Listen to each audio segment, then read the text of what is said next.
Our show yesterday morning. We'll re-rack a lot of those conversations about the game Monday night, what the Longhorns did well and what they didn't do well, and how the Longhorns lost 37-31. Also, plenty of college football conversation moving forward. Also, Week 18 in the NFL on a Wednesday, third day of the new year. We'll have to start turning our attention to the final weekend of the regular season, including the Cowboys looking to lock up a division championship. The Texans and the Colts will play essentially the first AFC playoff game on Saturday night.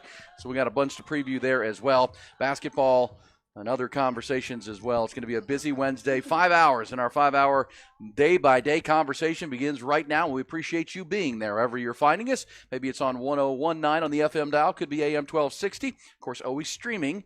Take us wherever you go. Touch of a button all over the great state, all over the world with that Horn app, and always Mr. Rod Babers at hornfm.com. Yeah, good to see Rod. He was in studio yesterday while I was in New Orleans, now back from the brutal drive from New Orleans back to Austin. That was bad. He is our football theorist. He's Black Stradamus. He's from the 713 DB High down there in Houston, Texas. Also DBU right here in the ATX. A lifetime Longhorn, proud papa of Baby Monroe.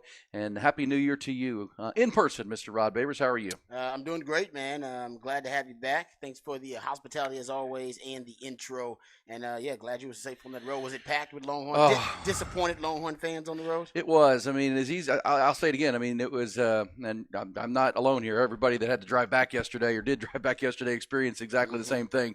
As easy it is to get there, because we made it, because we left early Saturday morning and really made it between 6 and 7 hours, like 6.5 hours. Just put it on cruise control. Yeah. Got through Houston like early in the morning, like 9 o'clock, and no traffic there. Weather was good. Cruised into New Orleans mid-afternoon, early afternoon on Saturday. As easy it is to get there is as difficult as it is to get out. I mean, anybody that knows New Orleans, there's one way out, right? It's I-10. So if you're going back west. Going back, yep. And it's almost like I guess I could compare it to, I've never been in one, but it's kind of like a storm evacuation, right? I mean, when you're trying to get people out because there's a storm coming, heading for high ground. I mean, there's one way out, and there's 60, 70,000 Longhorn fans. Yeah, miserable. A lot of whom who have drove in, and it's just bottlenecks. I mean, Baton Rouge traffic's a nightmare. What took 6.5, 7 hours to get there took 10 hours, 11 hours to get home because of traffic out of Baton Rouge and Lafayette and every little town Lake Charles. You bottleneck, and then Houston, because of the delays getting out of the state of Louisiana. We hit rush hour in Houston. We hit Houston at 5:30, trying to go west out into Katy and down I-10. Fortunately, thank God they have the expressway. Now you have the Katy Tollway, and you can get on the pass through still. And then when we got to long about Columbus, you're greeted with the thunderstorm of all thunderstorms. It came out of nowhere too. Yeah, so you're driving in the rain for the last couple of hours, and so it was one of those. As the driver, it was and a disappointment on your heart. It was different because the optimism you drove in with too. You had a different attitude about things when you drove in. Yeah, So if you had to do that yesterday, Ty, I heard you in my ear there. You guys, I'm sure you experienced these, and there's no avoiding it, right? It's just. Take your pain, pack your patience, and this is where they're going to go. How was your trip back there, Mr. Ty? It was terrible. My the guy I drove up with, I drove the whole way there, and I'd expected him, to drive at least part of the way back, but he had work yesterday, and he was working in the car the whole time, and I was teetering. I'd probably drank about 20 cups of coffee / Red Bulls yesterday. It was a bad day, and I didn't even drink at the game either, so I wasn't even hungover. I was just tired. It was tired. Yes, it was kind of a draining couple of days for sure. And I know it was for you, Rod. You weren't in New Orleans, but you were on web streams. You were on radio. Bringing the info and the news to the people. Yeah, I had fun doing it, and it was great. I mean, that's what honestly. I'd do it all over again. That's what, if you're a Longhorn fan, that's what you've been waiting for the last 15 years. Those types of problems, right?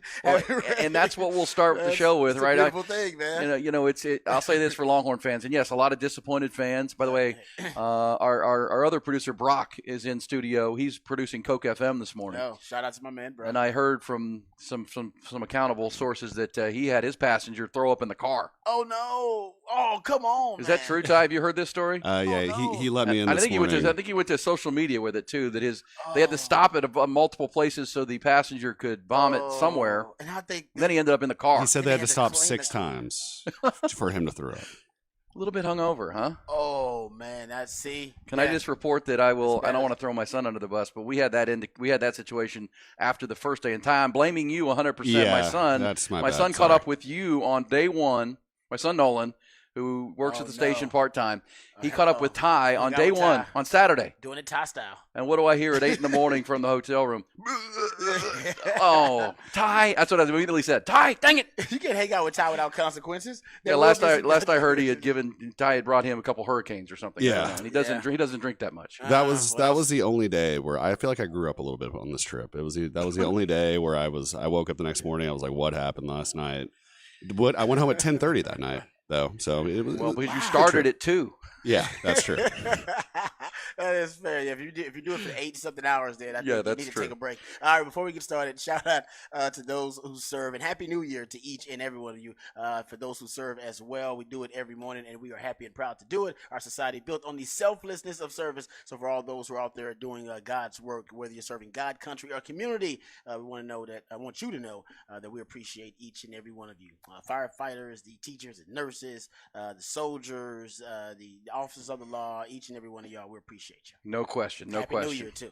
Happy New Year. And yeah, let us hear your stories of treachery trying to get back from New Orleans. But at the same time, to your point, Rod, we did a lot of coverage from New Orleans from here. You were all over the place, bringing it to the people. And I know the people are disappointed, right? It's frustrating to have a month to prepare, and really your team plays a C kind of level game.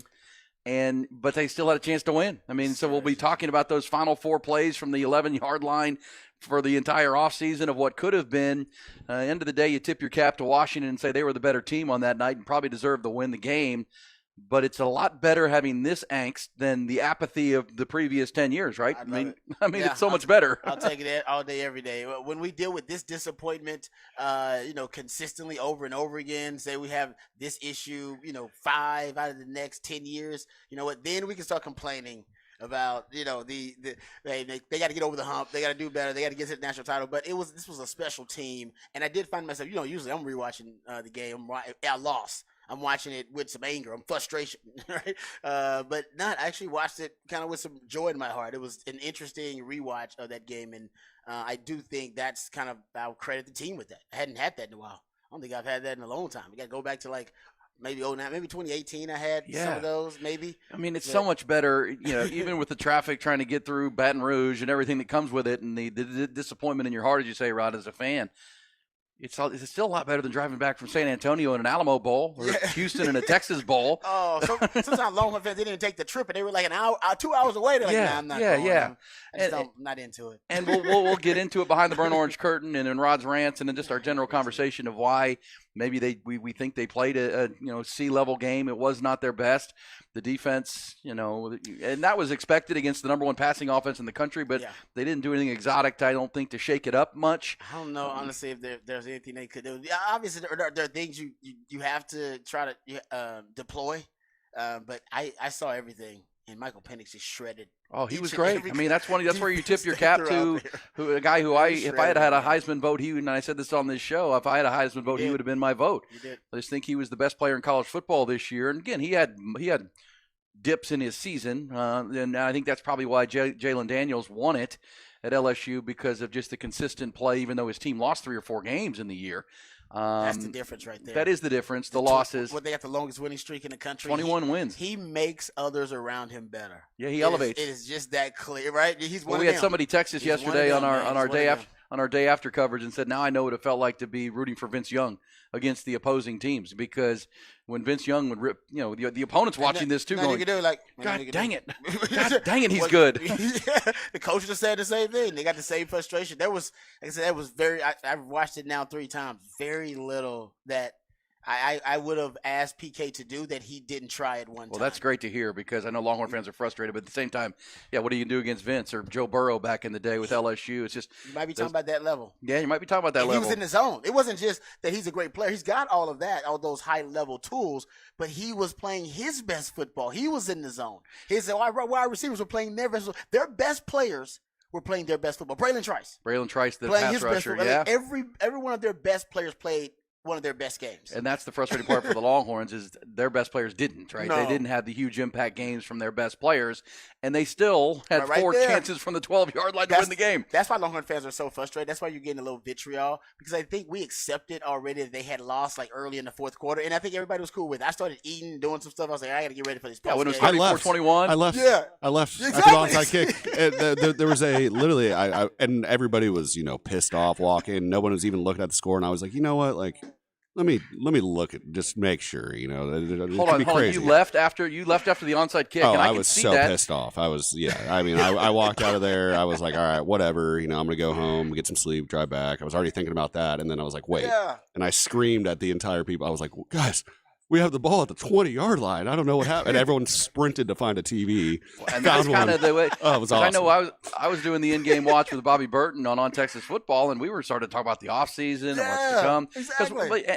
It's really because of the Washington played their A-level game against Texas's C-level game until that moment, right? I mean the injury to Dylan Kalen Johnson. DeBoer's game management. All of a Kalen sudden, DeBoer's game management, and all of a sudden, befuddling. I was like, because what? Bobby and I are doing the math. He's okay. Onside kick. You have 2 timeouts. They're going to punt the They're gonna have, ball. like 15 seconds, maybe. They'll punt the ball. Longhorns Yeah. will have a long field with about 15 seconds to go, maybe a chance at a Hail Mary.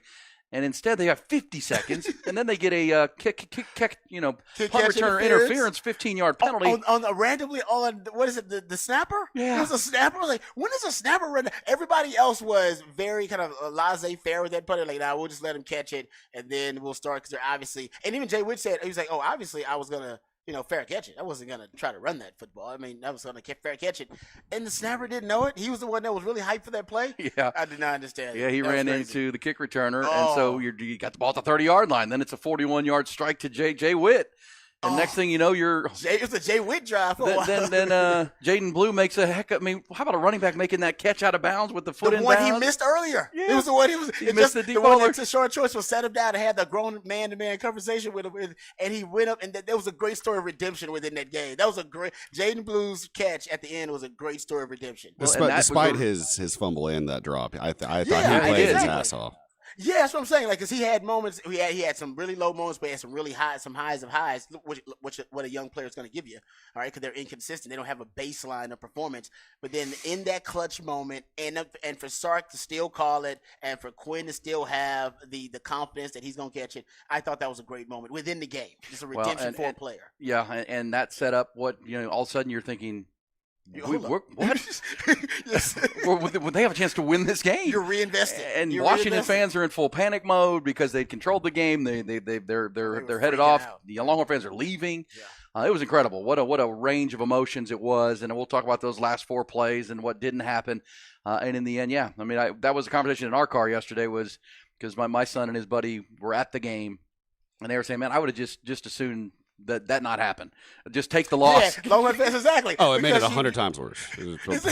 No doubt. That's why they're so upset because everybody reinvested themselves. Yeah, we had accepted it already. We were going through the stages of grief. It was all good. And Longhorn fans were like, all right, you know what? Great season. You had to mourn the loss twice, as this Yes. texter says. He's like, "Oh man." And then you came back in. And my wife was like, she's like, babe, you need to come in here and watch the rest of this. And I came in. I was like, what did Kalen DeBoer do? I had to rewind the game. And I was like, oh, Kalen DeBoer, how did you screw this up? Well, and Because then- he kept running the ball. He should have just nailed it. I'm sorry. I'm happy that he did what he did. But how the Well, that was the other thing. How was he running the football? And we do the in-game watch, so we're kind of doing the Manning cast, Bobby and I, and we're having. I was like, why, Bobby? Why isn't he genuflecting here? Why is he handing the ball off? Because Sark's over on the sideline saying, "Strip the ball, strip the Yeah. ball." You're thinking Joe Pisarcek or something I crazy agree. happening. It's your only chance Texas can win is get the ball back. The clock is their That's it. enemy, and then Dylan Johnson gets hurt. Gets hurt. Their Stops starting the clock. running back, who's got an existing foot injury, and now all of a sudden he's hurt, It was great. gets wrapped up, and that's what stopped the clock and helped the Longhorns. And then an offsides on the punt. I mean, all these things The started football to gods were on You're your like, side holy at that cow. time. It was like, hold up. I We're think they watching I know. history here, y'all. We're I watching thought- history. I thought, and that's why Longhorn fans are so upset, because for a brief second, y'all all let y'all believe. We all did. We like, it's happening. And it was They rightful. gonna do it. They gonna From they the gonna do it. 11-yard They get line. it, baby. They gonna do it. They gonna do it. Even if they play a bad game, they gonna find a way to win. They go to the national title, and then of course Washington. All right, made great plays. It's a great team. But yeah, that's why we're upset. We had to mourn it twice, as the texter said. We were reinvested, and I did the same thing too. And then I was devastated when I did the post game. I thought I was gonna be ready for it, and then I was emotionally devastated when I was like, I was ready for it. I was gonna be calm, cool, and collected. I was getting my notes together, and then I did it just. What really was just in awe of really how they came back in the game, and then still trying to process it. Yeah. I'm still processing. I'm sure it, Sark is too. I mean, I think the team is. The team's kind of like, oh my gosh. We had a chance. And so we'll get into it all. We did 5 hours yesterday from New Orleans and here, but we'll do 5 more today. Yeah. And for be your sounding board and your conversation, the text line is open. 512-447-3776. Let's hit the headlines quickly. Get you caught up on the news of the morning. Rod will take us behind the BOC coming up. We'll hear some of the postmortem from this game. Why did Texas maybe play not their best game? Why didn't their best players step up in big moments? And Washington, certainly credit to them. Outside of that last 2 minutes, they certainly did. And I would say this for Longhorn fans, and again, it's much better. This angst is better than the apathy I'll of take it previous all day, years. babe. It just is. That's why I 'cause tell my wife, I say, argue with you, baby. It's the best thing I could ever do. I do it all day, every day. I'd rather argue with you than hang out with anybody else in the world. Yeah, that's a nice thing. That's like a greeting card, Rod. Yeah, You're like writing a Hallmark card over there. But that's what I feel like with this. I love this disappointment. You'd much rather have this pain than the agony of just Yeah. we stink kind of thing. Exactly. And that's the good part, and it's heading in a good direction. And look, I'll say it for Longhorn fans. Look, Michigan's playing for a national championship. They've lost in the semifinal round each of the last 2 years. Mm-hmm. So you got to climb it, right? Georgia, before they went back-to-back, they lost a couple of these heartbreakers. It just happens. It's part of the growth. I mean, very rarely does a team like LSU come out of nowhere and just win the damn thing. Yeah. Right? Just in TCU true. last year, out of nowhere to win the dang thing. Washington may do it. Washington. And Kalen DeBoer had an 11-2 season a year ago. They have won 21 consecutive games. So Yeah, just ain't been paying attention. yeah, people aren't really, Oregon was the team, and USC Yeah. was the team everybody's talking about on the West Coast, not Washington, and here they are. But let's get to the top headlines real quick. Rod will take us behind the BOC coming up. We'll get some off the what the facts for the end of our first hour of our 5-hour Wednesday conversation. First, the news. Top Gun Rentals and Lawn Equipment, their new location, bring it to you. We start with college football, and yes, just a day after the season came to an end with that excruciating loss in the CFP semifinal in New Orleans on Monday night. Longhorns have now officially lost junior wide receiver Xavier Worthy. Speedster announced yesterday on social media that he will be headed to the NFL draft. In the NFL draft process, he's considered a potential first-round selection. Worthy becomes the first Texas star to declare his intention, but certainly won't be the last. There will be more to come between the now and the deadline on the 15th of January. Also yesterday, Georgia All-American tight end Brock Bowers declared for the NFL as well. TV ratings are in for the semifinal games on New Year's Day. Safe to say they were a big hit with the TV audience. The audience for the Michigan-Alabama game in the Rose Bowl peaked at nearly 33 million viewers. According to ESPN, that makes it the highest rated CFP semifinal ever. Final rating for the Granddaddy Mall came in just north of 27 million viewers per total, making it the most viewed semifinal game in a decade and the most viewed non-NFL sporting event in 5 years on ESPN, and a top 10 cable telecast of all time. Sugar Bowl between Texas and Washington wasn't as big, but did very well with a late audience.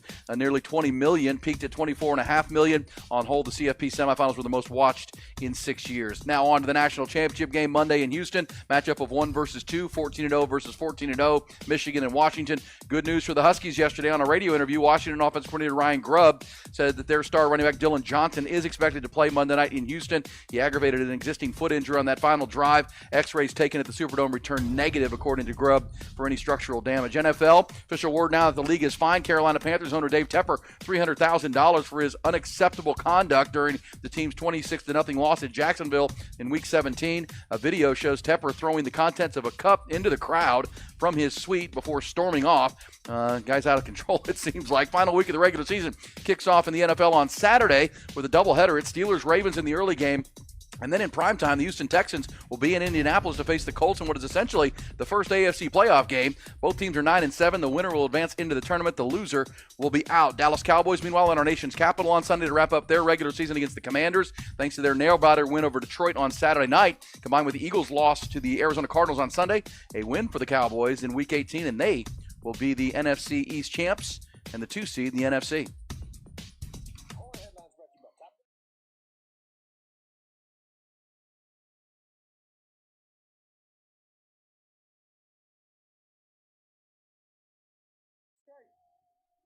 All right, so where's Xavier Worthy on your hierarchy of all-time great Texas wide receivers now? Because now he's officially moving on to the NFL. I mean, he was an electrifying player, both on receiving, wide receiver and special teams for Texas. I think you have to put him in. He kind of crosses over into that Eric Metcalf territory too, kind of thing, because he is a playmaker in the return game. But he was a handpicked guy for Sark when he got here. He flipped his commitment from Michigan. He was supposed to be a Wolverine, and of course, when Sark got the Texas job, he re-recruited him and got him to come to Texas. He's top 5, right? I mean, he set a freshman record.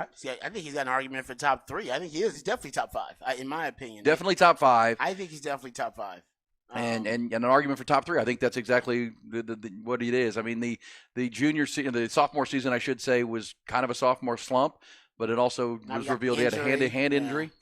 And this year he was outstanding from front to back for Texas in all phases. So yeah, we'll put that out there to the listeners and the fans. I mean, I think you're right. I mean, certainly top 5 and argument for top 3. I mean, you look at most touchdown receptions in a career. He's 3rd behind the 2. I think they're easily ahead of him. I think Jordan Shipley is the greatest wide receiver in Texas football history. That's my opinion.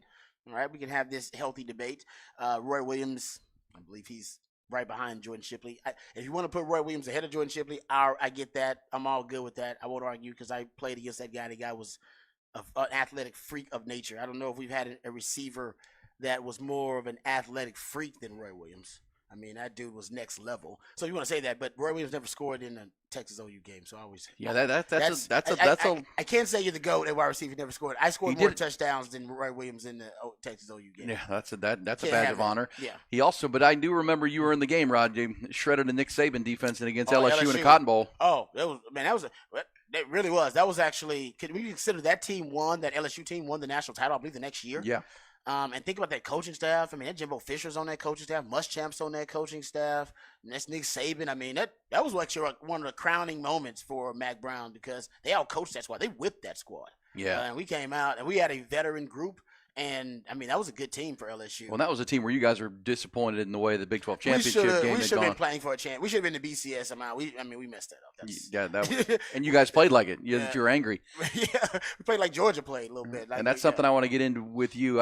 It didn't feel like Texas played angry the other night or played. Well, Washington had a chip on their shoulder. They played like it. Yeah, that's right. Texas didn't play like they had a chip on their shoulder. Yeah, and that's they played like they had been celebrated all week. You know what I mean? Celebrated last month, which is fine. And they were in a new space. And they were in their region. And I think for Washington playing on the road helped them. Yeah. Because they played on the road last time they played Texas. Well, Texas being in an environment where they were celebrated for having the best season in 15 years, I think it might have hurt them a little bit. I do too. And I think that, look, I mean, you heard the players afterwards. Listen, how many times we hear Texas, holding receipts during the year, like after the game talking about something the player had said. F around and find out. F around and find out. Well, Washington was the one wearing that T-shirt this week because they were with a 20-game winning streak. They were a 3.5-point underdog, and they're like, "Wait a second, we beat this team a year ago. We beat them, and now we're the underdog in this game." They had some trash talk. They had Penix talking trash, and you could tell they played like it. Penix had some trash talk out there, and it didn't feel like Texas had that edge. And there's specific plays we can talk about and plan, game plans, and did they run the ball enough and all those things. The turnovers were killer. The penalties were killer. They just, Sark called it anxiety, like they were just almost too amped up. He did say they played like that to start off. To start the game.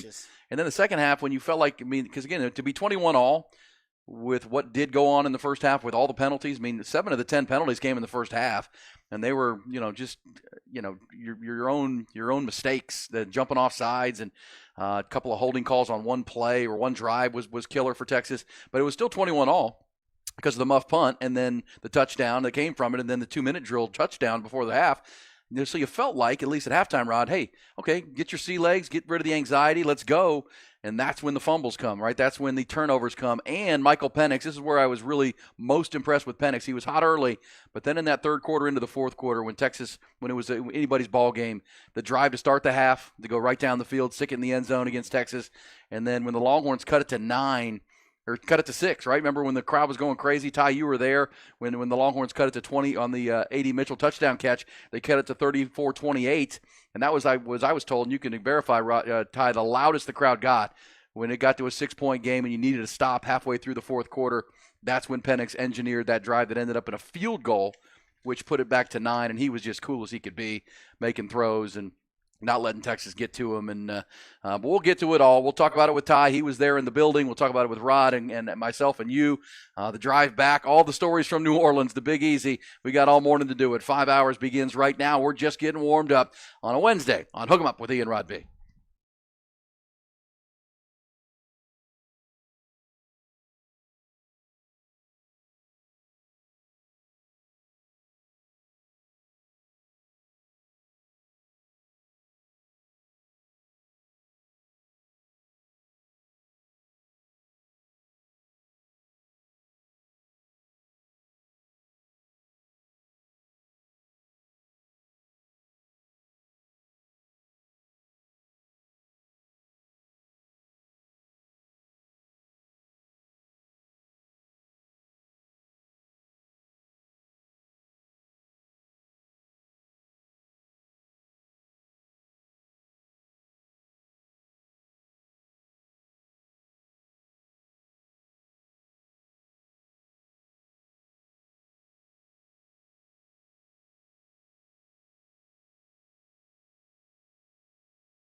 Wednesday on the Horn.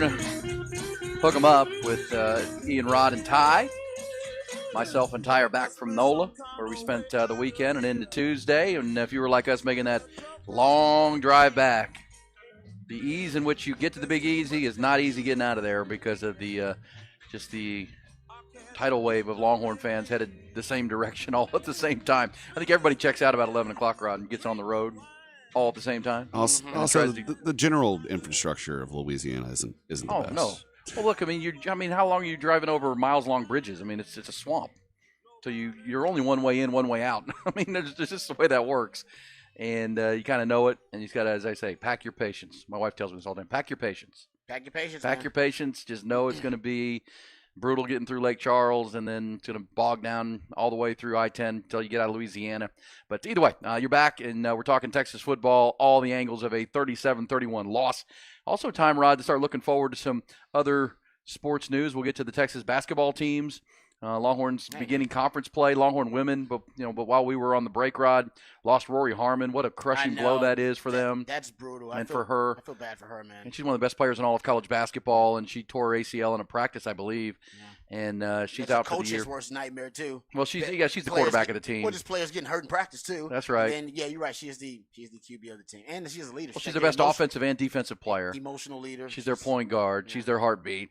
So now they got to find a new identity, and you can hear Vic Schaefer this week talking about, because they play Texas Tech tonight in Lubbock. Texas men will play Texas Tech Saturday, and Rodney Terry's team's 11-2, but what are they, right? I mean, they're 11 wins, the best ones against LSU. The 2 losses came to the best 2 teams they played, and now they're going to play the gauntlet of the Big 12. So we'll look forward to some basketball. Also, it's a huge weekend in the NFL, Rod. Our Texans play essentially a playoff game on Saturday night in Indianapolis. C.J. Stroud is back, and the Texans will play the Colts. Winner gets to 10-7 and gets in. Yeah, that's awesome. Loser goes home. So that'll be fun. And then the Cowboys, thanks to whether it was officiating charity or whatever went on in that game Saturday night with the Detroit Lions, 20-19 win. They get the victory, and then the next day, the Philadelphia Eagles, who are collapsing in front of us, Rod. We kind of watched it for the last month. They lost to Arizona. The 26th rated offense in the league came in and ran all over the Eagles defense. They are disjointed, to say the least, and so Dallas can now win the division with a win in Washington on Sunday. So a lot of good stuff to look forward to now, even though the Longhorn season comes to an end, and that's the focus of our attention this morning. And the Longhorns lose 37. I cannot believe the Eagles, the implosion. I mean, they're Implosion. collapsing on themselves like a dying star. They literally peaked at like week 12. Whenever they played the Cowboys, right around the time, they beat the Chiefs, the Cowboys, and the Bills in a row. With that streak, whenever that was, whether week 9 through 12, somewhere around there. Yeah, think about that. That's when they peaked. It's crazy. And they were fortunate to win all those games. I mean, Cowboys thought they should have beaten them. The Chiefs. Patrick Mahomes had the drop passes, and that was at Arrowhead, and then they beat the Bills. They were down double digits in one of those games. And anybody that was watching could see that, man, there's not this. They're lucky to win these games, but they're winning them. So the idea is this winning DNA. Well, you play a must-win game on a Sunday against Arizona at home. Their Cardinal team is playing for nothing. Nothing. The pride. And you know what it showed you, though, more than anything, is Jonathan Gannon came back and had schemes built to beat them. Well, he knew them. Yep, knew them very well. He knows the personnel, and he knows the scheme. That's his scheme. and Kyler Murray made a hell of a play. I mean, he made one of the highlight plays of the year, actually. Yeah, he did. That's an Arizona team playing for draft position. That's an Arizona team with nothing to and what I say, the 25th or 26th best offense in the league, and they came in and rushed for almost 250 yards. Mm-hmm. James Conner and Kyler Murray, that was rough. Losing both their coordinators, you're starting to see it. I mean, they can't stabilize it. Meanwhile, the Cowboys caught a huge break, beat Detroit, and now they can win the division, be the 2 seed, which means you don't get a week off, but you get to host a playoff game and not travel. Did you see the Jets released Dalvin Cook? I did. Mutual. Do you think the Cowboys should be interested in Dalvin Cook? I wouldn't be against it. With all the injuries they have? I wouldn't be against it. With Rico Dowdle and the ankle that he's dealing with, and Tony Pollard's ineffectiveness, I don't hate that at all. And they talked to him during the offseason when he was available. He got his money because I think he had the biggest free agent deal for a running back coming in. I wonder if he'll come on the cheap. I wouldn't hate it if you're a Cowboy fan. They might need to. I'm just saying, they need solutions right now at running back. That's one of their issues. Especially, headed into January for sure, when you got to play Detroit maybe again. You have to play San Francisco and be able to run the football. All right, we'll get to all that. We'll get to the facts before the top of the hour, but it's all burnt orange all the time. Let's go behind the BOC. And they were all asking themselves the same question. What is behind that curtain?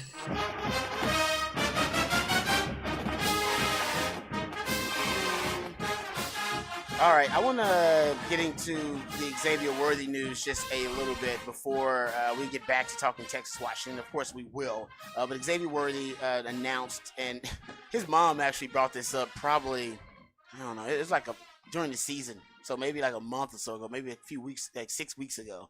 And it may have been longer than that, where she hinted that it was done, like he was going to the NFL. And I don't think this shocks anybody. Mama always knows, right? That's why in recruiting, hey, what does Mama think? It matters. So Mama knows. Mama said back in the day, and he took a picture with his mom, part of the announcement.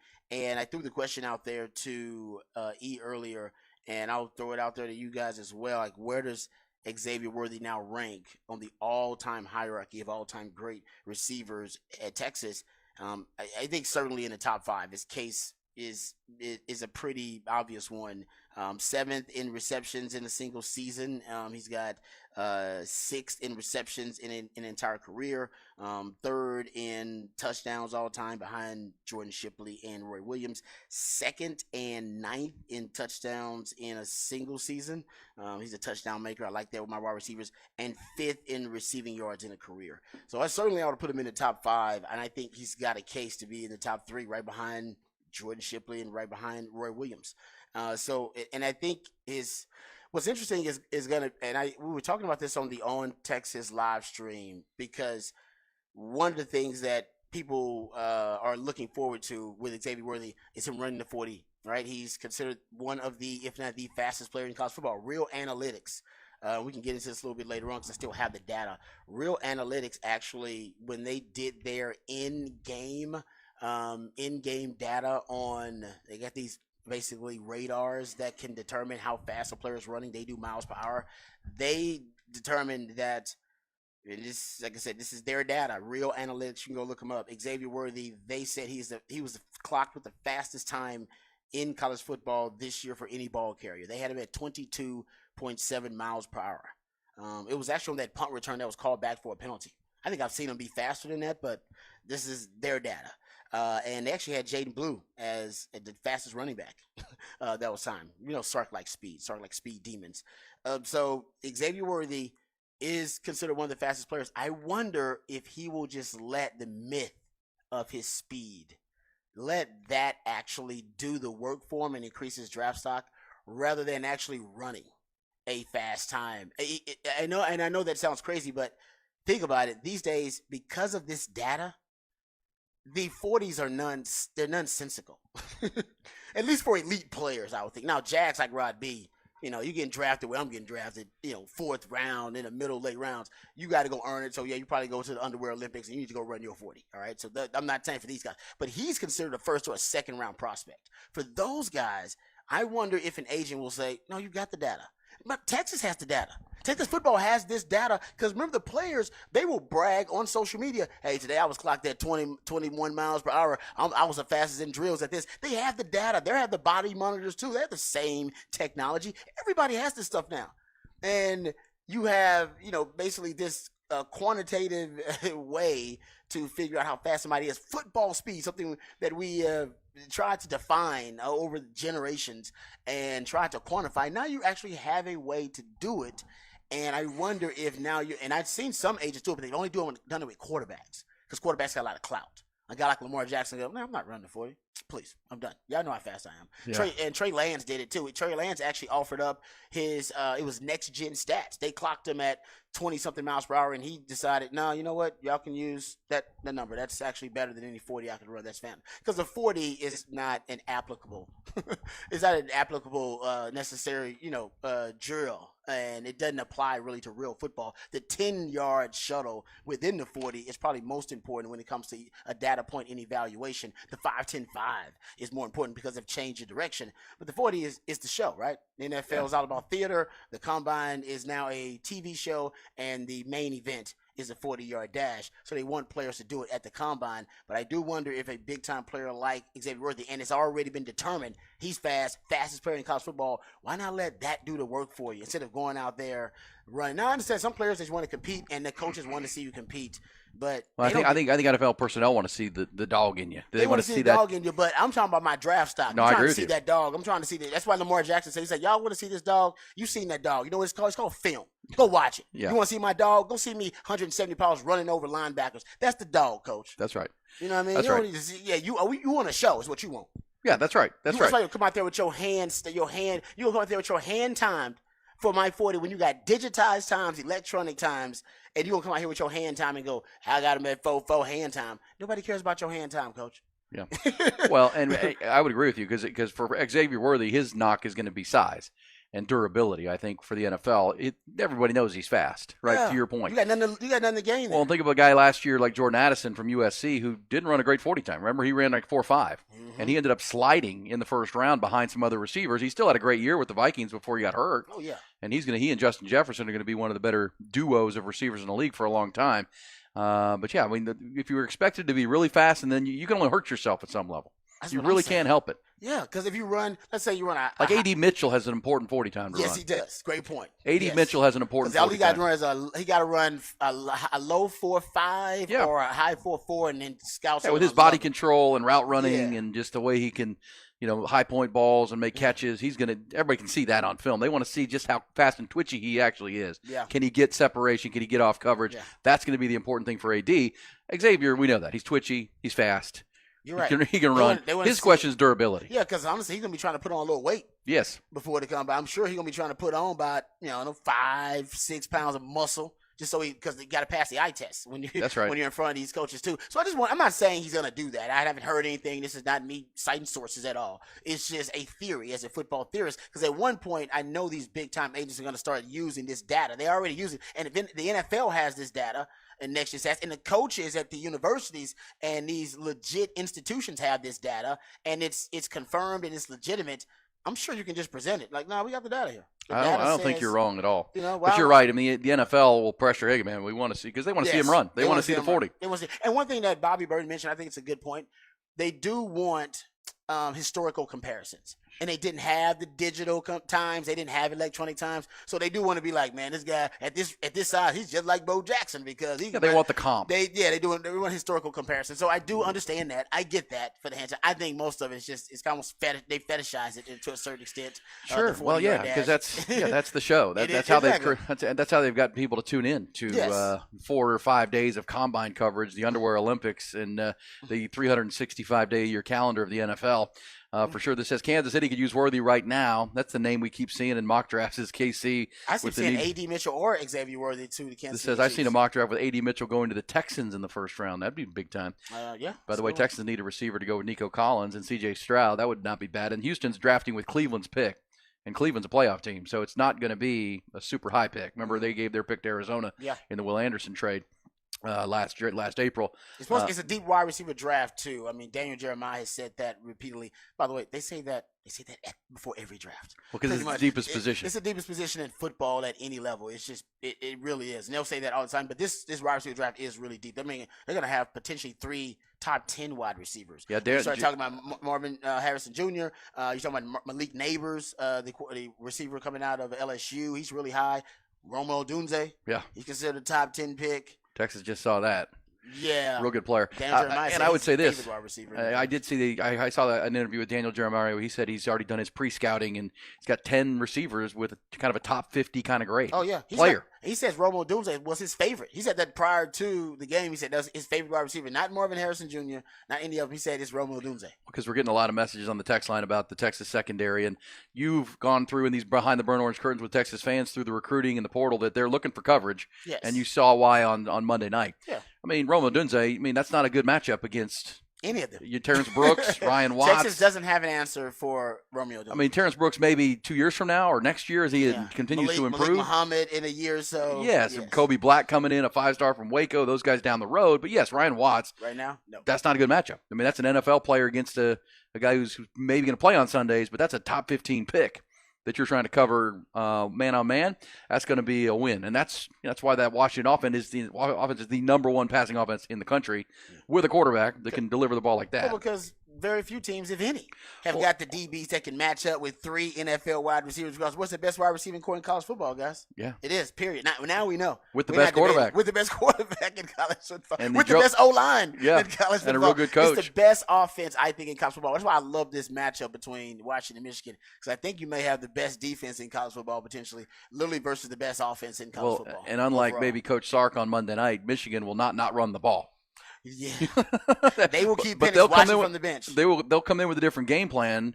I think Washington, as far as their defense goes, because it was almost like Washington was giving Texas the run game, and because of their penalties and Sark and whatever turnovers, they didn't take advantage of it. Worst enemy, yeah. But Jim Harbaugh will run the ball. Oh, he's gonna run the rock. He's gonna run the rock. Yeah, that's a fascinating matchup. We'll start diving into that, but obviously more on the Texas game and the loss on Monday night for folks who are now back in the ATX from New Orleans. But good stuff right there with Rod. Somebody said, where does Jatavion Sanders rank among tight ends? Because Brock Bowers declared yesterday too. I believe he's the second highest rated tight end coming out in the draft. Yeah, so January 15th is the date to remember. That's the deadline for players to put their name in the NFL hopper. So, yes, you're going to hear from A.D. Mitchell at some point here. You're going to have to hear from Alfred Collins. Obviously, Jatavion Sanders. Collins is playing in the Senior Bowl, is he is, not? yeah. Yeah, okay. So Senior Bowl, along with Tavondre and If you get even one of those guys to come back, it'd be huge. It'd be huge. Either one of those positions, man, it'd be big time. It would be. All right, we'll follow that into January as we are now into 2024. And Happy New Year to all of you who are just tuning in for the first time, maybe in the new year, back from NOLA. We'll pick up those conversations. Rod's got a rant coming up in our next hour. Coming up next, just some facts from the game that are just perplexing and just weird from Monday night. You look at the stats, and it was an even game, but it didn't feel like an even game on the field. We'll talk about it with you and what went wrong for the Longhorns on Monday night and what's to come for the Longhorns moving forward now into the Southeastern Conference and into their offseason. We're coming back busy Wednesday on Hook 'em Up with Ian Rodby.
Aaron Hogan, Rod Babers, Hook 'em Up, 1019 AM 1260, The Horn. Wednesday on the Horn, back in the ATX. I am. Rod was here the whole time, and it's Happy New Year to you. Ty's back as well from the Big Easy. I'm sure a lot of you folks are also making that arduous trip home down I-10. Be careful on the road. Yeah, be careful. No, it was kind of like the Longhorn game where it kind of felt like you were playing uphill the whole way.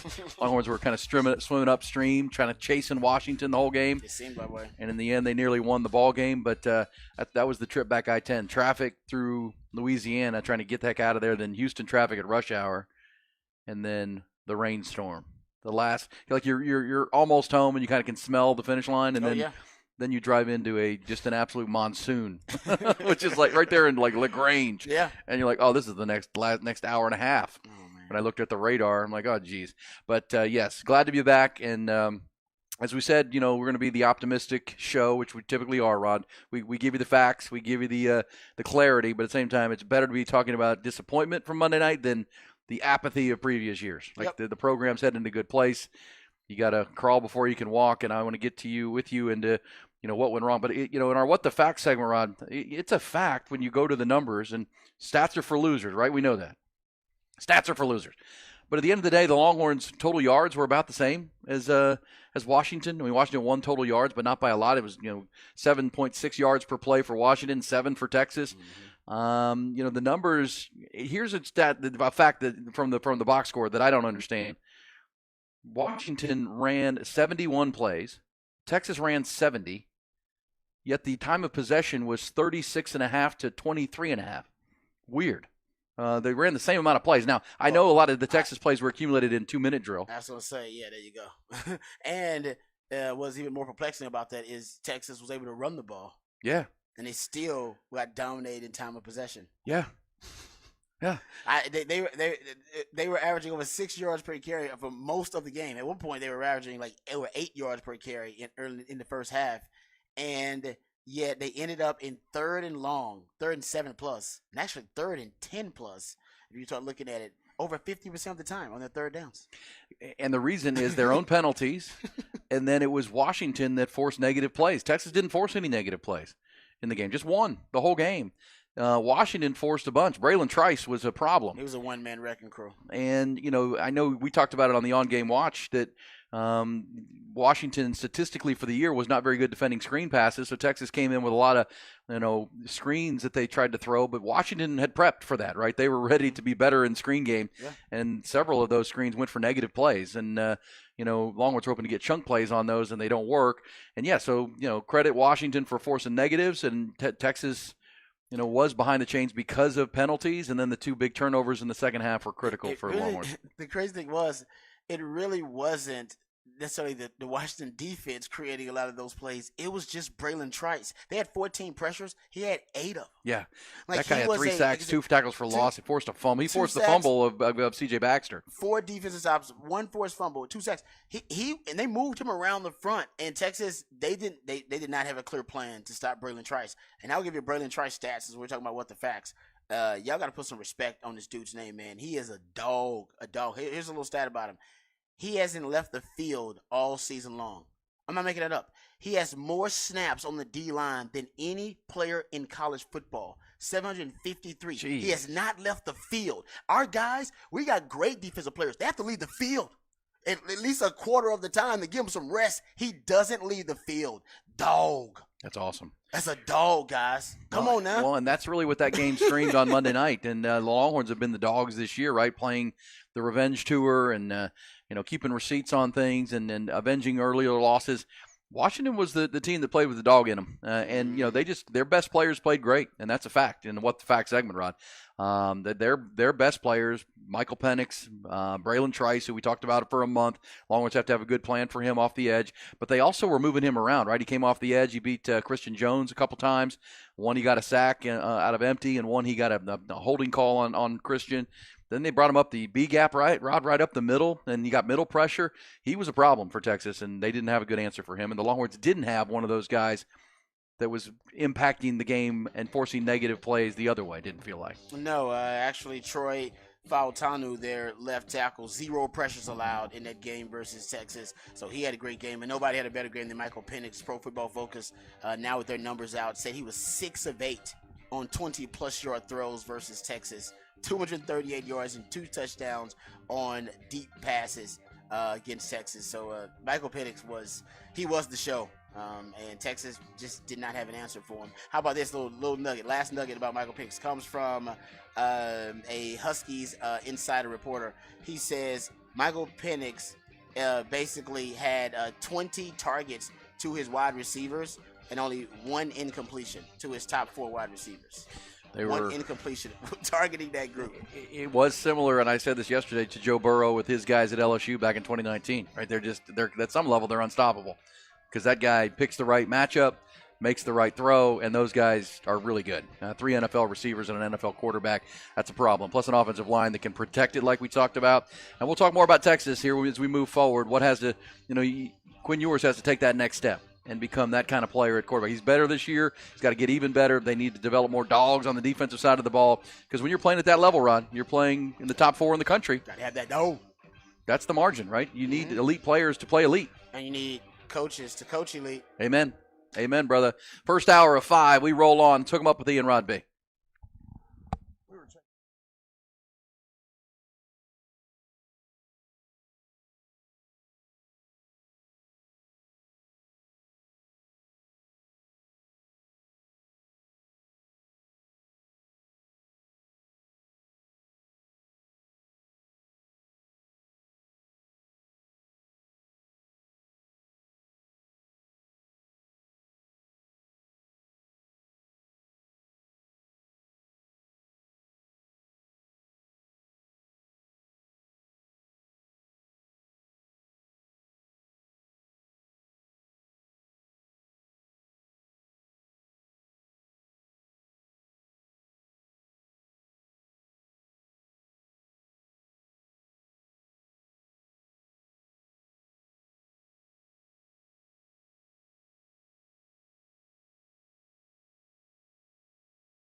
Hook 'em up, hour 2 of our 5-hour Wednesday conversation.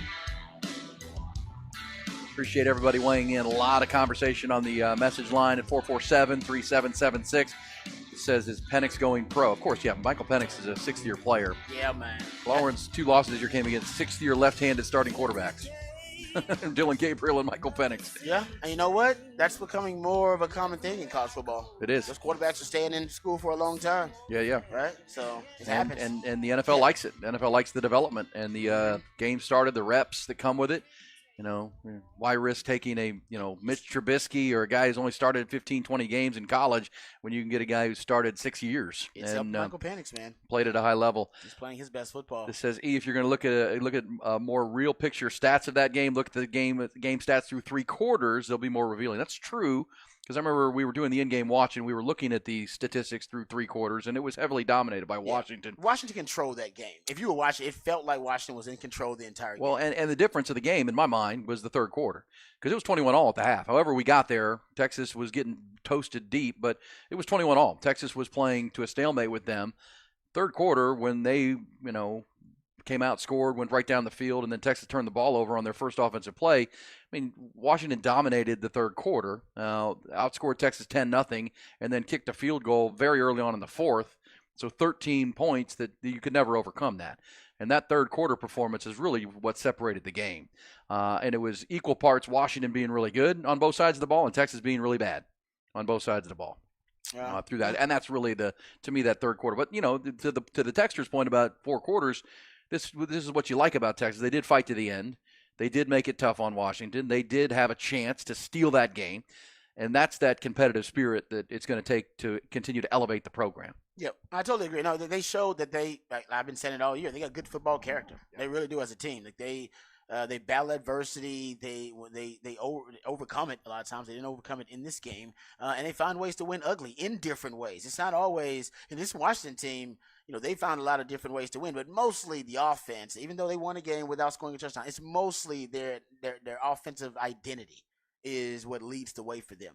For Texas, it's been different aspects of their team that's led the way and won games for them. And this game, they made a play on special teams. Special teams made a big play here and there. Defense made a play. Well, they didn't make a lot of them, but they made a few plays here and there.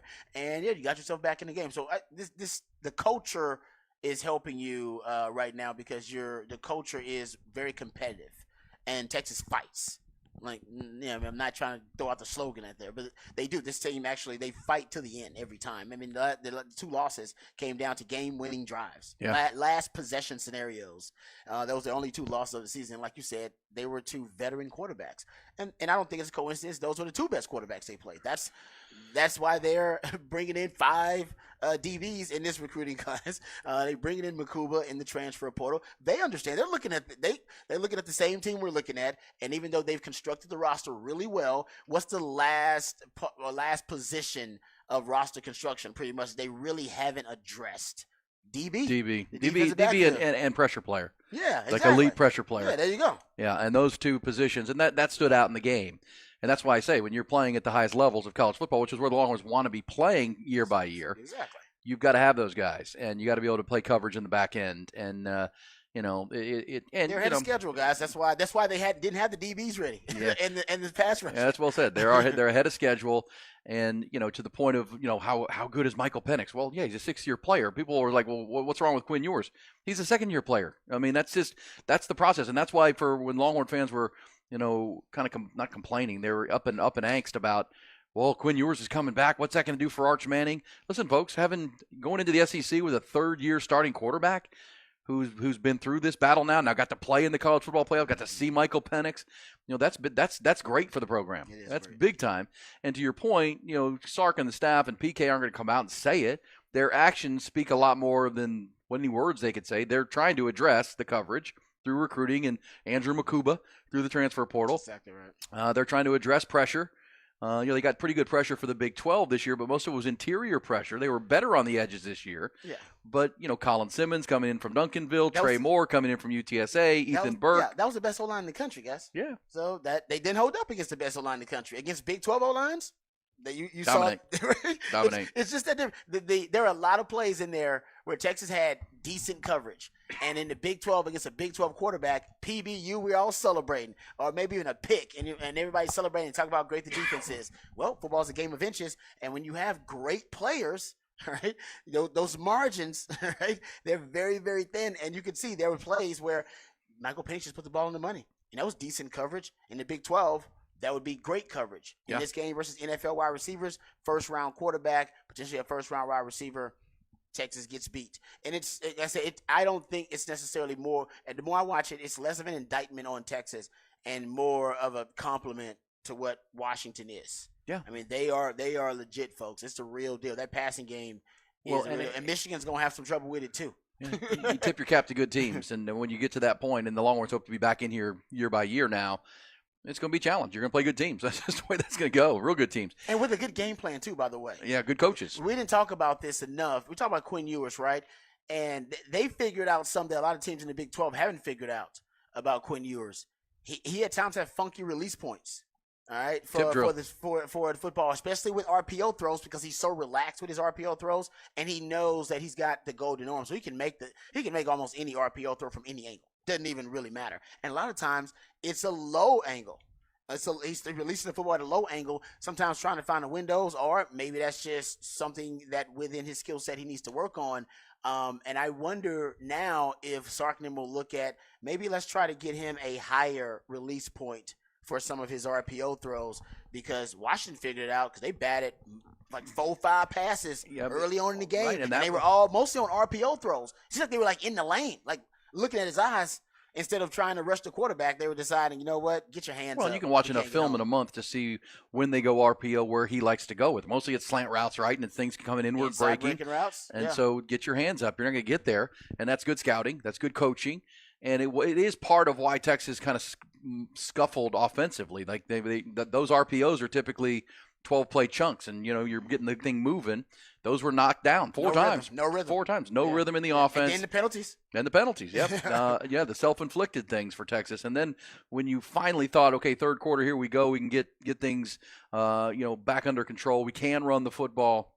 Then the turnovers start, right? And C.J. Baxter, puts it on the ground. And so, that's a young team that's growing up. And but as you said for Washington, this is an outlier. If they beat Michigan, they'll be the first team without a 5-star player on their roster to win a national championship in this modern recruiting era.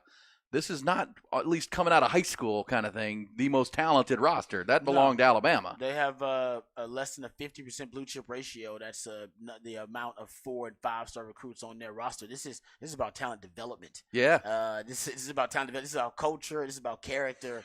There's something special with Washington. They believe they're a team of destiny in that regard. Well, and two of the higher-rated players on their team are Roma Dunze and Braylon Trice. I mean, those guys were 4-star players coming out of high school. They don't get a ton of those guys. They don't. Dunze's out of Las Vegas, Bishop Gorman, Right. and Trice is out of Phoenix. And they're going to end up being first-round picks. Yep. So there you go, if you would.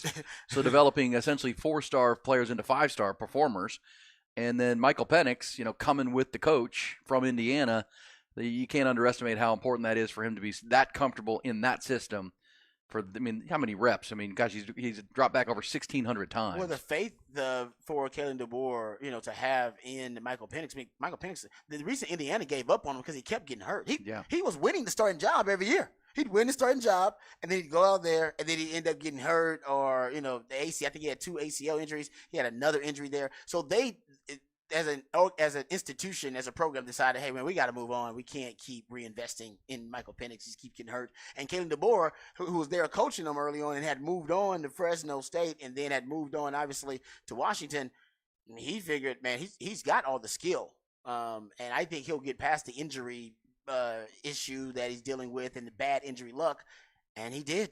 And that's a lot of faith in Kalen DeBoer, because Kalen DeBoer hitched his wagon to Michael Penix. Well, and think about the thrower, the elite passer of the football that he is, the throws that he made, the dimes that he dropped on Monday night. Woo.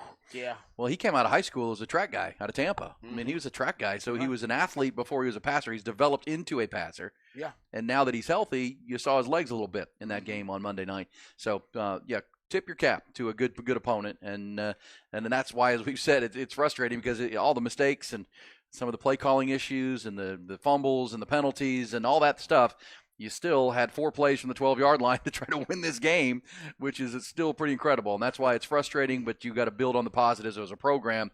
And I think Texas is doing that through their talent acquisition and the players they're bringing in. Because we just said it. It was. There's no doubt that defensive back was a priority in this draft, in this recruiting class. Yep. Kobe Black, 5-star from Waco.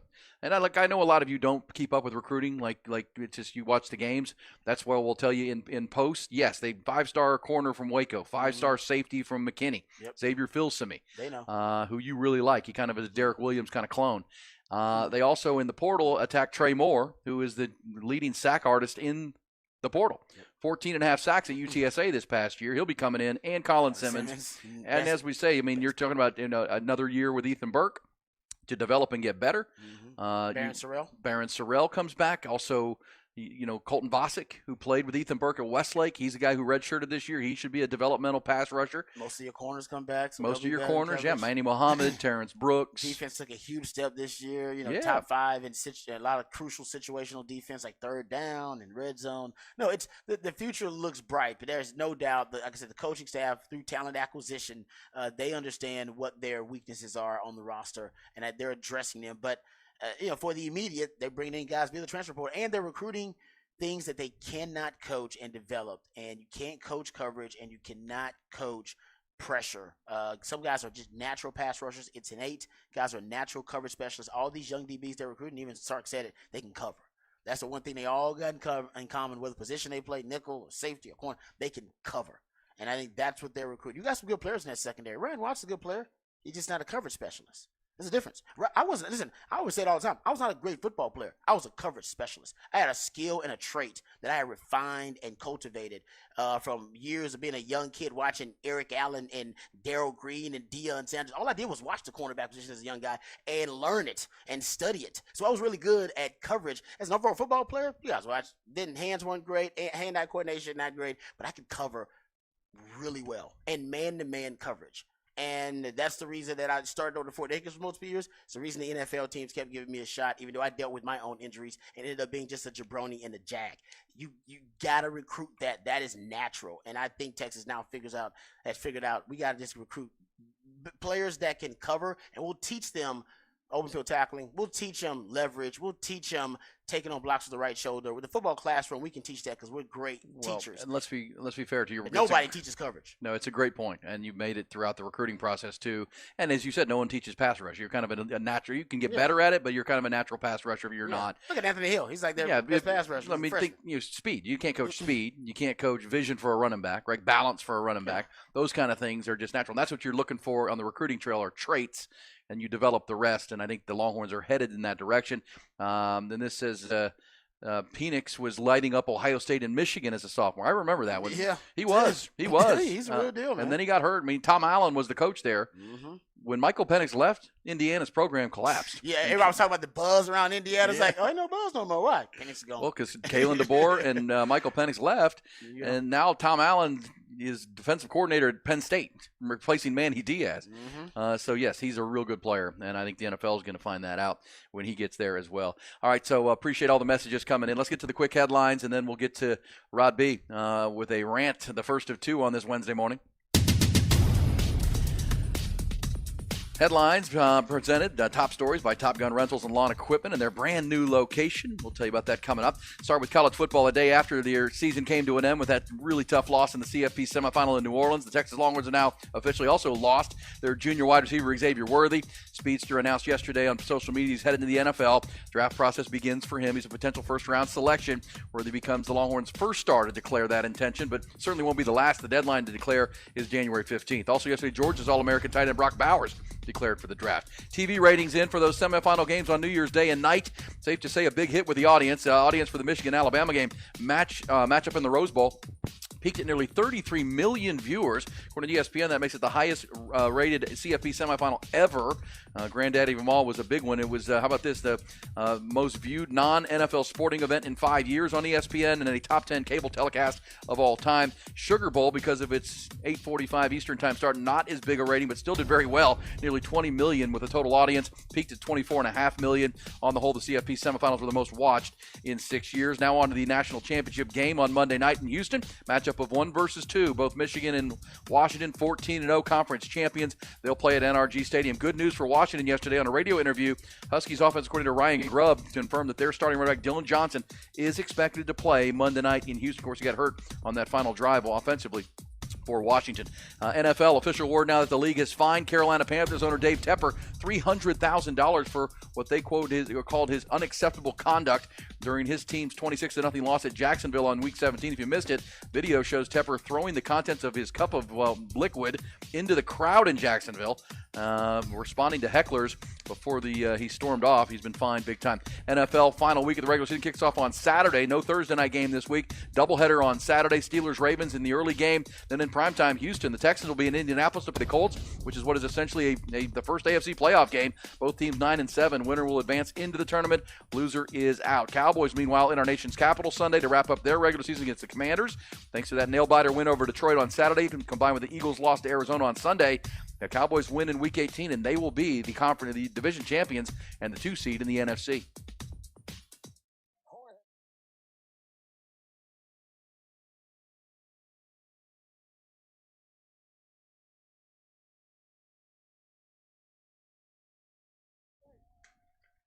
Pretty amazing the Cowboys have a chance to win that division now. I just wouldn't have thought that was going to happen. That's shocking. And I feel a little bit, not out of sorts, but I watched that Cowboys game from the casino, Harris Casino. I wasn't gambling, Rod. But I was with a group, and you really couldn't hear it. But, man, they were so fortunate. There's conflicting reports on did the officials get it right or get it wrong on the did Taylor Decker report or whatnot. And now there's the whole – and we'll get into this coming up later in the show with Dan Campbell. Should he have kept going for it? Well, remember, you had the penalty on did they report or not when Taylor Decker caught the 2-point conversion to win the game, essentially. So that backed it up. Then Micah Parsons jumped off sides. That backed it up again. And that moved it back forward. Yeah. But he kept going for it. And at some point you're thinking, kick the extra was point. It 3 times he went for it? Yeah. And then one of them was from the 7, right? Because they backed him up. Yeah. He was just a madman. 7-yard line. He's a madman. Come on, Dad. Come on. At that point, you should have been like, all right, let's well, this is, he's great for that. I mean, they just won a division for the first time in 30 years. No, he's great. He's a good coach. But there's also that side that he had determined they were going for 2 regardless when they got the ball back. Troy Aikman kept saying, he was like, he told me this week when in this situation they're going to go for 2, and that's fine. But once the circumstances change, we talk about this with Sark all the time. This is and great coaches, they're still humans, right? So they still have their traits. And there's obviously the gift and the curse, right? The good and the bad that come with that. Sark's offenses are spectacular because he has an affinity for the passing game, and he loves to open up with the pass and throw the football. And in that game, they gave him the running game, and Sark early on decided, I still want to throw it. I got a game plan. I got a script. I got a script. It's 40 damn plays, and I'm going to use it. I'm not going to pivot away from it. I'm not going to deter. I'm not going to detour from the script. We're going to stay on the script. And that was, I think, a little bit of a miscalculation because he didn't know the third quarter was going to end up with 5 damn plays. And I think if he didn't know it, he'd be like, damn, I probably should have run it more in that second quarter. Well, and you can't play games in hindsight. I mean, every coach, every fan does. It was a miscalculation. My point is, same thing with Dan Campbell. He's got those same tendencies. It's a gift and the curse. The gift is he's really aggressive. He's the most aggressive coach in the NFL, and they go for it, over 50% of the time when they're past midfield. They're going for it half the damn time. We know that. But it blows up in your face when he that anger and rage that he has as a player coach bites him when he has a chance to make a calculated decision in that moment because things have changed, circumstances have changed, and yet he didn't. He was like, no, I'm going with it. I'm doubling down. Plus, he looks like the Hulk, so it's like, hey, because somebody needs to walk up to him and say, Coach, we have a play for a 2-point conversion from the 2.5. Yeah.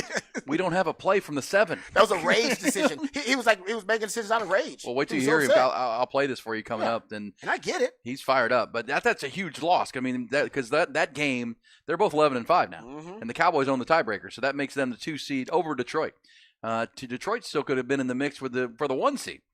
Had that 2-point conversion been counted. That's how big that call was. Huge, man. And there's a lot of folks who believe that the officials messed that up, and it's a major defeat for the officiating crew because Taylor Decker did walk over and say something to him. That's on video. It seems like it. And they'd been setting that up the whole game, and then it got called. He didn't report. So, yes, what a finish. And unfortunately, because I like to be able to hear the broadcast and hear what they're saying, I couldn't because we were at the casino, and that's just being in New Orleans. But we'll go back and pick that up. But right now, let's get Rod's rant. First of 2 this morning. You will hear from Dan Campbell coming up. We'll talk Cowboys and Commanders. And obviously, we're talking all things Longhorns. Let's get it.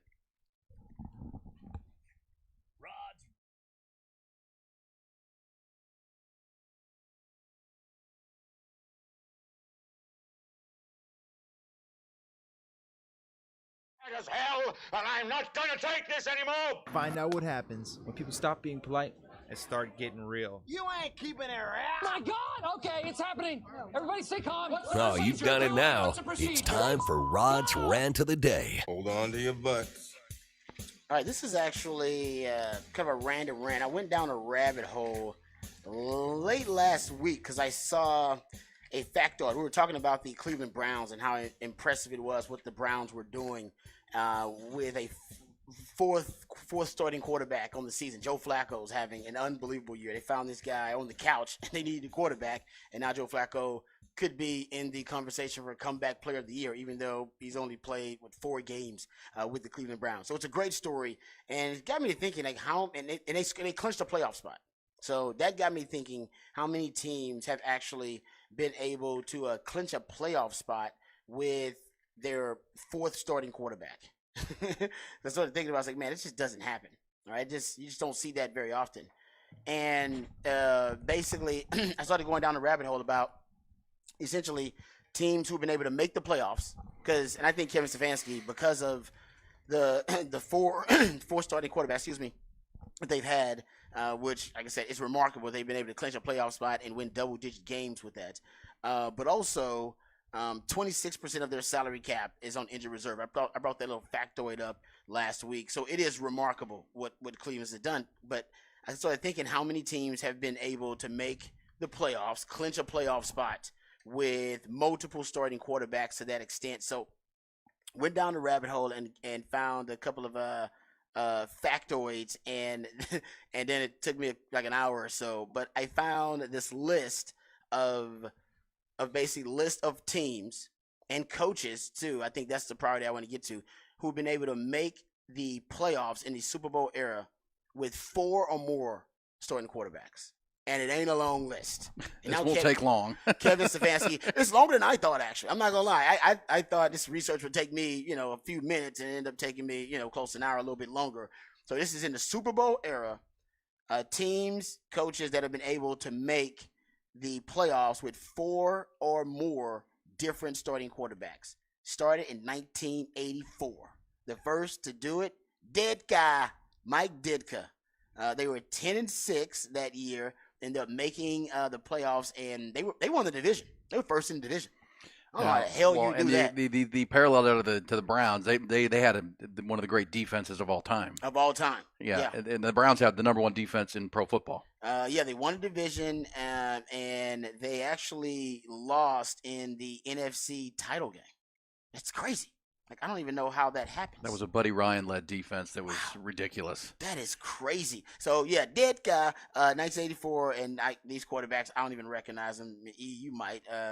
Avellini. Joe Avellini? Yeah. Is it B. Avellini? Oh, B. Avellini. G. Landry, Jim McMahon, of course, Roy Lish, or R. Lish, and S. Fuller. I have no idea. Like I said, it was going back. Trust me, it was hard. It's a who's who of Chicago Bear quarterbacks. I have no idea who those people are. I'm not going to lie to you. Trust me. And I usually...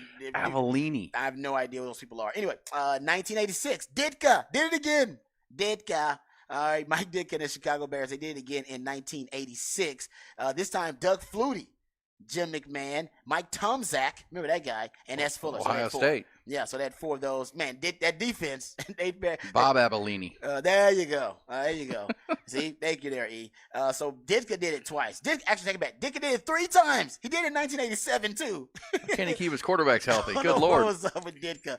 They went. 1986. They went strangling them. They went 14. It's probably true.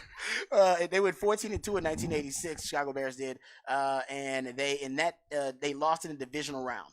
But they also, I believe, were first in the division. Dang, Ditka was a hell of a coach. They had a hell of a defense. It was the D. It was the D. 1987, Ditka did it again. All right, 11-4 that year. Let's also remember they had Walter Payton. There you go. Defense and, sweetness. That's pretty good. You're right about that. We mentioned about that. That's a good point. I'm glad he's bringing some historical perspective here. So 11-4 in 1987, and they lost in the divisional round too. But still, I believe they were first in the division. Damn. Embarrassed. That's crazy. Okay, so then we're moving on from the Ditka years, because that's just a phenomenal streak. That's a nice little, if you want a little trivia question, that's a hell of a trivia question. What coach did it 3 times? No one coach did it 3 times. The next group of coaches here, we got 1988, Marty Schottenheimer and the Cleveland Browns. The Browns did it twice. That is a great trivia question. What team did it multiple times? The Bears and the Browns. The Bears, the Browns. By the way, the two organizations probably have the worst quarterback history of any in the That's NFL. a trend here, right? It's a trend developing. 1988, Marty Schottenheimer's group went 10-6. They were second in the division. They lost in the wild card round to the Oilers, by the way, to Love You Blue. And they lost to the Orioles. So that was 1988. Then in 2003, at least we get into the 2000s now. 2003, Mike Shanahan, hell of a coach. The Denver Broncos did it. They were 10-6. I forgot to give you the quarterbacks for the Browns. The Browns in 1988, Bernie Kosar, D. Strock. I have no idea who that is. Don Strock. G. Danielson. He played till he was like 45. Don He's one of Strock. them dudes. And then M. Pagel. Mike Pagel. Yep. Okay, see, I'm glad he remembers all these people because I have no idea who these people are. So there you go. That's that group. That was the Marty Schottenheimer group in 1988 for the Browns. For Mike Shanahan's group in 2003, they went 10-6. As I pointed, they're second in the division. They lost in the wild card round. For that group in Denver, they had Danny Cannell, Jake Plummer, Steve Berline, and Jay Jackson. I'm not sure who Jay Jackson is, actually. But that's the Denver Broncos in 2003. They did it, making the playoffs with 4 or more starting quarterbacks. 2013, Mike McCarthy. How about that? Mike McCarthy did it. 8-7-1. The Green Bay Packers, they did it and lost in the wild card round. So there you go. Mike McCarthy. How about that? That's he's on that list of coaches with the Green Bay Packers. They did it. Also here, Bill O'Brien and the Houston Texans did it.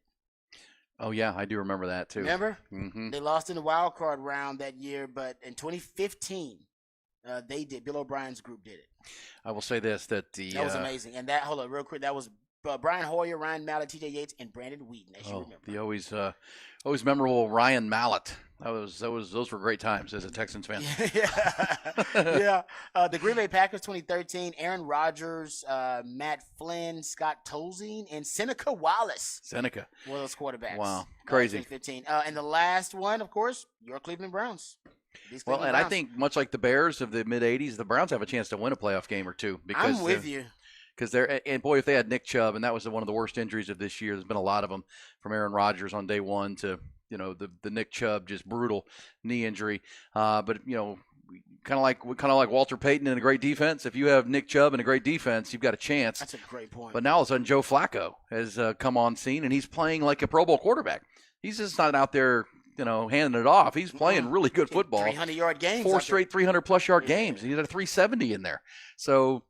And they got Amari Cooper. They're not really built on the ground anymore. They're built on play action. Yes, they are. And Amari Cooper and David Njoku, the tight end, and Joe Flacco can still, with that big arm, push that ball down the field.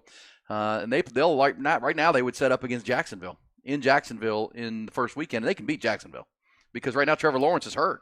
He's dealing with a shoulder injury, AC joint. That's crazy you say it, but yeah, they would with their 4th starting quarterback, they could beat Jacksonville. Yeah, and I believe you. And then they'd be a problem for whoever they would meet in the divisional round. You know who doesn't want to see them, honestly? Chiefs. The Ravens. Or because there's so much in knowledge. Exactly. Within that division, that's the one team you don't want to see. Because they have a great D and they see Lamar Jackson twice all a year. Time. Yeah. Lamar Jackson's advantage, that's why he's 20-1 versus the NFC, is when you don't see him.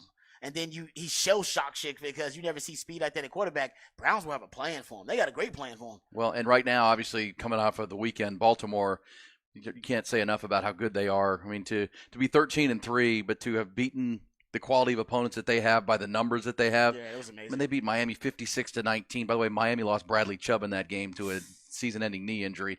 He's their best defensive player. They beat San Francisco by double digits. They beat Jacksonville by double digits, 23-7. Those are 3 division champs, Rod. You're right. And they pummeled them. Yeah. They beat Detroit 38-6. I mean, they don't just beat people; they pummel. They beat the Seattle Seahawks 37-3. And I could say, listen, and I could really see them peaking at the right time because remember this is a new offense. Yeah, they're right early on they were still trying to figure out the offense, the timing, the continuity, the chemistry. Remember they just got him receivers, guys. This is a guy that was playing with tight ends and fullbacks for most of his NFL career. Now he's got Zay Flowers and Odell Beckham. Now they're spreading it out, so he's just getting chemistry with the wide receivers. Oh man, they can be scary. Yeah, and they have been. I mean, again, to play but they don't want to see the Browns. Like that's straight to say, they don't want to see the Browns. But I think that's right. that's the one team you don't want to see if you're the Ravens. You ain't scared of nobody. You'd rather play the 49ers than play the Browns. Well, the Browns beat them on November 12th, Exactly. 33-31. They know them. Yeah. They know them too well. Yeah, all right, good stuff right there with Rod's Rant. NFL is now, as we get to a Wednesday, start looking forward. We'll go back and talk more Longhorns, of course, taking your thoughts. A ton of great messages coming in. We'll read those coming back. Appreciate it. 447-3776. Longhorn fans getting back from New Orleans and sharing their thoughts on the game Monday night. We'll continue to take yours, get some bullish or BS before the top of the hour. It is a Wednesday edition, day 3 of the new year. Happy New Year's to all of you. It's Hook 'em Up with Ian Rod B.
Aaron Hogan, Rod Babers, Hook 'em Up, 1019 AM 1260, The Horn.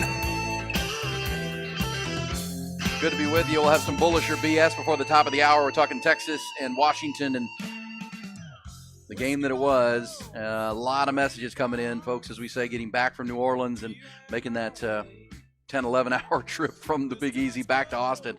It's amazing. It takes half the time to get there as it does to get back. That's just the way that goes. But says, guys, my feelings are certainly hurt over the loss to the Huskies, but it's good to know that the Horns are so close to the Natty. Hook 'em. Yeah, I mean, we said that. I mean, it's so much better to be talking about the disappointment of Monday than the apathy of the previous 10 years. Yep. When you're not relevant, you're playing in Texas bowls. If you're in a bowl, It's a bowl you don't care about. yeah, Not even excited about it. You said it right. You said it over the month, and I think a lot of fans believe this. They're ahead of schedule. This is year 3. Winning the Big 12 championship, That was the goal. That was the goal. Yeah. And they kind of played like it in the game on Monday. They had They achieved did, their like, goal. That's exactly right. And human nature is, we want to get ourselves fired up. You But relax a little bit. Relax a little bit. And honestly, they hadn't been in this situation before, and they hadn't achieved this much. And I do think them being celebrated for like 2-3 weeks in between Big 12 title and this game, I think it made psychologically it had a negative effect on them. Washington, on the other hand, played like a team with a chip on their shoulder. They were on the road, underdog, right? They had a lot of motivation for them. And I think for Texas, they did not play like they had that chip on their shoulder. Yeah. And they dang near won the game. And as this text says accurately, excuse me, said the Horns needed 10 miracles in the last 2 minutes to win the game. They only got 9. Yeah, that's true. You're damn right. They came close. Well, and in the end of the day, if Quinn Ewers had thrown to the pylon and thrown instead of a fade pass, a kind of a high ball because like he's used to throwing that high ball to Adonai Mitchell, right, or Adonai Mitchell, but if he had thrown that bullet and just let it go right to the pylon, paintball there, right to the back. Might have been a touchdown. And Texas, because he was open. Dan Orlovsky said it too. They were playing inside leverage. They were playing off. So that's the ball they were giving you. Yeah. They were giving you that, and why would they give you that, E? Because you hadn't thrown it all year. Yeah. It's called scouting. It's called coaching. Why give them the one pass they don't throw? When's the last time Texas threw a back shoulder fade? Yeah, and that's the further development of Quinn Ewers. That's where he can say, oh, that's not there. Let's go to this. Yeah. And that's going to be that next level progression. And that's what we see from Michael Penix. Michael Penix is in year 6. And we got a text from a guy that says, man, as a Buckeye fan, I hated seeing Penix when he was at Indiana.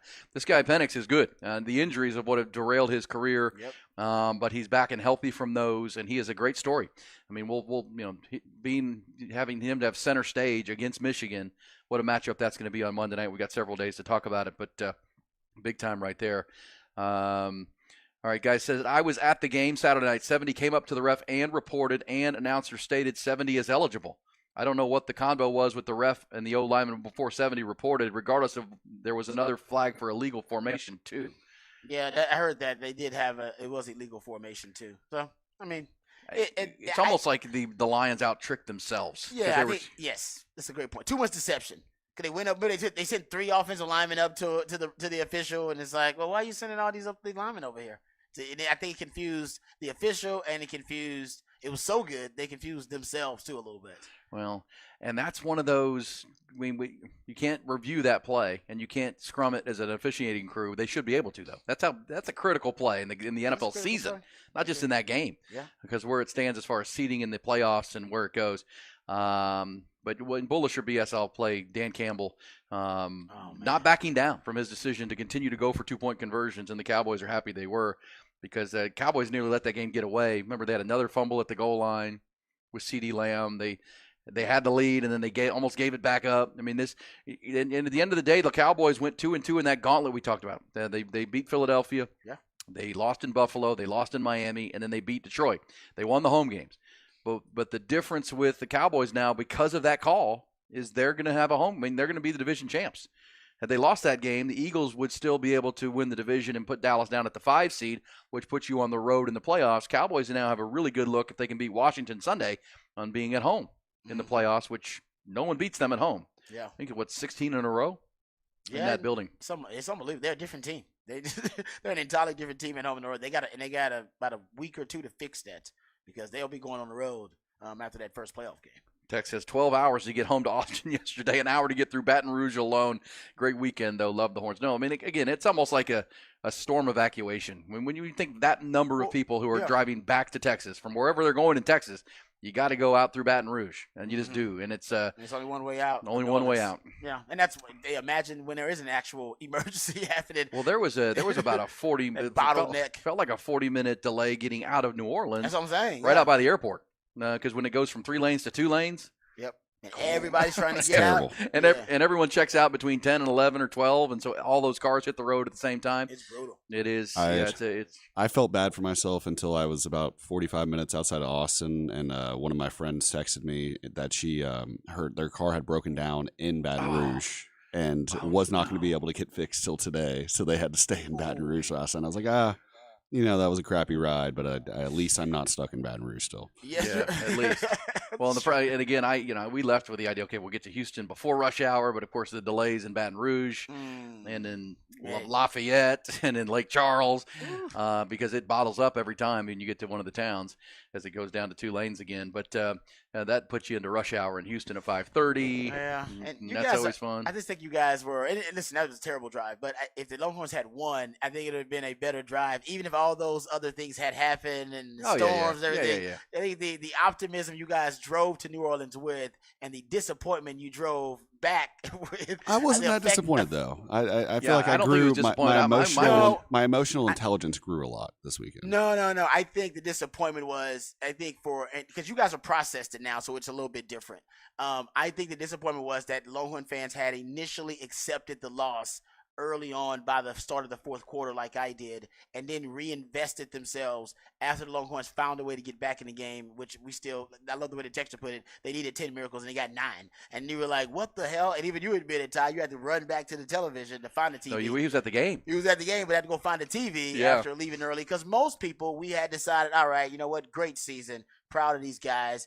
Washington's a better team. Michael Penix is a hell of a player, and pretty much started to emotionally move on. And started almost a grieving process.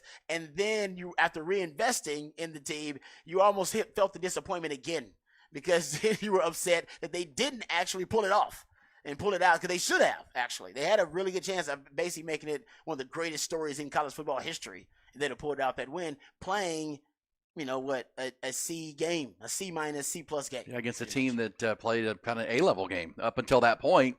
Yeah. And somehow you had 50 seconds and they make a penalty on the punt return interference, and you're like, holy cow. Oh, we got this. Jay Witt rips off a 41-yard catch. Jaden Blue makes a hell of a catch, and now, as you said, history on the precipice. And if Quinn Ewers had made a better read and made a better throw, on 4th down, they win the ball game. And your drive back, you'd be ecstatic through that 12-hour drive. But I will say I don't this. know. I probably would have been really hungover on that drive back at that point. Yeah, but personally, still buzzing though. Personally, me, because right, I was doing the in-game watch and I went to bed after that. So the hangover wasn't a problem. My ass hurt at the end of the day. By the time I got to Austin, my ass was hurting. That's what problem. You had ass cramps. On my back. Well, because there's one thing driving long distances, but you can put on a podcast or listen to music. When you're sitting in traffic and you're stopping all the time, I mean, we probably hit 6 times where you had to dead stop for. No. It's bad for your mental health. Yes. To be in traffic that long. Oh. It is. I agree with that, man. And by the way, my Waze app, thanks to the Waze app, when I got to Baton Rouge, it sent me out and around. I got out by the Baton Rouge Country Club. I got to see the burbs of Baton Rouge. No, it was actually really nice. I got to go through the rich area of Baton Rouge. Oh, nice. Oh, yeah, and it kind of took me around, and I came back right where the bridge is, where you have to go up over the Mississippi River. But yeah, I mean, it was a long one, because it's one thing to drive 10 hours, but if you're just relaxed driving between the stoppages and then the rain, because then you get to LaGrange and it's not just raining, it's pouring rain. Yeah. And lightning strikes to your car. It's oh man, this is fun. And that's the very end of it. So your ass hurts, your back's cramping up, your legs hurt. You're oh god, just get me out of this car. Heartbroken. And all of a sudden you got to slow down to 60 miles an hour or 50 miles an hour because it's pouring down rain. But all of us who had to do it dealt with it, and glad to be back. Glad to be talking football. Good problem to have. And talk about a Longhorn program that is growing and needs to continue to grow. Xavier Worthy, we'll talk about this coming up, has declared, you were asking the question where he ranks as an all-time receiver at Texas. I think the general consensus between you and me was certainly top 5, argument for top 3. We'll take your thoughts on that. That will lead us into bullish or BS. Coming back, some topics we're bullish about, including Dan Campbell. Should he have continued going for 2 on Saturday night with the Cowboys? I'll let him defend himself, and then you can say bullish or BS as a proud one-time member of the Detroit Lions. Yeah, Rob. exactly. One-time member of the Detroit Lions. We'll have that coming back. Hook 'em up with Ian Rodby.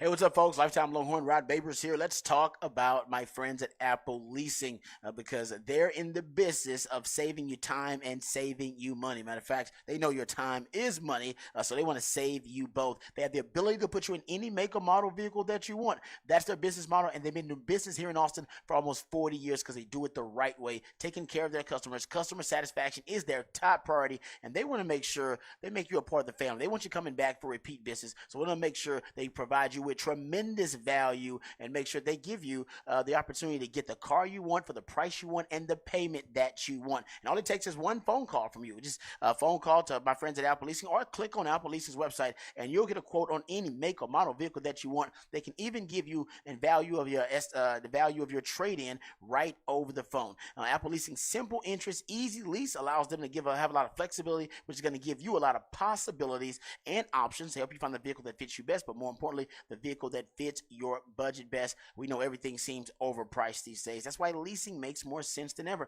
You're only paying for the part of the car you're actually using, and then you can just enjoy that brand new car smell. They get all the same discounts, all the same incentives that all these dealers do, except they pass those savings on to you, the customer. So instead of going from dealer to dealer, doing your own price shopping, going down the research rabbit hole, vetting all the dealers, vetting the actual dealership itself, instead of doing all the price shopping, doing all that stuff yourself, just give Apple Leasing a call. Let them know the price, let them know the payment, let them know what your budget is, let them know exactly the car you want, and they will do all the hard work. They will go through all the headaches, they'll deal with the stress, and then all you can worry about is enjoying that brand new car smell. Give them a call, 512-346-9977. That's 512-346-9977, or visit appleleasing.com. That's appleleasing.com.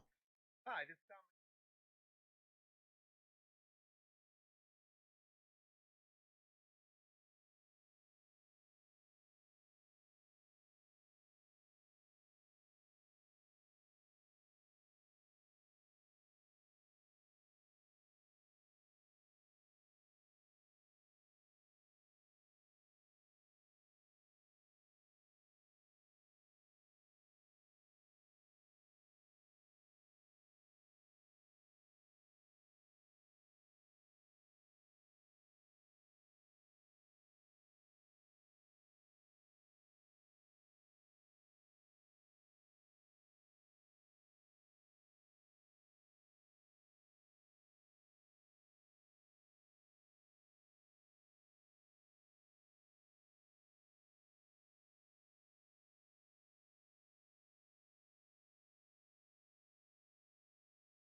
Aaron Hogan, Rod Babers, Hook 'em Up, 1019 AM 1260, The Horn.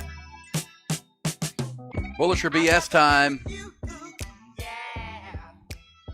That is a fun Wednesday, but disappointing, but still encouraging, I guess would be the way to go as you get further past that game on Monday night. Longhorns lose, but kind of lost it twice. Yeah, Kind of resigned yourself in the third quarter when the 9-point lead was there with and then the onside kick didn't go your way. You kind of that's it. Out to 13. Good season. You're like, good season. Yeah. Then the next thing you know, you're at the 12-yard line and with 15 seconds left, you're and thinking, you're yelling about play calling. Rightful. No, what are you doing? Don't throw that. Yeah, exactly.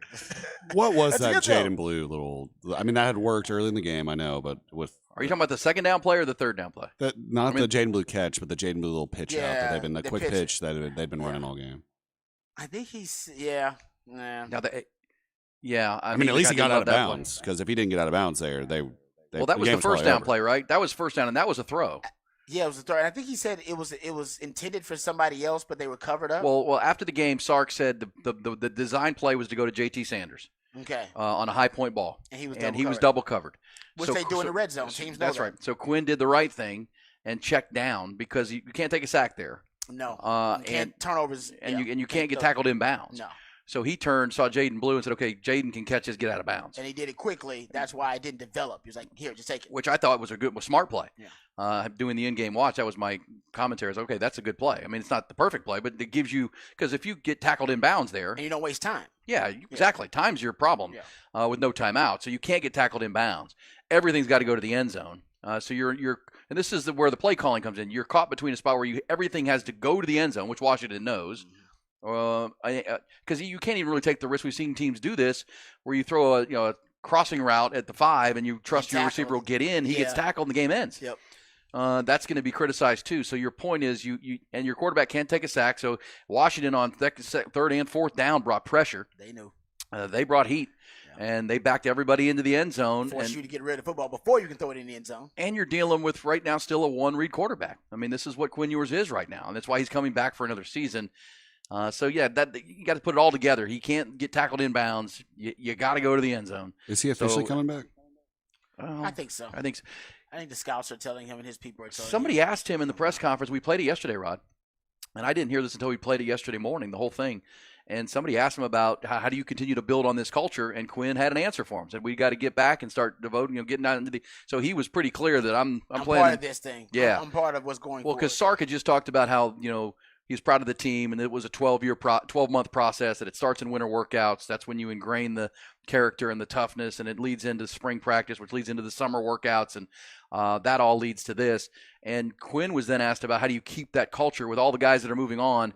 He said, no, I got to be in the front of this thing. Yeah, I'm going to be – actually, I will be the catalyst. Which that's not him announcing he's coming back, but it's pretty clear that he plans to be back. I think he's coming back. At that point. Especially if he had lit it up in this game and they lost, say he went, basically pass for pass with Michael Penix and outdueled him.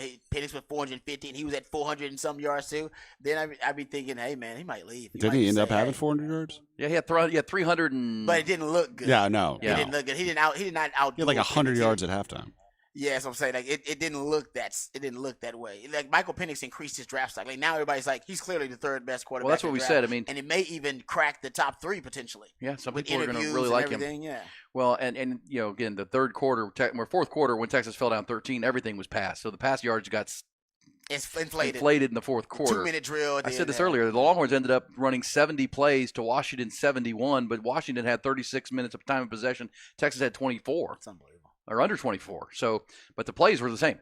That's crazy. But there was the 2-minute drill before the half. There was the entire fourth quarter was essentially a 2-minute drill. They didn't touch the ball in the third quarter at 5 all. plays. Yeah, it was such a weird game. But that was a weird game. You're right. That third quarter, that was it. I mean, I think Sark miscalculated in the second quarter, and then nobody could have anticipated a third quarter where you don't see the football but 5 times, and that pretty much. Was the game. Because Washington went and scored on their first possession with a really smart drive out of the half. And then that's why it was so big to get the touchdown for Texas before the half, which, equaled the game at 21. Yeah. You get in a blowout situation. That's right. They were trying to do the 2-for-1. Yeah. And so they go up 28-21, and then C.J. Baxter fumbles the first play. And so then they go score a field goal and control the ball a little bit after that. Yeah. And then, then you get your 4 other plays and punt. Then they go kick another field goal. Then Jaden Blue fumbles. And it was frustrating for sure. That's the word I kept using yesterday from New Orleans. Just a frustrating game all the way to the very end. That it just felt like you were, climbing the hills, kind of driving back from New Orleans yesterday. It's frustrating. Like everywhere you go, you're bogging down. Plenty of time to think about it. One of the things that I noticed in the Sugar Bowl and in the stadium was that a lot of people were complaining about the refs. I was too. Was that something that y'all noticed on TV, or was that just? Okay. Well, I'll say this: that the defensive chop block that they called was a bad call. That was terrible. And a lot of the spots early in the game. Now, look. I'll say this: it is a rule that you can't go low on a player without the ball. You can't come out of the blue with a cutback chop block against anybody. Only player with the ball. But he didn't hit him in the legs. He hit him in the stomach. Mm-hmm. And it was really just Ryan Watts trying to protect himself. He was just trying to huge man coming at him. He was just like trying to get into a defensive position so he didn't get pancaked. And the official who called that was behind the play. And so he didn't – if he had been the other side, I don't think he'd have called it. What he saw was the big man and Ryan Watts kind of crumpled down and he tripped over him. I thought that was a bad call upon instant replay. I don't remember any other really big bogus calls. Pre-snap penalties are pre-snap penalties. I mean, right? False starts are false starts. And Texas had a bunch of those. The PI was obviously a PI. I mean, Terrence Brooks was beat. They called the Jordan Whittington. Remember when Jordan Whittington blocked 2 guys on the screen pass, and they called him for the second where he got a hold?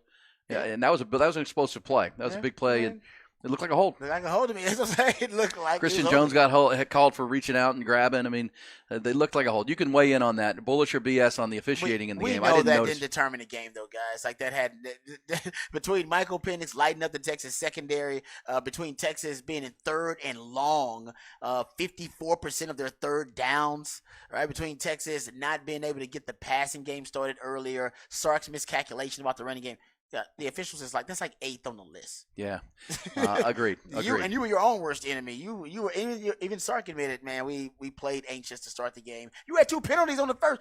You had a penalty offensively on the first drive, and you had a defensive penalty on your first defensive drive. Yeah, it was a not disciplined game.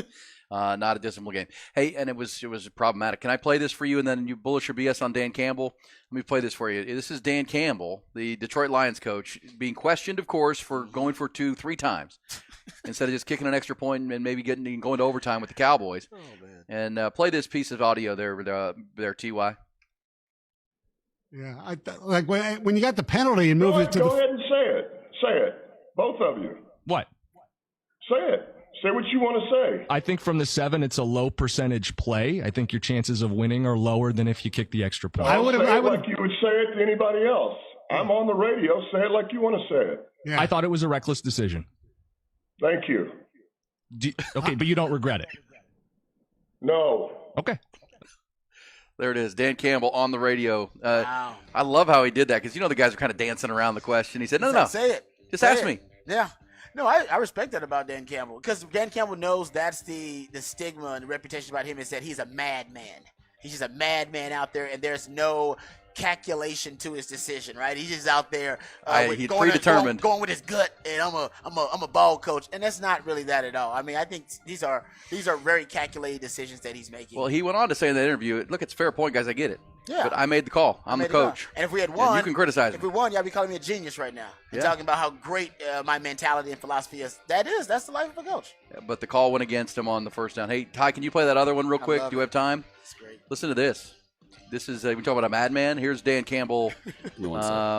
Actually, we'll play it on the other side. We'll play it on the quick other side. It's pretty good. He is a madman, but because he said, "I'm ready. I have controlled fury." Yes, he is a madman, but in the best way. In the best way, guys. In the best way. Oh, I love him. Lions are 11-5. Cowboys are 11-5. But a win on Sunday, they'll be the division champs. Texans play Saturday night in really the AFC's first playoff game. The Texans beat the Colts. They'll be in. Baby. Colts beat the Texans. They'll be in. Love it. All right, we'll pick that up. It is a Wednesday, still recapping what went on Monday. Starting to look forward to what's coming up this weekend. It's a fun one. Let's hook 'em up. Rod B, 1019, AM 1260. Stream it on the Horn app and always at hornfm.com.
We're rolling take A. We're rolling take overdub. Double tap.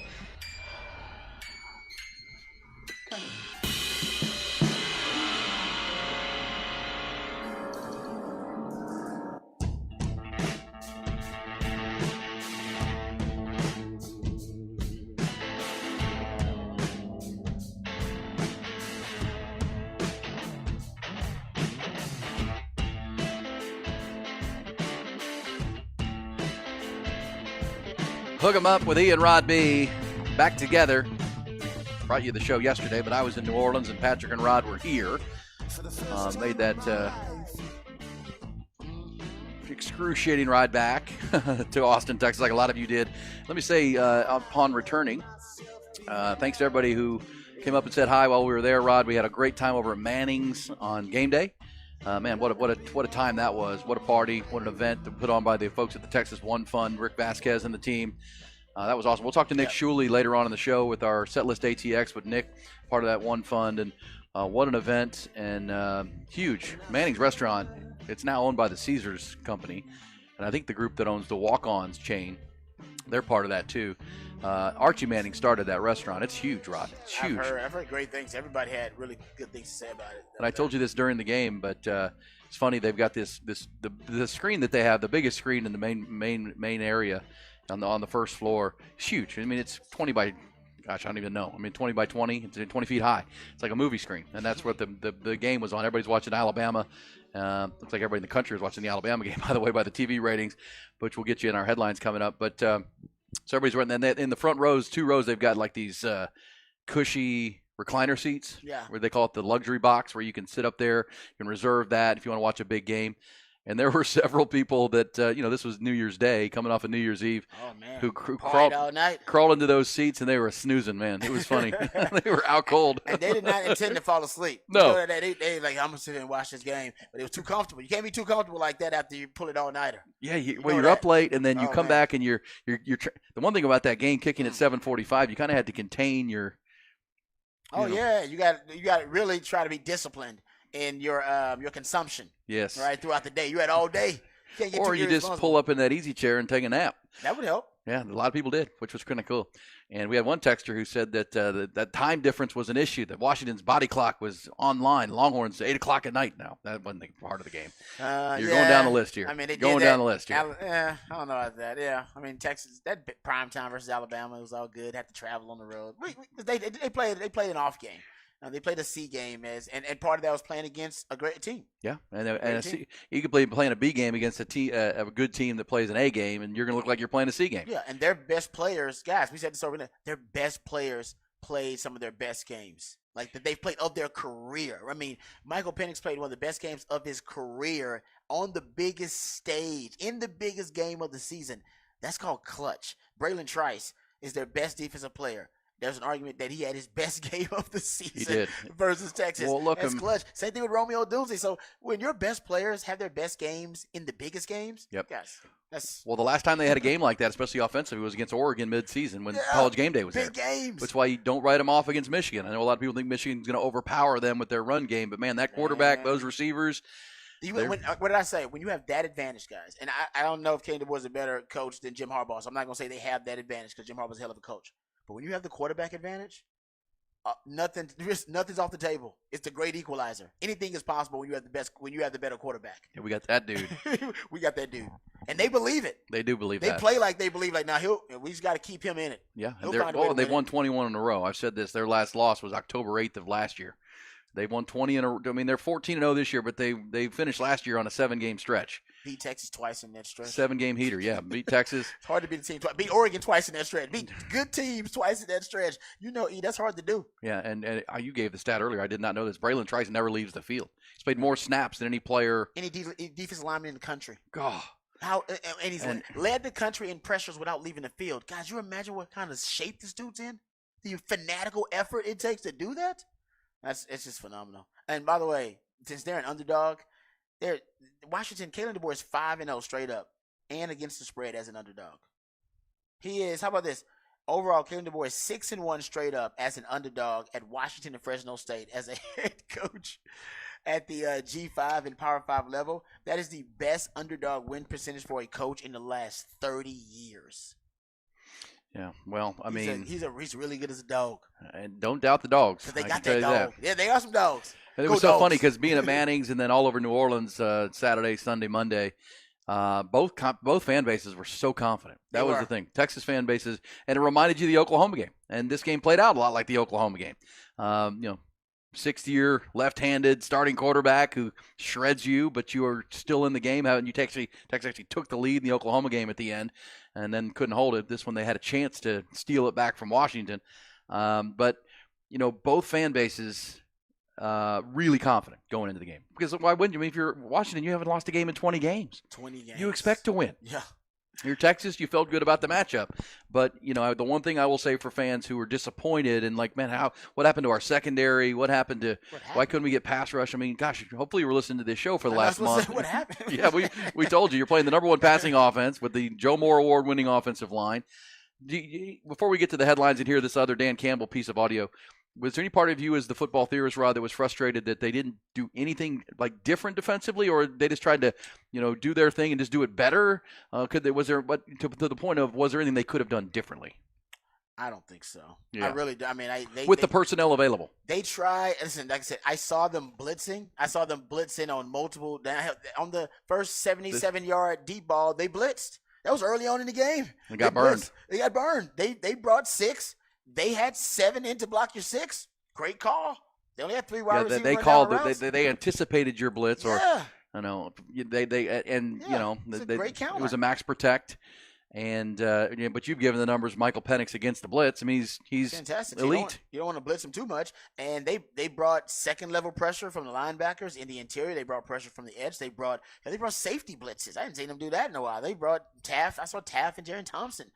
They were trying to get there. They played single high. They played 2 high. They played zone. They played man. The corners played bump and run. They played snug. They played bail. They played off. They just could not cover Washington, and mostly it's because they couldn't pressure Penix enough. They just couldn't. And even when they did pressure him, Sark said it, we pressured him. He escaped. Yeah. Every time we would pressure him, Ethan Burke was untouched, and I'm sure Ethan Burke was licking his chops. He had a beeline right on Michael on Penix. the tip drill touchdown. The tip drill touchdown, and he was untouched. And Michael Penix as a savvy veteran, stepped up in the pocket, just a couple of very discreet steps, avoided the rush, and deliver the ball on the money. And I mean, and by the way, he called that protection. It's almost like he knew he was going to be unblocked. Yeah, he's like, that's my guy. I'll account for him. I got him. Don't worry about it. I got him. That's impressive. And again, and Texas fans, I get it. I know you folks watch the game from the Texas perspective. This Texas, Manny Muhammad was confused a lot. Well, Manny Muhammad's a freshman playing senior NFL receivers. Yeah. Yes. I mean, you have to expect that. The team that shifts in motions, top 5 rate in the country. They move things around constantly. Yeah. They did that. They did what they were. And this is why the third quarter was critical, because at least until the halftime, despite the fact that it felt like Washington was in control of the game was tied. Mm-hmm. And we said all month leading up to this game, we had a month to overtalk about it. It's a heavyweight match. You have to respond. You have to answer. You can't lose 3 rounds in a row. You're going to lose this fight. And that's what Texas did when they didn't score at all in the third quarter. Yep. And Washington scored 13 straight points. That was the difference in the game. And we asked the question a couple of times during the month. How many points is it going to take to win this game? We both said 35 plus. Mm-hmm. 30 north of 35. I think I was at 36 or 37, something like that. And my pregame prediction on the game was 37-34 Texas. I picked the Longhorns to win the game. So you picked the score pretty close. Yeah, but I felt like you had to be over 35 to win the game, and the Longhorns ended at 31. That in that third quarter when you went goose egg, because again it was 7-7 after one, it was 14-14 in the second. It was 10-0 and really 13-0 because the second field goal came on the first or second play of the fourth quarter. Yeah. You got dominated in that stretch, and that was a ballgame. Yeah, you basically lost a quarter of football. Yeah. They played 4 quarters, you played 3. Yeah.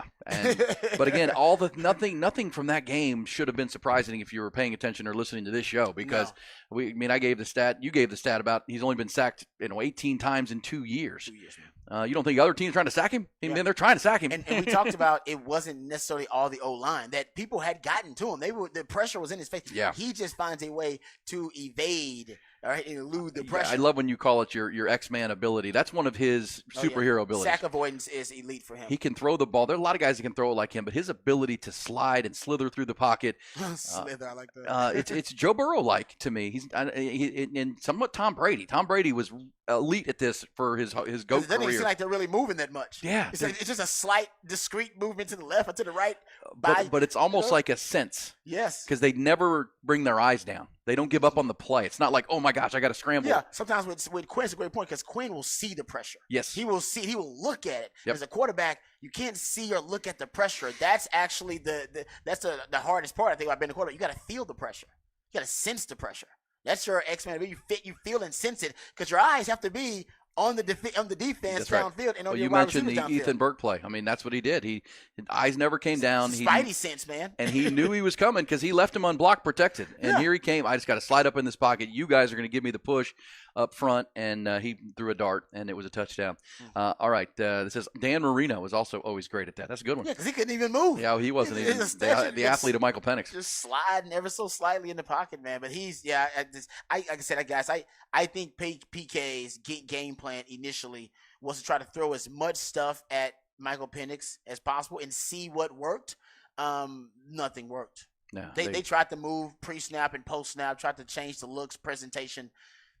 Nothing worked. They really did. He was in his zone, man, and that he was on a heater. Well, and that's why if Texas had been able to pull off that comeback, can you imagine how disappointed Michael Penix and Washington would have been? Because almost like they let their foot off the gas and they allowed Texas to come back. And man, somebody texted right on point earlier. They needed 10 miracles. They got 9. Yeah, and that's why I think Sark should have took it upon himself to say, "Man, I'm keeping that defense off the field." Yeah, y'all ain't gonna see the field because y'all can't handle it. I know y'all can't handle it, so we're gonna just run this. And damn you said ball. this right a little bit ago that no one could have predicted only 5 plays in the third quarter versus 20 something for Washington, but. You know, had Sark run the ball more in the second quarter once he knew he could. You talked and were glowing about the pony package and the 2 tailback set in which they went down for their second touchdown and just gouged Washington. They could have run that the entire second quarter. They ran it two more times the entire game after running it for 1 touchdown drive. And to your point of the second quarter, and it's on point by the way, because you can make an excuse for Sark in the third quarter they never had the ball. Yep. And in the fourth quarter they were trailing and had to come back. First quarter you're still filling each other out. Second quarter was with the time to slow that game down and almost anticipate the third quarter. But you should have done to them in the second quarter what they did to you in third. That's right. You should have played keep away, and they didn't do that. That's right. Found it out Hey, we'll play this Dan Quinn. Actually, before we get to the headlines, and they're quick, and then we'll get to Behind the Burnt Orange Curtain at the bottom of the hour. Some off-the-record conversation before the end of the hour. Ty, can we play the other Dan Campbell? Because I know there's folks who are eager to hear Dan Campbell. Because we played his radio interview where he was like, "No, ask me, guys." He was getting in the face of the radio guys. He forced them to ask him. No, ask the question. Ask it like you would normally. Be a man. Ask me the question. I love that about that because you can tell that he was maybe listening before and heard them, being real talkative about it. Smarmy about Then it. they brought him in and he was like, "Hello, Coach. How are you this morning?" He's like, "No. Hey, Coach. Good to Happy New Year." They probably went on a rant earlier. It was reckless, man. It was reckless. And then when he's on there, "Hello, Coach. How are you this morning?" That's right. Yeah. You're right. Can't say I haven't done that before. Can we get to the other Dan Campbell? Because this is, the Lions and Cowboys have the same record. They may meet up again in the playoffs. Who knows? Here is Dan Campbell. I've got controlled fury, and I'm ready to go. I'm absolutely ready to go. I don't go the other way. So, and the team won't either. We're on a mission, and we're not going to feel sorry for ourselves and wallow in everything. We had plays to make, we didn't make them, and it's a tight game, a good opponent, playoff type atmosphere, and you got to make that one extra play that we didn't, and so we will use this as fuel. I got pure octane right now. I woke up, I'm ready, so we're moving forward.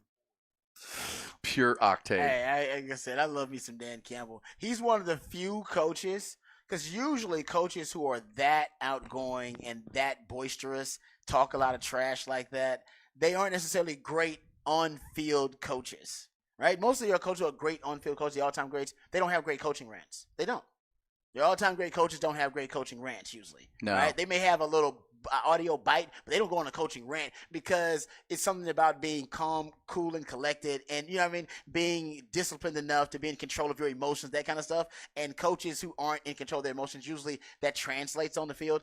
He may be one of the few coaches where he's the exception to that rule. Where I know you would say, well, he's a madman. That's why he goes for it on fourth down all the time. But I think he's going to end up being a good coach, though. In the end, I think he may end up being a good coach. It feels like it because he worked with Sean Payton. Yeah. He worked with Bill Parcells. Disciple. And he's got a guy like Ben Johnson, the offensive coordinator, at least for this year, who's kind of his geeky, yeah, he's got a nerd. He's got a nerd. Football nerd with him. He's nerd. not a football nerd, but he's got a football nerd there with him. Yeah. Hey, let's get to the other headlines, though. Top stories as we're talking Texas and Washington, what was and what's to come. Top Gun Rentals and Lawn Equipment bringing you the news. And, in the top stories, it's first one of many to come. Longhorns, of course, just a day after their season came to an end with that really tough loss in the CFP semifinal in New Orleans. They have now lost one of their starting players, Xavier Worthy. The speedster announced yesterday on social media that he will be headed to the NFL, considered a first-round selection with the speed and the production, both receiving and on special teams. Worthy becomes the first Texas star to declare. Certainly won't be the last. Deadline to do so is January 15th. Also yesterday, Georgia's All-American tight end Brock Bowers declared for the NFL draft. Also, TV ratings in for the semifinal games on New Year's Day and night. Safe to say, pretty big hit with the viewers. The audience in the Michigan-Alabama matchup in the Rose Bowl peaked at nearly 33 million viewers, according to ESPN. That makes it the highest-rated CFP semifinal ever. As far as a peak goes, the final grade, or the final rating for the granddaddy of them all, came in at just north of 27 million viewers. Most viewed semifinal game in a decade, most viewed non-NFL sporting event in 5 years on ESPN, and a top 10 cable telecast of all time. Sugar Bowl between Texas and Washington, not as big, but still did very well. Nearly 20 million total viewers. It peaked at 24.5. On whole, the CFP in the semifinal is the most watched in 6 years. That'll lead to the national championship game now Monday in Houston. Matchup of 1 versus 2. Pair of 14-0 teams. It's Michigan facing Washington. Good news yesterday for the Husky side of it. On a radio interview, Washington offense coordinator Ryan Grubb said that their starting running back Dylan Johnson is expected to play Monday night in Houston. Of course, got hurt on that last Washington offensive drive against Texas on Monday night. NFL now. Official word that the league has fined Carolina Panthers owner Dave Tepper $300,000 for what they called unacceptable conduct during the team's loss at Jacksonville in Week 17. Video showed the team owner throwing the contents of a cup into the crowd at Jacksonville from his suite before storming off. He's been fined $300K.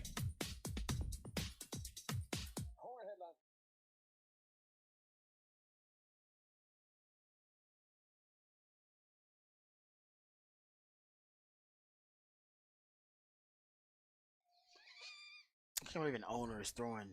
Oh, these guys. I mean, Drinks. this is guy Frank Reich couldn't wait to get out of there. Yeah, he's proven Frank Reich. Remember, Frank Reich had that very cryptic press conference where he talked about the awkward meetings they would have, and how awkward and tough they were. And he's essentially telling everybody, "Hey, man, this guy's out there. He's wild. It's unstable around here. It's dysfunctional."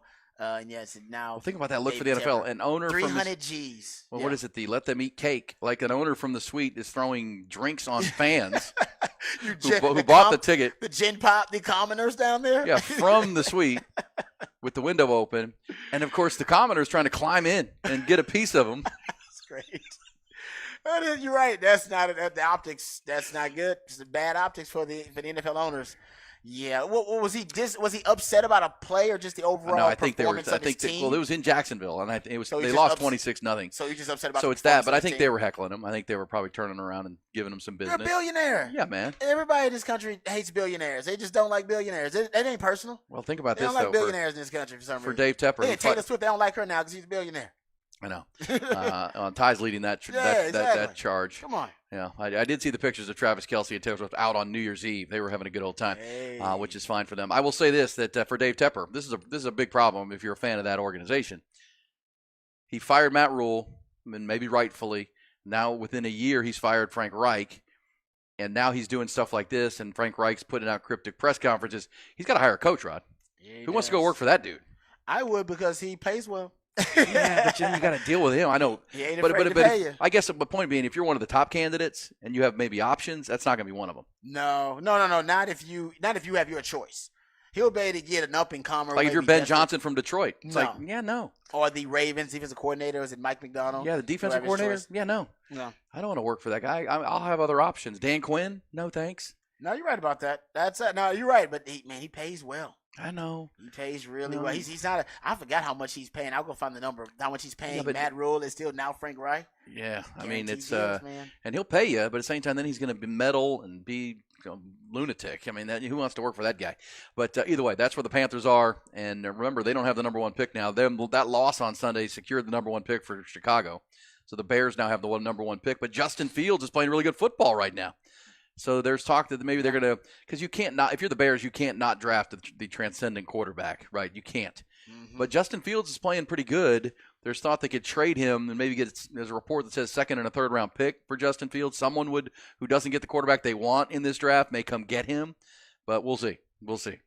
Keep an eye on that. Bears are going to have the 1. Trade him. I don't know what they're waiting on. Bears are going to have the 1 pick. But as we watched Michael Penix the other night, Trade that guy. you know who's going to have the draft order right now is pretty much set as far as that goes, and because we're going to the wire here for the playoffs. Yeah, you're right. It's done. But New England's drafting a quarterback, right? They'll draft one of these guys.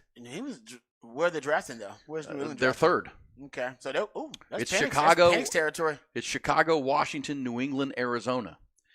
And Jonathan Gannon was on a radio interview this week and was asked, is Kyler Murray your quarterback of the future? And he said yes. I got to tell you, he made a play against the Eagles that was spectacular. Giants have the 5th pick. You got to think they're thinking quarterback with Daniel Jones, and because they're not going Tony DeVito. Well, this is no, you're right. This is the draft for it though. I mean, you're gonna have The only team in the top 6 that's not looking for a quarterback at all is the LA Chargers. Are the LA Chargers. And they're going to be drafting one of them wide receivers. There'll be like 3 wide receivers taken in the top 10. There'll be like 4 quarterbacks taken in the top 10. Well, they took Quentin Johnson last year. Can they take? They got. Yeah, because Quentin Johnson's a bust. They don't like him. I know He hasn't been great. He's been drops a lot of passes and reportedly in practice. He's not a great practice player. They made a dang coaching mistake on that one. It ain't working out. Out of for Temple, Texas. Yes, Chicago. They're on. Look, if Caleb Williams is Caleb Williams, you got to take him. I mean, you just can't pass on that player. No. But if you're like I said, I think there'll be 4 quarterbacks taken in the top 10 to 11 picks, and Bo Nix are Washington right now. is taking a quarterback. Actually, it might be 5 because Jaden Daniels is going to get taken pretty high. Your quarterbacks are going to be Drake May, Caleb Williams, Michael Penix, Bo Nix, Jaden Daniels. Who am I missing in the top 5? Is that the top 5? I think you're right. Now it looks like somewhere in that order. Looks like the Washington State quarterback Cam Ward is not going to transfer, but he's going draft. Yeah, I didn't understand. He must be getting told. Someone must be telling him he's going to get drafted pretty high. He's got to be getting some advice. In a deep quarterback draft like this, too. Yeah. So, let's run through them. Chicago's going quarterback, and they'll probably trade Justin Fields for more assets. So they'll get Drake May or Caleb Williams. I remember they got a pretty good haul in the trade for the number 1 pick last year. So the Bears can take a big leap forward. And that's maybe why that's an appealing job to one Jim Harbaugh. Mm-hmm. Draft your quarterback. Hire that. Didn't he hire Dunye? Who did he hire? He just hired a new agent. Ooh. Harbaugh did. Yeah, he hired an NFL. The guy's got NFL ties. I'll find that story for you. So Chicago 1 going QB, Washington 2 going quarterback. Yep. Either Drake May, Michael Penix, and then New England's going quarterback. Top 3 going quarterback. Yep, you're right. 4 Arizona not. 5 New York Giants quarterback. Unless they're not believing in Daniel Jones, are they? So top 5, you got. I'm just saying you got to have 4 quarterbacks in the top 5 picks. Then. So Cardinals, Chargers not. Tennessee, are they sold enough on Will Levis? Probably so. Yeah, I guess for now you gotta. New York Jets 8. Do you stick with Aaron Rodgers? They might need to think about drafting a quarterback. 9 Atlanta. 10 Bears. Atlanta needs a quarterback. Jaden Daniels would be nasty in that system. 10 Bears. The Bears have 1 and 10. That's gonna be great for them. Yeah, Harbaugh might jump on that. Because you get your quarterback and then you can draft like a defensive piece, or you can draft another wide receiver. Because they'll have if this many quarterbacks go early, really good position players are going to slide. I mean, he potentially could get the quarterback of the future, and then get his quarterback like a great wide receiver. Well, this is seen as a great wide receiver class, which they all are now, because as you said, it's the deepest position in football.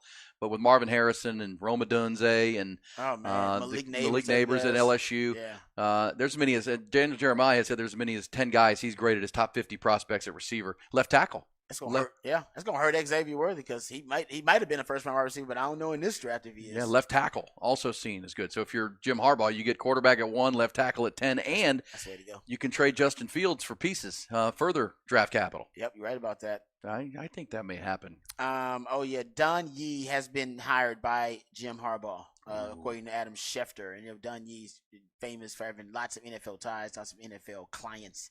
Tom Brady, I think, is one of his clients, that kind of stuff. So, all right, there you go. Keep an eye on that. Of course, Michigan has a date with Washington on Monday night for the national championship.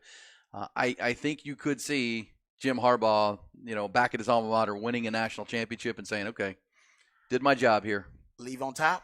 I'm tired of this NCAA racket. Yeah, right off into the sunset on top. And look, I mean, just like we talked about with Carolina, I mean, just taking an NFL job to take one isn't always the best way. You're gonna get paid, but in a place like Chicago where they're desperate and they'll kind of give you the control. They will. And you have the first pick, and you have the 10th pick, and you have a nice piece at quarterback who you can use for further capital.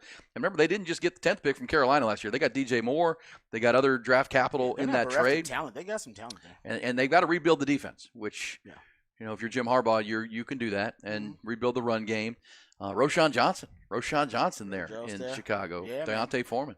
All right, so we'll keep an eye on that. That's good NFL because this is the time of year now with the Longhorn season coming in. We'll continue to recap what went on Monday night. Yeah, we'll dive into the NFL, though. But, man, the NFL, what's to come? The Longhorns with Xavier Worthy.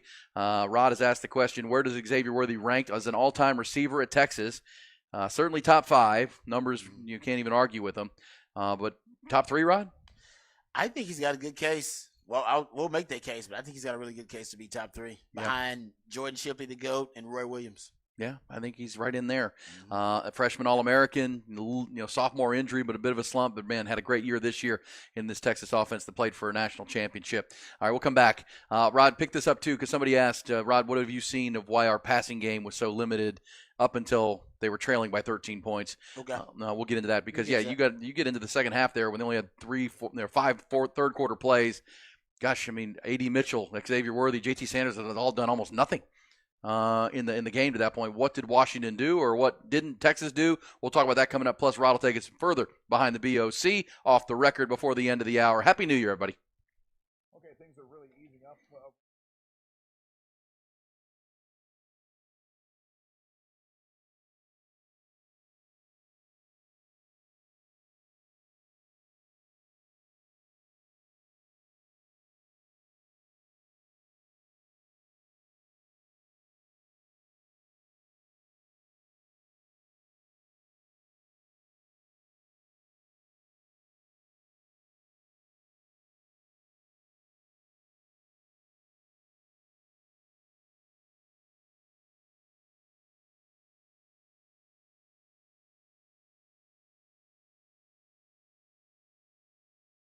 Underdog Fantasy, folks, playoffs are here. I got Week 18 in the NFL. You got playoffs around the corner there, too. Also, the NBA is in full swing, and when people ask me why I love playing Underdog Fantasy, it's simple. It's easy, right? I'm going to watch these games anyhow. But then if you get in there and you can win some money. You win some money. And maybe you don't have a rooting interest in the game, but you know these teams. You know who's playing, what the matchups are. So you go to the Underdog Fantasy app or UnderdogFantasy.com. Once you get signed up, and you pick between 2 and 5 players that you're going to watch in these games, and then you're picking within game stats. You're going higher or lower. They're going to go up, higher than or lower than. And then you sit back and watch the games. And if you go 5 for 5, you're going to win 20 times your money. So it's simple, it's fast, it's fun. Just puts that little extra juice on the game that you're going to watch anyhow. You pick them, you watch them, and you win them at Underdog Fantasy. Choose higher or lower on 2 of the 5 favorite player stats that you like. You pick the stats. They don't even lead you anywhere. You get to pick them. What you do.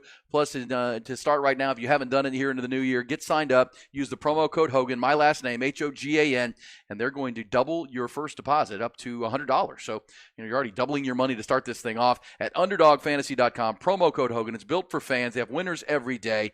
And again, pick them, watch them, win them. Simple, fast, and fun at UnderdogFantasy.com. Promo code Hogan. Must be 18 or plus and present in a state where Underdog Fantasy operates. Terms apply. Concern with your play. Call 1-800-GAMBLER or visit www.ncpgambling.org.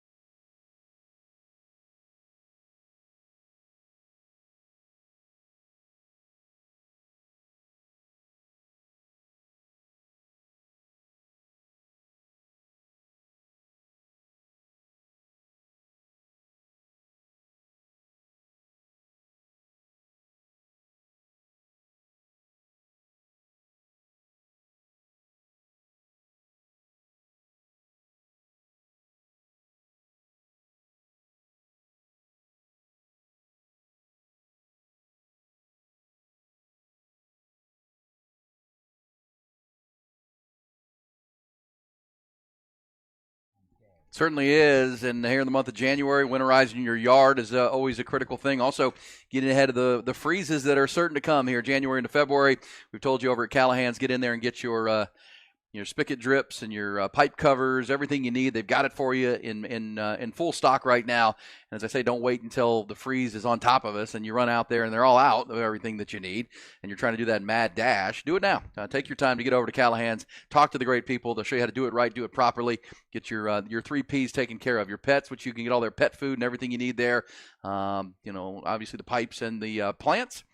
All there at Callahan's General Store. Also, Rod, coming up here this week, and if we don't do it this week, we'll certainly do it into early next week, announcing our golf course of the month for the month of January. We're going to have a spotlight course every single month. We had Grey Rock out there in South Austin this past month. Here in January, we'll have another great one, which we're excited to tell you about coming up. Looking forward to getting out there and playing some holes. Haven't been able to get out there yet. That's why we haven't announced it, because we had the weather, and then Omar Uresti was out of town for a few weeks and trying to qualify for that senior tour, which he came up just shy on, gosh dang it. But we'll get back out there and make that happen. By the way, the actual golf season does get going this weekend. Kapalua, Rod. Kapalua. Nice. They start in golf with the Hawaiian swing. This is why it's good to – it's really hard to make the PGA Tour. It's really difficult. Mm-hmm. But once you do, you get to start the new year in Kapalua, then Honolulu. So they do the 2 tournaments in Hawaii. Then you come back to the California swing up through La Quinta, California with the American Express Championship. Then they're to La Jolla with the at Torrey Pines with the Farmers Insurance Open all through January. So we'll keep you posted here on At the Turn. We'll also get you and let you know what the course of the month is going to be here in January, and tell you all about it. What the course of the month is all about, learning the history about these great golf courses in Central Texas that you're already playing or maybe trying to become a member of, whatever it may be. We had Grey Rock, a Muni, which was great last month, and now we'll switch gears here into January. So At the Turn is where you'll keep up with all golf throughout the season here on, Hook 'em Up with Ian Rod B. It's brought to you by Callahan's General Store. Always a good day to make it a Callahan's day.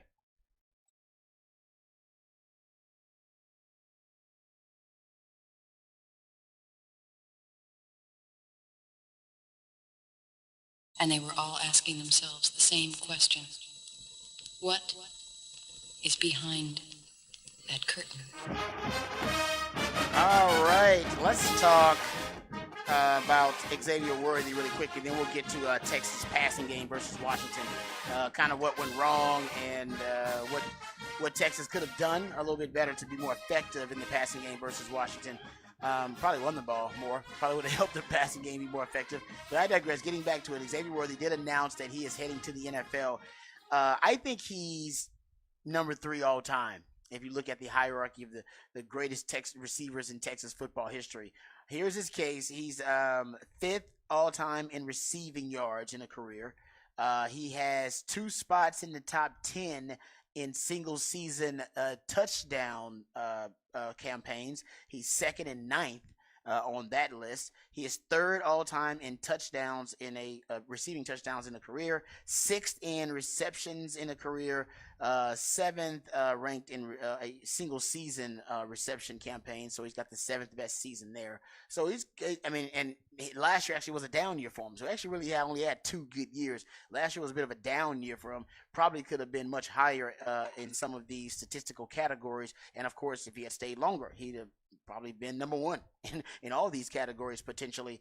And I think the added value of him being a great punt returner, an elite punt returner, also helps you in terms of the him being a fan favorite. Longhorn fans remember something exciting happening a lot when Xavier Worthy touched the ball, whether it be the deep balls that he caught or whether it be the punt returns. He caught a lot of touchdowns, which I like for my wide receivers. So I would say he's definitely top 5.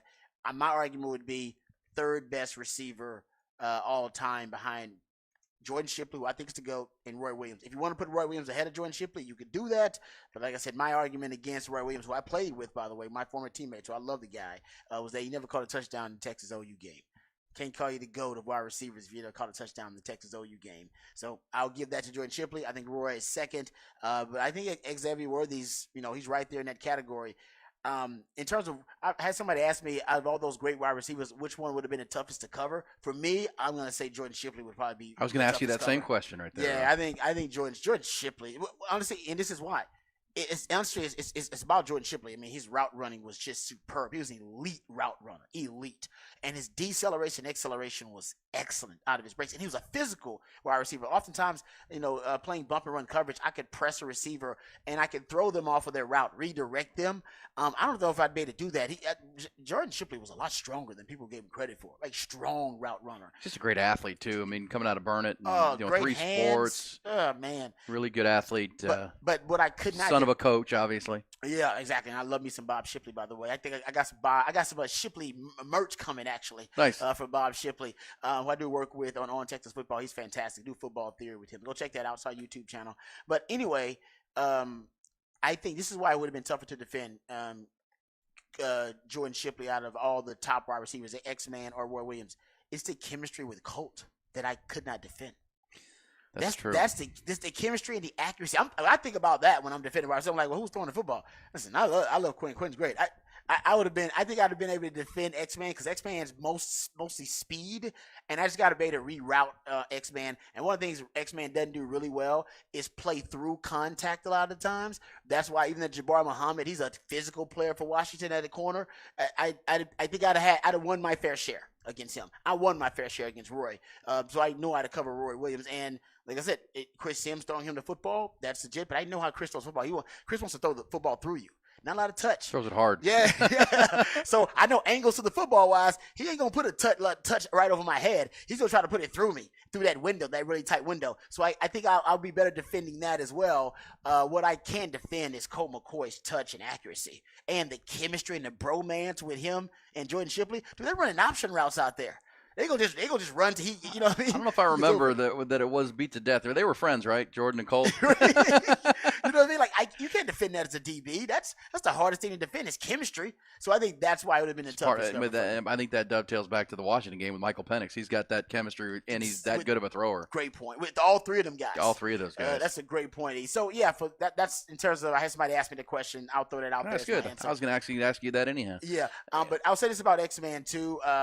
One thing I admire about X-Man though, he is small-ish, and you're gonna hear this during scouting season. They're gonna be knocking him because they're gonna be like, he's small, but he's physical for a small little dude. He is.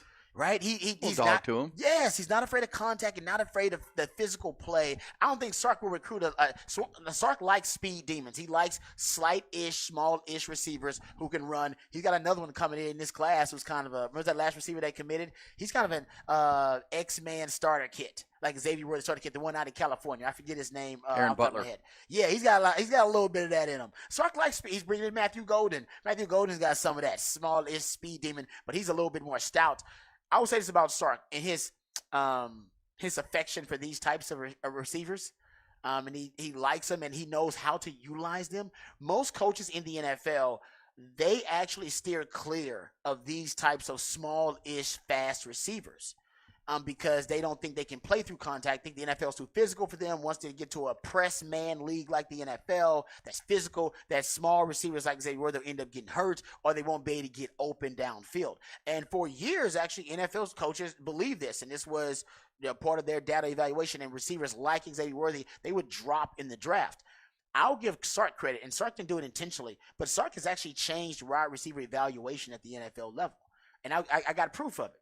So they have what they call body mass index. For those who don't know, and I'm not saying I swear by body mass index. I can give a damn about it. It's just a reference. It's a quantitative way to measure, body fat and height and weight, and it's basically a measurement of the combination of those things, right? And they call it body mass index. So if you look at a body mass index, so we're basically trying to see how slight a guy like Xavier Worthy is. He's 6'1", 172. His body mass index is around 22.7. If you look at wide receivers with below average body mass index, and the average for these wide receivers, let's put it at 25. So we're looking at wide receivers with below a 25 body mass index. To give you a little bit of perspective on that, Zay Flowers was drafted right in the first round. He's at 26, and he's a smaller receiver. But he's stout. He's quick thick. As heck. He's thick, though, right? He's thick. He's at 26 body mass index. X-Man's at 22.7. Devontae Smith's at 23. Yeah, that's the comp I get with him. These are smallish guys, right? They're smallish guys. Because remember, Devontae Smith came back for his senior year and won the Heisman. Jordan Addison, you've seen him. He's slightish, right? Jordan Addison, his body mass is at 24.1. These are slight-ish guys, small-ish Hollywood guys. Brown kind of comes to mind. Yes, that's exactly right. These types of guys. The NFL would shy away from those receivers because they didn't think they were physical enough and they didn't think they were big enough. And I'll give you a stat. So there were 24 wide receivers drafted in the first 2 rounds, all right, with a 25 BMI or less since 2000. All right, so since 2000, 24 wide receivers drafted in the first 2 rounds with a 25 BMI or less. Since 2000. How about this? There have been 9 of them drafted since Devontae Smith was taken in the top 10. Change the narrative. Sark did. Won the game. Sark, and he won the Heisman, right? Won the Heisman, drafted in top 10. Well, Probably and the highest draft pick of those receivers who are small-ish and slight-ish. And what Sark did was provide a blueprint on how to use them. And now we have NFL offenses who are trickling up to the NFL. There's no such thing as a pro-style offense anymore in a college offense. They're essentially running the same schemes and concepts. And now you can take Sark's blueprint for a small-ish, slight receiver and go, hey, we can do that. And who does that more than the Philadelphia Eagles? They essentially run what a lot of people would describe as college concepts, RPOs, a lot of targets to motion, obviously the quarterback run game being a bigger part of that. So I think Sark not only – unintentionally, I think he shifted the narrative about these types of receivers because he provided a blueprint how to use them. Well, and let's also say in this day and age, you can't headhunt receivers, right? You can't take them out. Yep. So they can last longer, I think would be the way to put it. They're more durable. And look, I would say this for X-Man. You know, Devontae Smith came back for a senior year at Alabama and ended up winning a Heisman Trophy. I do think if X-Man were coming back for a senior year, he'd be that kind of player. I don't know if he'd win the Heisman, but he's going to be Quinn Ewers' favorite target. He's going to be a guy who's going to rack up big numbers. He's going to return some punts. So he'd be in that conversation. So I do think the comp for me is somewhere in the NFL, Rob, between Devontae Smith and Marquise Hollywood Brown. Mm-hmm. Remember the kid out of Oklahoma? Yeah, it's not bad. That's where I see him. Now, will he reach the level of Devontae Smith, or is he going to be closer to Hollywood Brown, who's really just a deep threat that never has developed into a full-time, all-around receiver in the NFL? Devontae Smith has. Now he's got A.J. Brown to help him too. There, I think that's why they complement each other well. I think a lot of your success in the NFL is built on the system. It's based on the system. Yeah, who's throwing you the ball? Hollywood Brown ended up with who? Well, he ended up with the Lamar Ravens. Jackson. The Ravens, who by the way, it ain't Lamar Jackson can throw the football. We see that now. But the Ravens didn't want to spread the ball out. Yeah. They didn't want wide receivers. They wanted tight ends and fullbacks. It was the Ravens without this offense. Yes, if he was in this offense, he'd actually be doing pretty good. They were running an antiquated offense, but they wanted to maximize Lamar Jackson. He won the MVP running that offense, so I'm not knocking it. But it wasn't good for necessarily a wide receiver in that offense. And then he went to Arizona, and the culture in Arizona was just toxic. So I don't know if anything grows. And I'd say this if you get a career like Hollywood Brown, he's a good player. No, he's a good player, but my point is, it just like your comp for Xavier Worthy, I think it's about the system they go in. What system did Devontae Smith in? He ended up in a decent system, right? He had it was a good offensive culture. That even after Doug Peterson, you had Shane Steichen coming in there with Sirianni, and they ran a really I would say it's a wide receiver friendly system. It's compatible wide receiver. Well, especially after the trade with A.J. Brown, and you brought a complimentary player. Yeah, and their run game is so good, and they know how to use him. Well, I think for X-Man, this deep receiver class could help him because he's going to get drafted probably lower in the first round and go to a team that's got good players. Or pushed into the second round and a team can trade up for him. Yeah. Kansas City or somebody like that needs him. I agree with that. It was one little stat just to put a bow on it. 24 wide receivers drafted in the first 2 rounds with 25 body mass index or less. I just pointed out Devontae Smith's at 23, X-Man's at 22.7. So this is since 2000, and 10 of them. All right, 10 of those receivers have come in the last 3 years. That's since Devontae Smith basically was taken really high in the draft. So almost half of the wide receivers in the last 23 years who have been drafted in the first 2 rounds with a 25 or less BMI have happened in the last 3 years. That is, I think, start kind of shifting the narrative a little bit with those guys. 8 of those, you're talking about 8 in the previous 16 years. All right, you started talking about that. 14 now in the previous 16 years, but 10 of those in the last 3 years. I think that's a big part of that is Sark. Now, the key is, going back to only 2,000-yard seasons out of all those receivers. So they don't get a lot. And that's the thing. I don't know the productivity. Look, and this is why I think the what Sark had vision for X-Man and A.D. Mitchell. Right, A.D. Mitchell became kind of the go-to guy in the red zone. X-Man was the explosion player, right? He was going to create big plays and punt returns. much like we see Devontae Smith. But when you need a first down or you need something big, you're probably going to A.D. Mitchell. Yep. I still think the NFL favors the bigger bodied guys, but you like those guys as the complement, the guys that take the top off of defense, the Brandon Cooks kind of guys that exactly right. you're going to use them. They're going to make a defense worry about them, but you're probably going to have a CeeDee Lamb too. Now, you're probably going to have a, what do you call Brandon Ayuk? Brandon Ayuk's a bigger guy in San Francisco, but he's the man beater. Right, the man beater. So exactly you're right. going to double up on Debo. You got to watch on Kittle. What do you do with McCaffrey? And then it's Brandon Ayuk getting single covered all the time. That could be X-Man if you put him in the right offense. Totally agree. And he's going to beat man coverage quite a bit. Yeah, so those guys, like I said, there may be something to it, some substance that they don't produce at the NFL level you want to, but I think ultimately that's because NFL coaches are behind the times a little bit. Some of these newer coaches who are using these receivers in the right way, using that Sark blueprint to weaponize them, I think you'll start to see more of those guys like Devontae Smith, now like a Zay Flowers potentially in the right system. Hell, I think even Tank Dell was a third-round wide receiver, but he's in that category too. That's a good one. Tank Dell, he was a third round, but he's right there. He's a great player. And he got hurt though. And elite quickness was, I think, what X-Man will have when he gets to the combine. Yep. I'll say this real quick, and then we'll get to the off-the-record topics, things you need to know. Probably have missed these stories, but you'll be talking about them here in the month of January.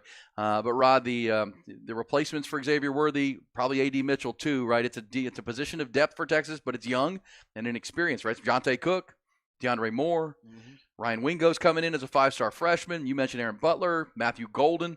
Sark's still going to throw the football. And Quinn Ewers is going to be a third-year starting quarterback. They'll have weapons, but you have to replace that. And the production for he and A.D. Mitchell and probably J.T. Sanders is pretty heavy, pretty heavy for sure. Can't recruit 5-star quarterbacks if you just go hand the football off. But I think we saw here late in the year. I think the game on Monday night, the Longhorns really missed Jonathan Brooks for the first time up against a really good team. Yeah. But Jaden Blue showed you the good in the bag, right? He flashed again. He had some big plays. He had that unbelievable catch on the final drive, but he also dropped one and he fumbled the ball. But that's a talented room there. Running back, C.J. Baxter, Jonathan Brooks will come back, Jaden Blue. So you're talking about the replacing production of a guy like X-Man who's off to the NFL and probably a couple of his buddies. Could be a more running back heavy type of offense next year as you bring along the receivers. Hey, maybe he'll run more of the pony package. Yeah, maybe. Maybe Are you listening, Sark, to run more of the pony package? 3 years of me yelling about it. Maybe finally we'll see. Well, more. because look, whoever it is, Jonte Cook, Matthew Golden will be the most experienced player in their receiver room as far as catches, production. Yep. And so you may have to lean on that running back room and a really veteran offensive line and a veteran quarterback next year. That's more important than that offensive line. Good stuff. We come back off the record time on Hook 'em Up with Ian Rod B. Some stories you need, including, did you know a lot of people, Ty's doing the dry January? Oh, good for you, Ty. We'll tell you about that, but also I'm blaming Ty because my son got sick in New Orleans. Oh, and it's Ty's fault. 100% Ty's fault. We'll be back. Hook 'em Up with Ian Rod B.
It is off the record time. And yes, I am personally holding Ty Henderson, my producer, our producer, accountable.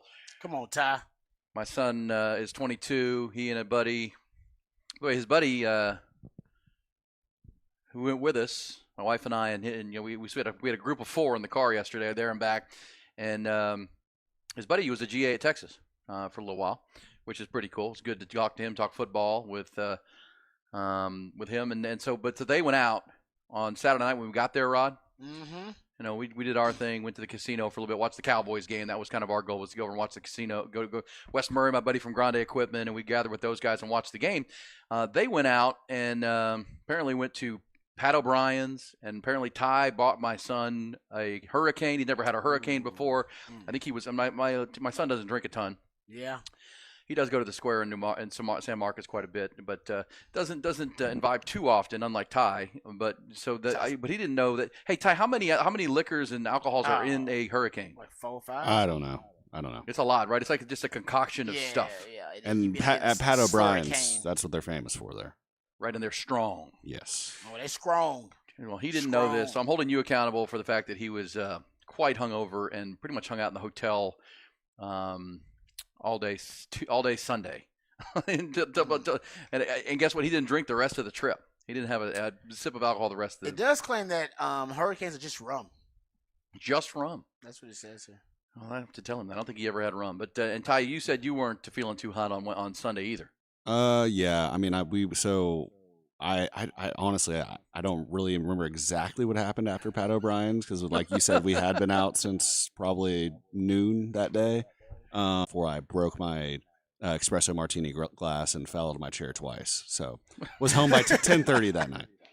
You fell out of your chair twice? I was having a good time. There were some Washington fans next to me. We were chatting, and I guess I just leaned in a little too hard to their table, and I fell into one of the guys' laps pretty much.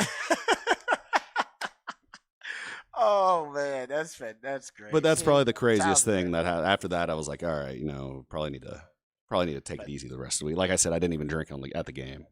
That is wild that you didn't drink at the game. I'm shocked. Well, also those beers were $24, I think. So yeah, you got to consider the budget. Yeah, well, and somebody said this, and I want you off the record, Rod. Somebody said, "Hey, is Texas losing their luster because the game didn't end up a sellout?" My son was able to buy tickets day of game. He and his buddy. But here's what I think on that, because remember the tickets were so expensive early that I think a lot of people bailed on it. And if you're going to New Orleans, you got to make plans. You got to get a hotel room. You got to get flights or make. It's expensive to around the New Year. Yes, because the New Year's that's an event place. So again, this isn't Texas. I think early on, I talked to a lot of people who this happened for. That the early on ticket prices scared them away, and they didn't make plans. They didn't get a room, and so they didn't go. I can see that. But so my son and his buddy went because we were going, and I was going to be there, so they came with us.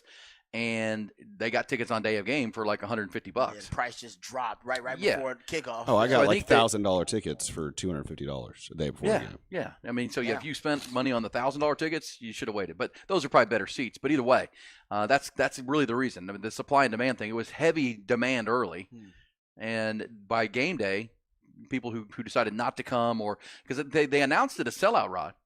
But it seats 74,000. I think the official attendance was like 69,000. Okay. Nice. But so I'm sure I think all those tickets were sold on the secondary market, but they all didn't sell on the secondary market. Yeah, they didn't sell. Yeah, they couldn't sell their tickets, or they had to go out in the last second and sell them. Well, because at that point you had to be in New Orleans, and how many people are going to book a trip to New Orleans day of? Not many. Not many. Yeah. It's not one of them towns. Yeah. This says Hurricane has 151 rum, 151 proof. Yeah, it's the strongest rum. Yeah, I don't even think my son's ever had rum before. I'm not a fan of rum, but I do like Hurricanes. I'm not gonna lie, Hurricanes are great. I think I had like 6 or 7 of them. I'm not gonna. Oh my gosh. Yeah, I think Nolan, 1 or 2. I think he had 2. Yeah, but we also went to a few different establishments. I had to teach Nolan about tipping as well because he wasn't very good at that. You see Nolan. Nolan doesn't know about tipping? No, he does not. He's a young guy. He's 22, and he doesn't go out much. And he's also everything Nolan weighs. I mean, my son's very skinny. That's true. He just doesn't have tolerance either because he doesn't drink a lot. And knucklehead, he didn't eat much. I didn't eat like the whole time I was there. That was my biggest mistake. So he was. You went to New Orleans and didn't eat? Oh man! If I'm drinking, I don't eat. Oh, but New Orleans is special. You got to eat that place. Yeah, we do. Well, we broke up. We split up. We went and ate lunch, and they were supposed to go eat lunch, but apparently they didn't. Oh, they went drinking instead. Yeah, they met Ty. That's why I'm blaming Ty. That is, Ty, you should have made him eat something first, man. Come on, that's a rookie mistake. Yeah, because that's one of the best parts of being in New Orleans, eating. Oh my God, I just eat the whole time I'm there. I eat like breakfast, and then that's like a meal in between breakfast, a little brunch. Then I do some lunch, and then there's like a dinner, and then that's a supper, and then a dinner. Oh man, And that's where your people are from too, right? That's your food. I eat all the damn time there. I end up with stomach aches because I just eat too much. It's too much rich food over that time Oh, span. and it's so heavy, but it's so good. It's so damn good. Now I'm hungry. Yeah, well, Thanks. he learned, so thank you, Ty. You know what? My son needed to go through that. Oh yeah, because And I'm glad it took him till he's 22 to really have that experience. Well, Yeah, I'm learn how to 26 tip, too. now, and I just now started to realize I don't need to go balls to the wall every time I'm there. So Yeah, exactly. You can just get buzzed. You don't have to get wasted. That's good. I like Yeah. that. That's maturity. thank you. Mix in a little gummy or something, you know what I mean? There you go. Now you're being responsible. Yeah. I wish. Yeah. I wish. Hey, we'll come back. One day. Ty, I know you had an off-the-record story. I have one too, Rob, which we'll Okay. get to. So we'll pick up some off-the-record. Sorry, we bogarted the time talking That was about off the record. hangovers. But we'll take yours. The drive back was miserable. The game itself was frustrating. We'll get to all of it. It took him up with Ian Rodby.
Look him up indeed. Back from NOLA and back talking Washington, Texas, Bama, Michigan, which turns out to be one of the most watched college football games of all time.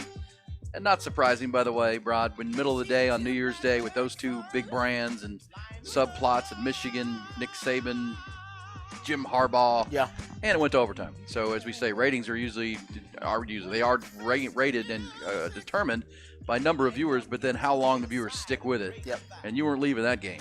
No, and then with social media, it brings in more viewers. That's right. As the game gets more competitive, it's competitive in the fourth quarter.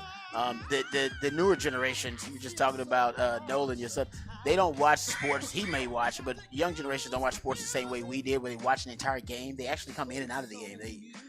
They go do other stuff. They come back. They don't have the when it's attention span competitive. for it. Yeah, they don't. They don't want to watch a 4-hour game like we do, like the older generation. So they often come in via social media when they start seeing it trend and you start seeing that it's late in the game and it's still competitive. So that's why the ratings peak like that later on. Yeah, and the Longhorn game didn't have as good a rating, but big part of that is it kicked off 8:45 Eastern time and didn't end until after midnight East Coast. Yeah, it was late. It was late, and because it started late. Yeah, because it went to overtime in the previous game, so they weren't going to overlap that. So it didn't start till 9 o'clock Eastern time. So it was brutal. And on New Year's Day, if you're up like bringing in the New Year, you're not staying up on the East Coast to watch the end of the Washington Texas game. Yeah, there's some people haven't had a lot of sleep in the last 3 days. Yes, between New Year's and between the game and then to drive back like yourself, it's been a rough 3 days here. Well, that's part of it. The drive back was not ideal, but it's to be expected when that many Longhorn fans they're trying to make their way back west. At the same time, it's going to be, it's going to be pack your patience time for sure, and it was. And it's funny, I was telling you, Rod, that my back's a little bit sore this morning from the drive and walking all over New Orleans. You walk a lot of miles while you're there, going from place to place. It's a walking town, which is cool. It's a good city for that. But my knee's sore because because not only did you have to drive for 11 hours, you couldn't use cruise control really because you were in traffic the whole time. Nope. So, I mean, I'm 51, so yes, things get sore that shouldn't, but my knee is sore because you couldn't not be on the accelerator or the brake. You were always, and it's for 10, 11 straight hours, man. I didn't realize that. So my car has cruise control, but it has like the adaptive cruise control where it brakes if there's cars in front of you. Yeah. Wow. So nice. I had no idea my car could even do that. So I was cruise controlling pretty much the whole time, besides the, like standstill traffic in Baton Rouge and Houston, but. I learned a lot about my car during this trip. Well, because remember, and for people who haven't been, when you come out of Baton Rouge, you have to make a pretty sharp left turn and head west. I mean, essentially, you come up into Baton Rouge and you head and you make a sharp left turn and on a freeway on I-10, by the way, and head up over the bridge over the Mississippi River, and that's where it bottlenecks. So you're essentially, and that gets cut down to 2 lanes at times, and you're putting thousands of cars coming through there at the same time, and that's where it really backs Traffic up. Mageddon. Yes, it is. It is. And look, you only have 2 lanes to get turned and up over the bridge, and then it bogs down when it goes back to 2 lanes in places like Lafayette and Lake Charles and all that. But either way, it's such a fun trip that you just you grind through it and pack your patience and get on back here. Glad everybody's back safe. And then to make matters worse, as Ty said, then because of the delays through Louisiana, you hit the traffic in Houston at rush hour coming through I-10, and then you hit a rainstorm. I don't know, Rod, you were here yesterday. How much? I mean, it must have rained several inches yesterday. No, it did. It was a thunderstorming too. Like it had the dogs affected. Had to give the dogs some CBD. Like it was thundering too. Yeah, from LaGrange to it was coming down all the way to the house. It was we needed it, pouring down, and that was at 8:30 at night. So, and we were told from folks who were back here that it was pouring at like 3 in the afternoon. Yeah, it was like all day long, pretty much. Yeah, the storm never moved. So that was fun to finish the trip after 9 hours with a rainstorm. Like, oh, now you're really white knuckling this thing in the dark and lightning strikes and stuff. It was fun, but that's. Everybody that had to do it, and so we're glad. Hopefully, everybody got back safe. It's a good problem to have to deal with. That your team is playing for a college football championship, and hey, you got a chance within your region to be able to make the trip to go support the team. That's awesome. Like I said, usually around bowl season, we're accustomed to Texas playing in a lackluster bowl that nobody really cares about, and not a lot of Longhorn fans are traveling for it, even if it's 2 hours down the road or something, because it's a bowl. It's the Alamo Bowl or it's the Texas Bowl again. And Or that- no bowl. Or no bowl. Not the case for this team, man. This team was a great team. There was some disappointment, obviously, in the way they performed in that game, but these are good problems to have. If Texas got this issue for the where they can't get over the hump quite to get to a national title game, but they're right there banging on the door for the next couple of years, that's a good thing. I mean, because Texas is ahead of schedule.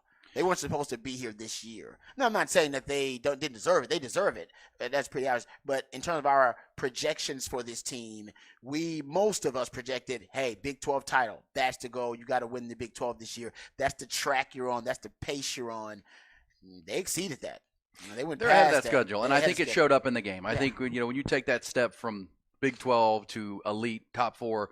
Look, Washington. We said this for a month, and that's why. Again, you were on point with everything you said about this team and what they had to deal with. But look, a better quarterback at Washington. They had a better quarterback than you. That showed up. They had a better coach. Steve Sarkisian still has to prove, but I mean, Kalen DeBoer and Sark, there's not a lot of separation, but DeBoer is the National Coach of the Year, and we felt like his team with the experience he had, and they had a better game plan here. But it helps when you have the better quarterback and then 3 great receivers, and you're dealing with the number 1 passing offense in the country. The Joe Moore award-winning offensive line that don't give up sacks. So for everybody, clamoring about why couldn't we hit the quarterback, no one really hits Michael Penix in his career. You're no different. It's just kind of the deal, and you got to figure out a way. And the way is you have to out-scheme them, and then you have to outscore them. You just do. Go back to the game. They in 21 consecutive wins now. The game that they should have lost was the Oregon game at home, just in Seattle, where Dan Mullen kept going for field goals. They lost that Arizona State game. They almost, yeah. Well, they didn't even score an offensive touchdown? You're right about that. They had a pick six. That's true. Well, that's the last point, at least that I'm going through. But so you have to outscore them usually when they're going. When Penix is in a rhythm, you got to outscore them. And Texas stopped scoring in the third quarter, and they gave up 13 unanswered points, and that really lost them the game. But the other point is, Rod, you have to anticipate that we're going to have to score a lot of points here to beat this team. The Oregon game that they won at home. That was when Dan Mullen kept going for it on 4th down and not taking the field goals. They were 0 of 3 on 4th down. Yes, right. And that's 9 points, and they would have won the game. Yeah. So you have to keep scoring. Texas did not, and so this kind of played out as advertised. If you were doing the deep dive work that you were doing and we were talking about on this show, and here's the last point: they are more clutch than you. Yes, they are. That's another thing you have to overcome, and I'll give you the stat: Washington is now the first team to play in 10 straight games decided by 10 or fewer points and win all of them in the Division I era of college football. That's how clutch they are. That's pretty awesome. Yep. And so you have to beat all that. And Texas couldn't, and they damn near did. So that's to your point about dealing with the frustration that you're feeling today and yesterday and Monday night is much better than the apathy of previous years. You're getting there. And Michigan's lost in the national semifinal round each of the last 2 years. And now they're playing for the Natty. That's kind of the path you'd like to. Georgia had to go through some tough national semifinals before they won one, and then they won 2. That's kind of the typical growth of this thing. It's not very few LSUs that come out of nowhere, win it all, and then fall apart.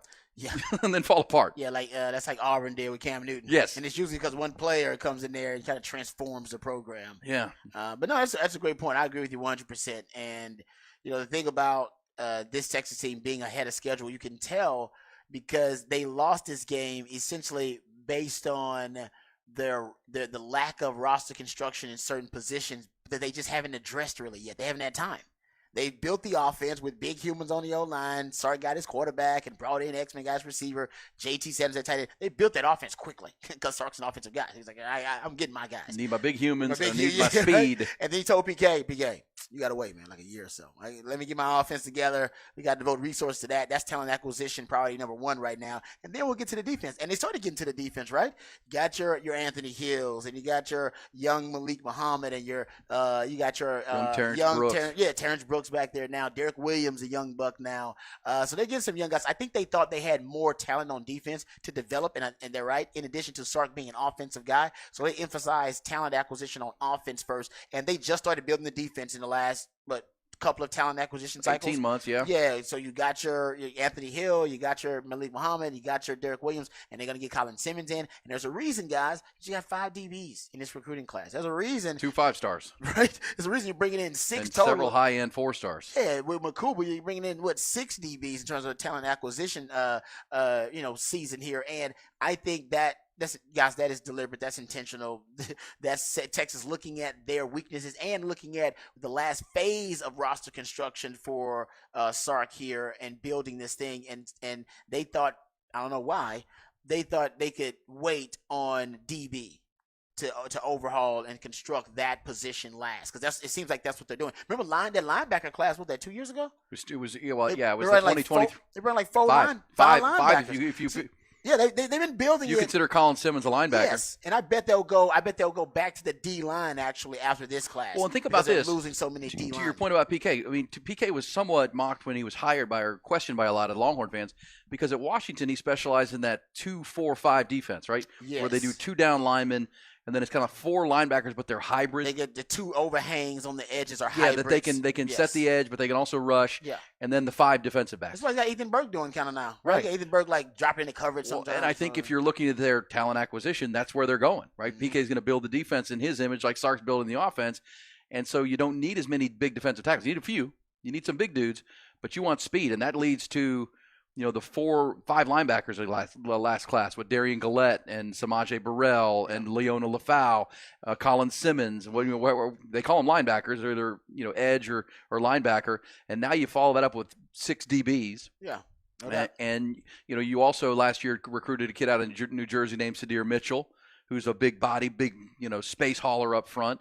Look, go back to when Sark was at Washington. He wanted those big Haloti Ngata type guys, who would just hold the point and then speed everywhere, where you could be, and Sark said he hired PK because it was so tough to go against his defenses. Yeah. Because they could confuse you in so many ways, and so now he's letting PK build the defense that used to give Sark trouble when he was at Washington. Yeah. When PK was at Boise. And Sark was playing when he was at Washington. No, it was still the same defense. PK's been running basically that same style of defense since he's been a defensive coordinator. And you're right. And they're building it last. And even Sark talked about the DBs in his class, what they all have in common. They're all coverage guys. So they're recruiting coverage, something coverage and pass lacking. rush. And I always said you gotta recruit what you can't coach, and you can't coach pass rushing ability. You can't coach coverage ability. And he also mentioned the DBs. This is something that went under the radar, that basically all of them are hybrids. Yeah. They don't even want to be, but he said it. He called Kobe Black. Kobe Black went on Twitter and said, I'm a cornerback. And Sark said in the introductory press conference, he's a 3-position player. He can play cornerback, gonna play safety, and he can play nickel. They want to be versatile. He said that about at least 4 of the defensive backs, that they have versatility and that these guys can move around. They can play multiple positions, have multiplicity in their skill set. That is not trust me, that's not coincidence. That is by design. And that goes what you said about PK's defense. They want those big bodies to win the numbers game in the interior. But most of those other positions are going to be hybrid kind of players. Guys who are not at a matchup disadvantage when teams start spreading them out and looking for hunting those matchups. Well, think about the 3 keys there, Rod. That's coverage, pass rush, and speed. Yep. With the size and the girth in the middle, right, to hold the point of attack. You're not going to have Tavondre Sweat, and you're not going to have Byron Murphy moving forward. They're probably off to the National Football League, or Alfred Collins, but you're coming with Sadir Mitchell, and you're coming with Vernon Broughton, and you're coming with Trill Carter, and you're going to keep adding to that. And they brought in several others in their D-line class, and then those hybrid players, as you said, around that what is Ethan Burke, right? You saw him dropping into coverage in the game against Washington the other night. Colton Vasek, there's another guy coming. Colin Simmons, Darian Gillette, Samaje Burrell, all these guys. And then now you got to have coverage in the back end. Yep. And you got a versatile, cross-trained coverage. Dwayne Akina somewhere is doing a rain dance because he's loving the cross-train. Exactly. Okay. Everything's full circle, right? It's just it seems like this is kind of full circle. When I played and they were looking for 5 tool DBs, essentially it's kind of the same thing, but you want guys that can cover. And I think that's going back to the Texas-Washington matchup. They're ahead of schedule. They haven't fully addressed the secondary yet, and it came back to bite them. It's not. I don't think it's anybody's fault. Like I said, they're ahead of schedule, and they're still building this defense. And what didn't they have enough of? Pass rushing, pressure on Penix, and didn't have enough coverage defenders that were holding up against the deep ball and against those vertical shots downfield. they're going to get there. That's the last piece of the roster construction. And if I'm Sark, I feel good because, we lost this game because, we just didn't have enough time to rebuild every phase and every against facet this of the defense. And to your credit, Rod, you said the day that the matchup was announced, and I thought, well, maybe this is the best matchup. You said, no, it's not. Yeah, it was bad. This is a bad matchup for Texas, and we saw why. Now, the matchup with Alabama or Michigan would have probably been better. It would have been way better. Yeah, because we stopped the run. We're physical at the point of attack. We can handle Jalen Milroe or J.J. McCarthy. And we can cover your guys. We can't cover these guys. Can't cover 3 NFL wide And we'll see if Michigan can. Michigan might have some trouble with them, too. I think, a little bit. Just if Penix is if he's on like he was versus Texas, they'll have issues. But Michigan's defense is better than Texas' defense. Because the secondary is better. Yeah, and Connor Stallions was seen at the Rose Bowl, just so you know. Cited. Seriously, remember that? About the passing game, I know Longhorn fans are frustrated with the Texas passing game. Here's what I think happened, just in a nutshell. I think Sark wanted to come out and get Quinn in the groove. And by the way, I supported that. I was on the record saying I think they should pass to open up the run. The weakest down defensively for Washington was their pass defense on first down. And I shared that information with you guys. I think Sark saw the same information and thought, hey, man, I like to throw anyway.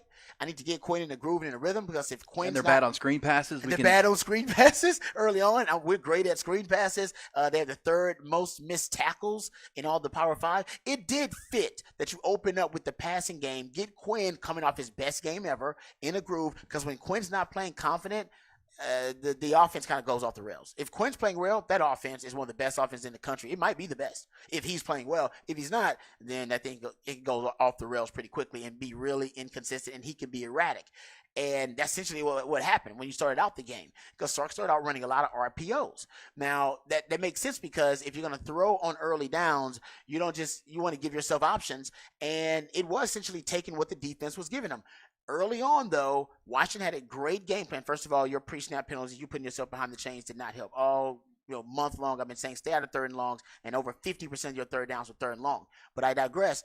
They did a great job with those pass deflections, with defensive linemen getting their hands up on those quick RPO throws. RPO game, as I've said over and over again, is essentially a combination of the quick game and the run game. It's both. It's the quick game and the run game. And the passing game is usually a quick game. It's something quick. I mean, a slant. They call it sometimes a skinny post. They call it a tag, a glance route. But the ball's coming out quick. You know it. It's going to be a one-step drop or a three-step drop, period. And I think Washington figured out with Quinn, sometimes the point he releases the football because he's so comfortable throwing off different arm angles, sometimes it's a little low on those RPO. He goes a little sidearm. Little sidearm. Because that's his most comfortable, that's his cruise control. Exactly. Because he knows I can get it there. I don't need to put too much velo on it. I'm going to be accurate. He puts the ball on the money. And usually there's not a concern. I mean, those plays, Sark even describes his offense as an RPO-based offense. So those plays usually get Texas in a groove and gets the offense in a rhythm. Right? And by the way, it takes what the defense is giving you. If they give you the numbers advantage in the run game, you just hand the ball off. If they give you the numbers advantage in the passing game, then you take the tag, you take the glance route. And by the way, Quinn is great on RPOs. It's one of the strengths of his game. So it all made sense they started out the game that way. Well, Washington gave you the run game. They allowed you to get the run game. What they tried to take away was the pass in the RPO, and their defensive line did a great job. And I got to go back and watch and see if they actually were. This was something calculated move by them, or they certainly just was. Those guys weren't even rushing; they were watching eyes. Yes, like if you can't get home, get your hands up, and you're never going to get home on an RPO throw. You're not. You're never going to get to the quarterback. It's too quick. It's a quick game. And if you can't get home, get your hands up. And they batted like 3 or 4 passes early. Yeah, between that and the Texas penalties, they didn't get into a rhythm offensively. Yes, and they got them to the third and longs, what I said you had to avoid. I'll get the number here for you because I went and looked it up. How about this? So they had 11 third downs in that game. If you count fourth downs as a money down, they had a 4th and 11 at the end of the game. So that would make 12 money downs. And they were 4 of 12 on those money downs. Guys, 54% of their third downs were 3rd and 7+ yards to go. I would venture to say that half of them were 3rd and 10+ yards to go. They were long third downs. 12s, 3rd and 11s, yeah. Over and over again in the first half. I'll give you this number. Washington, during the season, they held Washington's opponents averaged 3rd and long 20% of the time. Texas offense averaged 3rd and long this season 20.4% of the time. In this game, it was over 50. Yeah, that's a win. And look, and you just said the reasons. I mean, you just said it. You can break this game down into 3 phases. First half, Washington's offense never slowed down until they were up 13 points and they kind of took their foot off the gas. But so the whole time Texas was having a hard time stopping Michael Penix because he was so hot and he's a damn good player with a damn good set of receivers and a damn good offensive line. But the first half, the rhythm never came because of three things in my mind. The tip balls, which derailed, because several of them were going to be completions. There was one that A.D. Mitchell was coming open on a quick slant and it knocked down. I mean, over and over again. And then Braylon Trice and the negative plays. Like he was a game wrecker. He was. So he was putting you in negative plays. Their tackling was really good, and your own penalties were putting you behind the chains. Those three things never let your offense get into a rhythm, and that's why I said at the half, Rod, the fact that it's 21-0 or 21-all is big, because the Longhorns had the great drive with the pony package. Mm-hmm. They had the 2-minute drive at the end of the half that was really well done, and Quinn using his legs. Because people ask where were the yardage numbers for the players. Well, Quinn Ewers had a bunch with the legs. He did. He kept being decisive with it. He dropped back, nothing there. I'm going. And he was picking up big chunks of yards. Too. That was a big part of that 2-minute drill. Well, so again, look at the stats. You're like, oh my gosh, we're getting killed. It's 21-all at the half. Third quarter, you only got 5 plays. And by the time you got your offense back into what you hoped could be a rhythm, it was 13-0 deficit. You're down 34-21. Mm-hmm. So now the fourth quarter is just catch up. Yeah, exactly. Just go try to win it any way you can. You're right. It was. I think that second quarter to me was big because we were doing the On Texas live watch, in-game live watch together, and I remember at that point I said, "Hey, they're averaging more yards per rush than they are yards per passing attempt.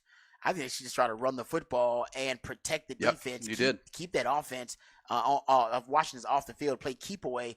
And I think Sark had a chance to do it, and he didn't want to deviate from the script because, and I'm with him, I did the research too, and he kept thinking the numbers are too strong. They're terrible versus screens. They can't tackle the screen game. They don't defend very well on first down. But what I don't think he calculated was their ability to improve and work on those issues in that time off. They were better tackling on the screens than we anticipated. Much better. They were really good at defending the RPOs, not really with coverage, but with their defensive front getting their hands up and being able to congest those passing windows. And then Texas was undisciplined. Texas gave them a couple of easy ones. And I went and looked at the first half rushing yards without QB run. So take Quinn Ewers' QB runs out of it. This is prior to the 2-minute drill, so take that out of it. And I didn't even use the Byron Murphy run either. So I'm taking no QB runs, no Byron Murphy run, no 2-minute drill. Texas was averaging over 8 yards per rush. They gave it to you. Now, you ain't doing that because you're a dominant offensive line. They gave that to you. They were defending with you were coverage. Getting the edge, and your running backs were running good. They decided, you know what? And I think this is, I always say this in football, at times as a coach, when you're in the chess match within the games, sometimes you can't play the hand because you don't have a better hand. You got to play the man. And Washington's done that twice against Sark. Play the man. They did it last year in the Alamo Bowl. The defensive coordinator said Sark doesn't have the patience to march down the field with the quick underneath passing game. He's going to take shots. When he takes his shots, we defend that, and then they're behind the chains, and that's how we win the game. And they were right. And in this game, they did it a different way. They let Texas would have taken the underneath, and Texas was trying to take the underneath short passing game. They wouldn't give that to him necessarily. They gave him the run game. But they didn't think, and they were right, Sark had the patience to just hand off the football and play Big Ten football for that first half. They know Sark is – on a big game like this, you're talking about Sark, the guy who likes to bring the crowd to their feet with spectacular, eye-popping plays. Eyeballs of the world are watching. Yeah, misdirection and all the same. There was no way Sark was going to hand off that damn ball when he was on the big stage like this when everybody's watching, calling him a brilliant play designer and play caller. It was pride. He should have run that ball, protected his defense, kept their offense off the field, but Sark wanted to show out in that game. And I ain't mad at you, Sark, because it's the same reason that I love Dan Campbell, but it's a gift and a curse. He's aggressive. What does he call it? What did he say about his fury? It's controlled fury. It's the reason the Lions are octane. Yeah, it's the reason the Lions have won the division for the first time in 30 years. But there's a downside to that aggression, and you saw it when he went for a 2-point conversion over and over again, and you saw it for Sark. His pride and ego makes you one of the most dynamic passing offenses in the country. It does, and it's a aesthetically pleasing offense that recruits like, so you can recruit quarterbacks and wide receivers too, and the crowd even likes it because I hear y'all talking about how much y'all love Sark's offense. But at times, it can be a curse because Sark can't get out of his own way, and Sark does not have patience to just hand off a football. Well, think about what you just said. I mean, obviously, and Sark would say, well, we were one pass away from winning the whole thing, and that's true with all of it said. And that's where, when we say Kalen DeBoer is a better coach than Sark, it's very close. I mean, Sark is on his way to putting himself into that conversation. He's growing. He's evolving. But listen to what you just said. As I listened to that, that's going to be Rod's rant, by the way, and we'll play the Apple Leasing Sounder Konak. That was really good stuff. But Kalen DeBoer anticipated, play the man, and then worked on the things they're not good at, knowing Sark was going to attack them with. Right, the screen passes, guys. We got to concentrate on screens. Great point. Tackling on screens. Yep. We got a month to do this. We got to get on it. RPOs. We got to get our hands up. Yeah. RPOs are coming. We got to get our hands up. We got to knock these balls. That was all intentional. And then they got the charity of 2 fumbles, 10 Texas penalties, a lot of them self-inflicted. What and about that you helped brought a lot. up? You brought this on the in-game live watch, and honestly, it was an astute observation. The 4th down, the 4th and 1. That's coaching. You brought it up. That was a chess match. They were going back and forth. Well, that one drove me crazy because Texas fans will remember this. But there were Washington. Texas couldn't stop Washington. Really didn't. Well, they were having a hard time stopping this offense, which we thought they would have a hard time with. And what ended up happening? They get to a 4th and short in their own territory where Texas had a chance to make a game-changing play and get a stop. They come out when you and I are on the in-game watch talking through this, like, they're really going to go for this on the 30-yard line? 30-yard line. And he said, well, they line up and like they're probably just going to try to draw them off sides. Mm-hmm. That's what they're trying to do, draw them off sides. Texas doesn't jump. Well, what Kalen DeBoer notices is that Tavondre Sweat and Byron Murphy are not on the field. And so he goes to the sidelines, and maybe Penix said, hey, coach, big Sweat's not there. Well, take that. We can do that. All right, go back out there. And he sent him back out. It was Trill Carter, and it was Vernon Broughton. Again. And they said, okay, we can get this. We got the Joe Moore award-winning offensive line. We wouldn't have done this if those 2 dudes were in. We're going for this. Texas was either going to get a 4th down stop potentially or the punt. And get the ball back. And instead they went for it, and they went down and scored on that drive. That was brilliant. They went down and scored. That was a great observation. I didn't even see that. You they did it because Byron Murphy and Tavondre Sweat were out. And I was like, they did. And that's why I think if they put him back out punted. there, they would have basically called another timeout or took the delay and punted if Tavondre Sweat and them were out there. They wouldn't have. They only went for it because they saw Broughton and they saw. Well, listen, they went to the sidelines after not to discuss it. And looked out there, and they were out there. They tested him. Because they brought him out there the first time when they went to just draw him off sides. They were like, okay, they're going to do this again. Did they know we were going to draw him off sides? Let's see. Go out there and get and see. And Texas didn't adjust. They're like, let's go. And that was a 7 points. And they went and scored. That would have been because I think they wouldn't have gone for it. I think they would have punted. I think you're right, E. And they would have punted the ball. Who knows what happens from that point on? They went down and scored, and that's when it was 21-14. And then Texas came back and scored before the half to make it 21-all. But yes, that was. Oh man, that's not good. And I got to say this, and then we'll get to the timeout because Nick Shuley's coming up with Setlist ATX.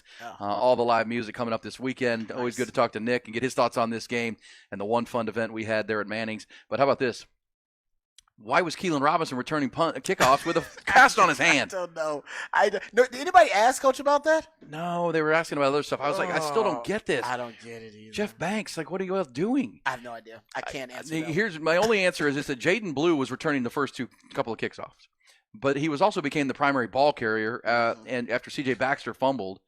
And it was like, okay, we can't wear him down. But Keelan almost dropped 2 kickoffs. Yeah. And after he dropped the first one, I was like, okay, definitely going to take him out now because he can't catch it. And they left him out there again. Those are, okay, baby steps here. We're getting there. If you're Texas, it's better to be talking about these problems than the apathy of the last 10 years. Very but true. Still, that's what we do. And the autopsy of a tough loss for Texas.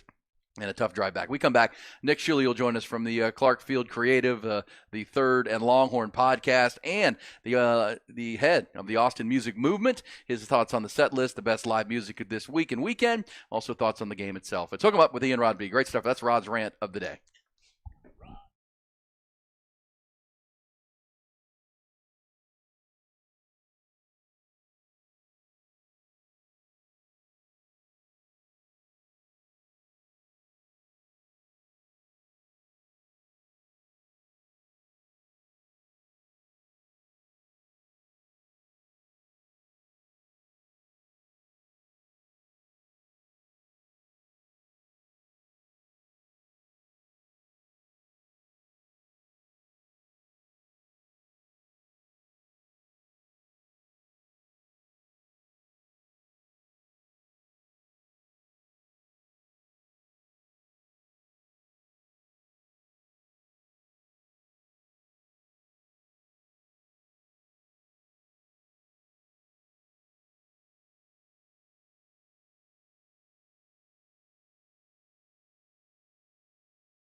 Aaron Hogan, Rod Babers. Hook 'em up. 1019 AM 1260.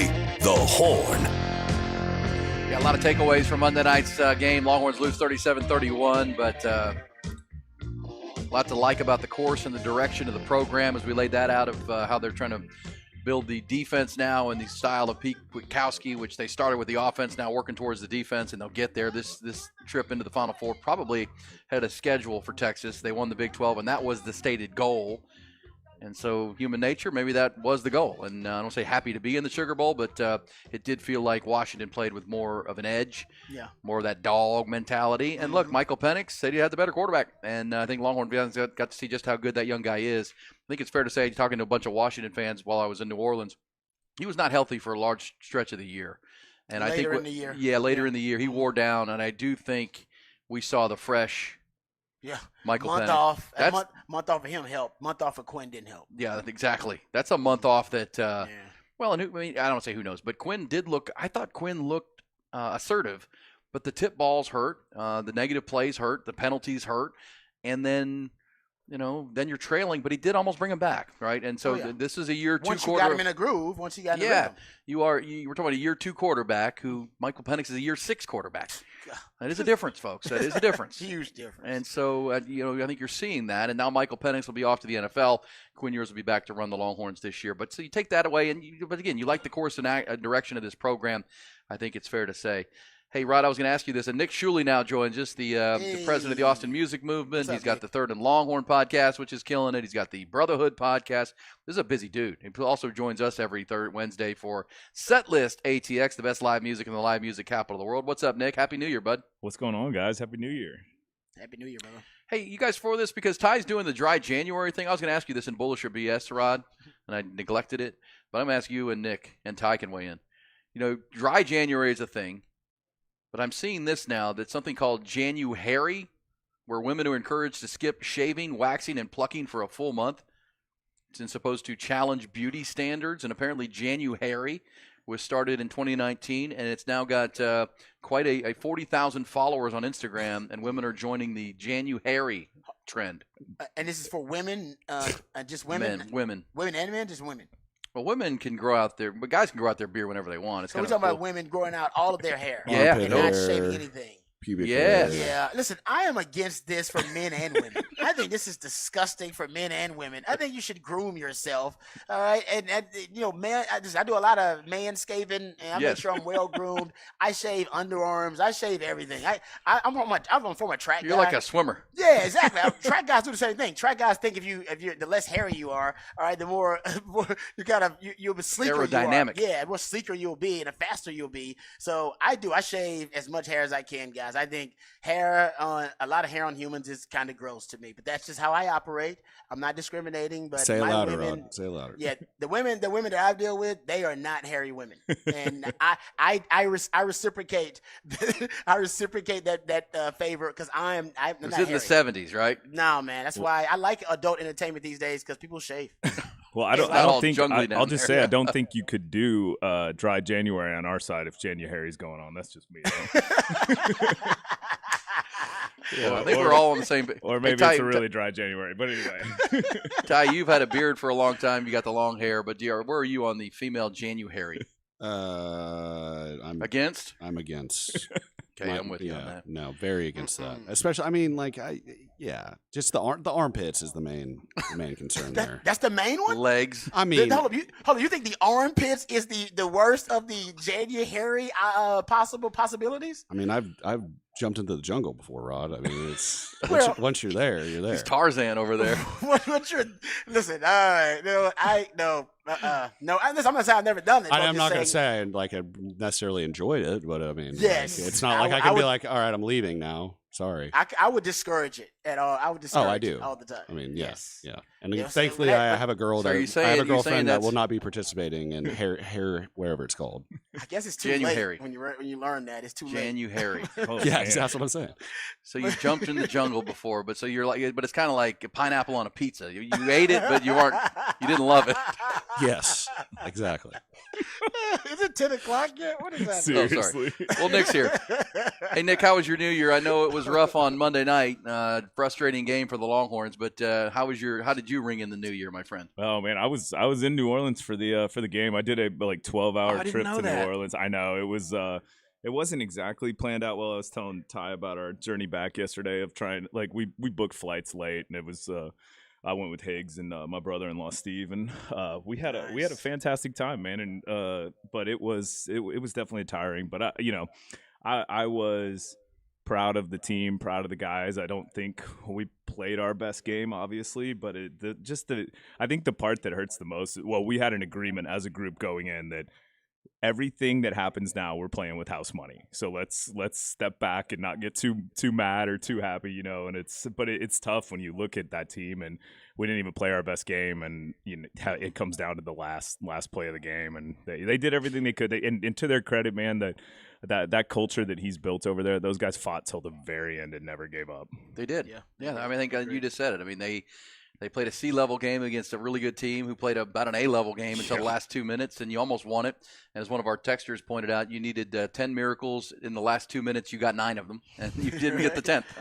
Yeah. Well, and Ty had an interesting point. I mean, like a guy like Derek Williams sits out the first half, and so he pops in, and to watch, it's like, coming into a dang NASCAR race and just stepping on the track and walking in. I mean, that guy, like, could you imagine the speed of that game? Like, if you watched Washington, they were moving, and that team was impressive. And the hardest part about that game was that 98% of the Washington fans are the nicest human beings in the world, which just makes it even more difficult. It's so much better when someone's terrible, and they're just like yelling at you the whole time. And all of them were so gracious when they won. I'm like, man, this is this doesn't make it easier. Seriously. Well, they're all from Seattle. They didn't want to go drink on bourbon. They wanted to go to Starbucks and get a coffee after the game was over. No, they had a good time. All right, Nick, let's do some set list ATX. But before we do, and because typically, am I right on this that January is a pretty slow time for music, right? They do a lot of free music and free week and that kind of stuff. The traveling bands haven't picked back up. So, are there some shows that you recommend here coming up this week and weekend where people can get out and see some live music if they still have family hanging around or they want to ring in the new year back from NOLA? Yeah, there's definitely some cool stuff going on. As you mentioned, though, it's always a pretty quiet period in the industry just because, one, the touring acts aren't back out. Everybody's still kind of on holiday hangover, and then the local scene tends to try to do things to jumpstart that, so this week we have Red River does Free Week. They always do it the first week of January, and it's Friday, Saturday this week, and it's really something to kind of drum up support for the local venues, get people in there drinking, and keeping the bottom line moving for the venues. And so that Red River has a bunch of cool stuff going on there. But it's generally pretty quiet, and Austin definitely quiets down a little during the winter because we have so many good outdoor venues, and as you can imagine, this time of year is generally not the best for outdoor concerts. Yeah, it's cold. You can't predict the weather, so outdoor shows are thing. But give folks some good stuff, and we'll post the whole list. But are some of your favorites this weekend if people do want to get out and check out some good live music? Yeah, it's a lot of good local stuff. There honestly, I could count it on one hand how many touring acts we have coming through. But it means that we get a good smattering of local stuff. So especially if you have family in town, it's good to come watch some of those local favorites that we get a little spoiled with seeing them all the time, but some family members might get a little more excited about. So tonight we have Indoor Creature, who's one of my favorite indie rock bands. They're playing Hotel Vegas on the east side, and then Mohawk has a really good, call it math rock metal band, Megafauna, will be playing. And then Thursday we have Cactus Lee, who's a local kid that plays Americana, but it's almost like folk music, and he is a person that I cannot recommend enough. That kid's gonna go places. It's almost like it's got like a Guy Clark kind of old school country songwriter feel, and this particular guy was in all these great indie rock bands, and I kind of followed him over the years. His name's Kevin Dehan, and everything this kid touches is phenomenal, and now he's doing more country stuff, but he's playing over at Antone's tonight. That's tonight? Okay, cool. Mm-hmm. And then one of the touring acts I mentioned, Jack Kays, singer-songwriter from Cincinnati, he'll be over at 310 at ACL Live. Ephraim Owens, who is a great jazz artist. He's played with Tedeschi Trucks, a bunch of other big-time artists. He'll be over at the Elephant Room, a good jazz spot. And then local up-and-coming guitar virtuoso Zach Person. I've talked about him a few times on this show. He's kind of in that realm of next great guitar gods from Austin. He'll be over at C-Boys, which will be a really cool one. If you have somebody in from out of town and kind of want to show them a little Austin field, Zach Person at C-Boys is a great one. Cool. And then also we have Magna Carta, DZ Brown, and Jake Lloyd. A local hip-hop showcase will be over at Empire tonight. And then the start of Free Week jumps out on Friday at Empire, me and Adam, who are a great local rock band, and then Flora and Fauna, who are a great indie rock band. They'll be at Empire for free. That one's cool to check out. Good old school Americana country artist Willis Allen Ramsey will be over at the O4 Center. Del Rio legend Radney Foster, who wrote some big hits in the early 90s, like Nobody Wins and a bunch of big country songs. He'll be over at the Saxon, which will be cool. And if you missed the kid Cactus Leo I was telling you about on Thursday, he's playing Friday over at C-Boys too. So that's another cool one to check out. Nice. And then if you just want something cool to do, the folks at Paramount are doing the Pink Floyd Laser Spectacular will be coming through there, which I've never seen and don't know how they quite pull that off. But Paramount's a cool venue with a pretty beautiful edifice. So I bet there's a cool way they do the lights in that place. What a word. Edifice has been dropped today. Thank you very much. Well done. That's about as good as it gets with me, guys. I don't know what Jumped that means. in the jungle and edifice in the same segment. That's pretty good. Yeah. We're covering all the bases here. And then Saturday, we got the second part of Free Week, Bright Light Social Hour, who are one of Austin's great rock bands. They'll be over at Empire for free. And Star Parks will be at Mohawk for free, a really cool dancey indie rock act from Austin. And then Denton, Texas's Cody West, upcoming country singer, will be out at Green Hall. And then it starts to get a little bit lighter as we go into the latter part of the week. But the Peterson Brothers will be at the Highball, which is located in the Alamo Draft House over off South Lamar. So that'll be a cool one to see. And Monday is the BMI Songwriter Series, which if you're just looking for something chill to do, go sit down and have a beer. The singer-songwriter series gets some of Austin's coolest and best up-and-coming talent that the folks at BMI have found and gives them a chance to play. And it's pretty curated with a lot of good talent there. So that'll be over at the Saxon Pub on Monday. And then on Tuesday, another staple, David Grissom, who, if you're a fan of John Mellencamp, et cetera, he's played guitar for pretty much everybody. He is a nice, super talented guy. He'll be doing his normal slot over at the Saxon. Awesome. Thank you, Nick. We'll get that posted up. And live music Free Week is cool because, what do you say, Rod? Free 99.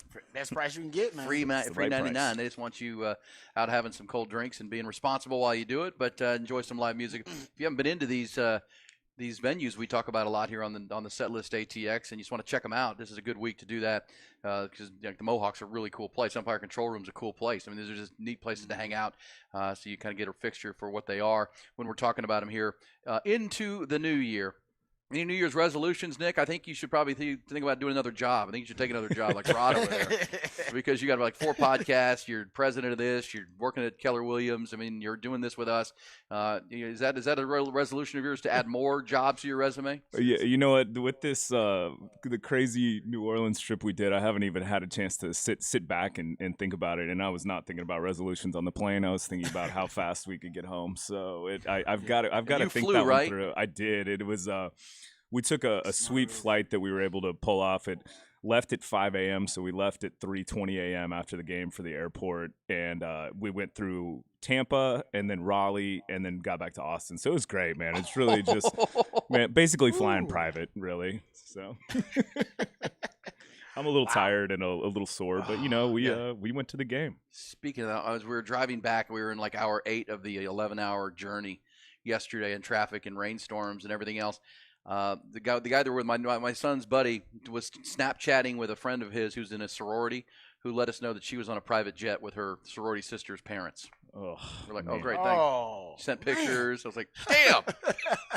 Oh, we're just on the jet. I took a wrong left somewhere apparently because that Southwest flight didn't feel real private. Yeah, I was like, get me on that flight. You guys can drive this car. All right. It turns out I need adaptive cruise control. I need to get adaptive cruise control. Like, your car's too old, I guess. I guess my car's too old. Somebody said a Tesla's really good in road trips too, like that because self-driving. Yeah, No doubt. Yeah, that's the way that goes. All right, Nick. So third and Longhorn, you guys got a new episode out that I know Rod was a part of. That thing is blowing up. Also, the Brotherhood basketball podcast with the Texas basketball teams.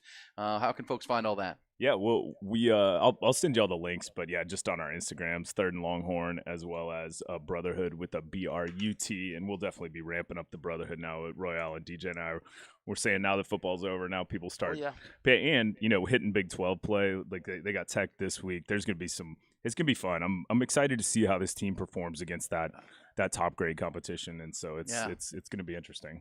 Yeah, we know the women took a hit with Roy Harmon and her injury, terrible injury last week, which is terrible to hear. I hate that for her and for Vic and that team. But then the basketball side, we just don't know, right? They have 13 games in, they're 11-2, but they've lost to the two best teams they've played, and now they're heading to the gauntlet of the Big 12. Going to be fun to talk to you, Nick, and follow this basketball team into January and beyond. Thank you, Nick. Appreciate it. Happy New Year. Glad you're back safe. Thanks guys. You too. Happy New Year. Happy New Year. All right, we'll come back. When we do, who said that, Rob? Who said it? Coming next.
Who said that time? Audio from across the landscape, and whether it was current or some of the stuff from the past weekend.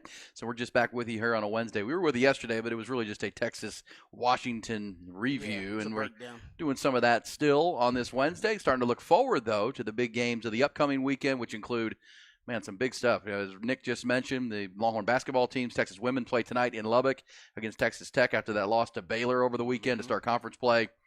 Without Rory Harmon, they've got to find a new identity there. Texas men play this weekend. And, yeah, Week 18 of the NFL, Rod, the final weekend of the regular season. Our Texans will play the Indianapolis Colts Saturday night in essentially the first AFC playoff game. Who would have thought? Winners in.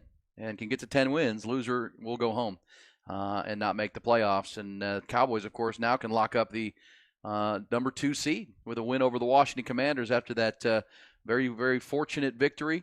Ty asked me a good question during the break was, do you think that with the officiating, well, actually, let's play this. Let's play the one from ESPN, Ty, that I sent you first, and we can chat about the Cowboys-Lions game from Saturday night. Can you play the one I sent you from ESPN? Who said this, Rod? Who said it? Do you think Brad Allen made the right call in this position? No, 100%. He absolutely missed it.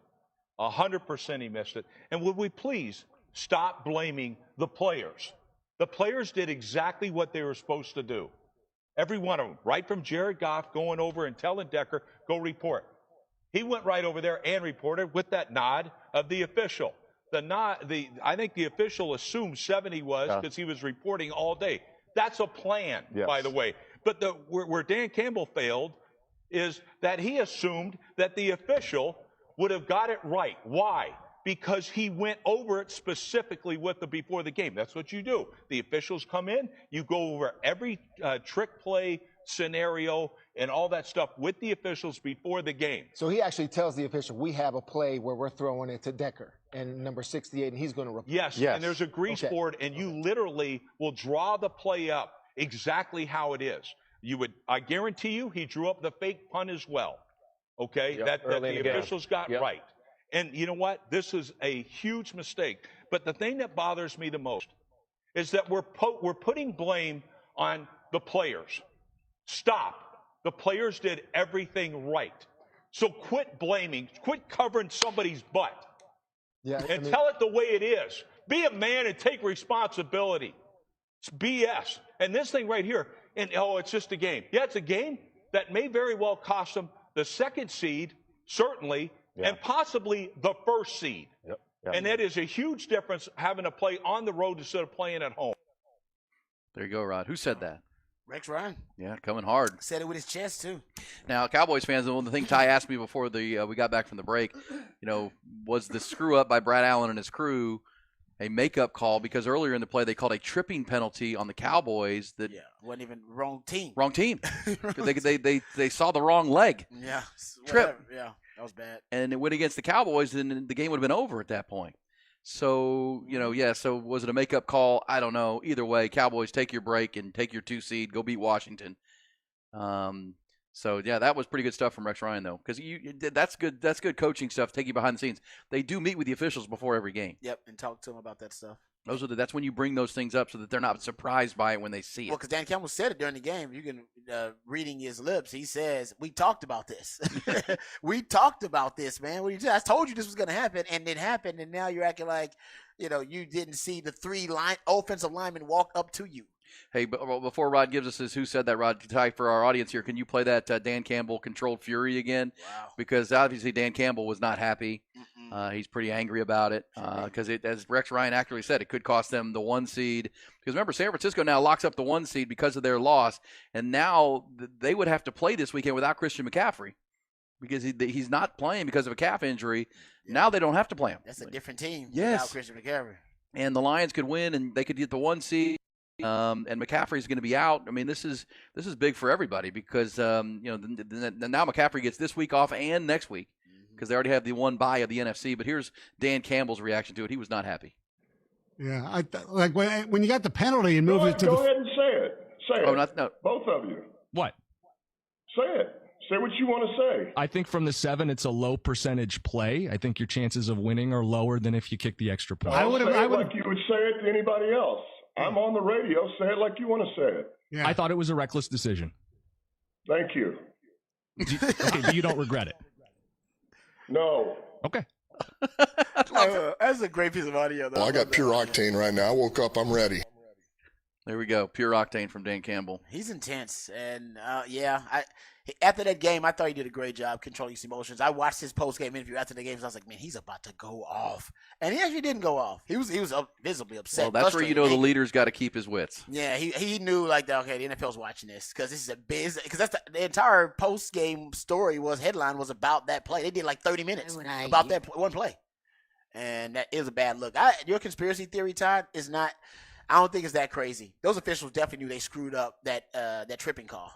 And if that Well, tripping, by the way, where were they playing? Arlington. They can look up and see the replay. yeah, they knew they're like, damn, we screwed it up. And They can see it like, it's also, I mean, I hate to slight the Lions, but I think there would have been more outrage if it would have been the teams would have been reversed there, or more people would have been happy probably that the Cowboys got screwed over. But I don't know. I don't think anyone's even as a stressing Cowboy over fan, you can feel bad for the Lions, but at the same time, the Lions benefited from a huge blunder to even be in that position. Well, Dan Campbell's probably my favorite Aggie ever. Probably the only Aggie that I actually legitimately, I'm like, I like that guy. I think he's a good football. Well, and Dan Campbell, the piece of radio audio was him being, that's great. He was talking to the local media there on a radio show. And clearly, he wanted them to say what they really be a man, say what you really think. That's it. Because Dan Campbell, after getting screwed over by the call, went for it from the 7-yard line for a 2-point conversion instead of kicking the extra point. Circumstances probably should change your decision. After his third time, because the second time was Micah Parsons. Offsides. Remember, he jumped offside. So he gave me 3 different chances to change his mind about the 2-point conversion, and he was so adamant, we're going for it. We're going for the 2 points, even from the 7. It's like, come on, and the didn't check in illegal meant that took it back 10 yards, and he still went for it. So you were at the 12. That's what I'm saying. And that's when Micah Parsons jumped offside, so they moved back to the 7. And it still could have been, okay, let's kick this. Yeah, come on, Dan. Because remember, they didn't get it from the 12-yard line but they got to play it again because Micah Parsons jumped offside. Yeah. And at that point, you probably should have said, let's kick the extra point. Let's kick the extra point. The football guys were trying to tell you, Dan. Trying to tell you. Did you have one there, Rod? Well, we can play it on the other side. It's 10 o'clock. We can play the one I sent down on the other side. I won't tell you what it is because who said that. But who said that? Yeah, it's pretty funny. It is funny. Yeah. Can't wait to hear it. All right, we'll have that. Plus, it's the fabulous 5th hour. And looking forward to that. You never know. Anything can happen. Could be pineapple on pizza or something else. January. Which Rod has made it very clear he is opposed. I'm vehemently opposed to that. To January. No. I am too. It's disgusting. But I'm with Ty on the dry January. I think that's probably a good thing to do. Nice job. It's not bad. I would personally choose February because it's a shorter month. But, Well, we're already a few days in.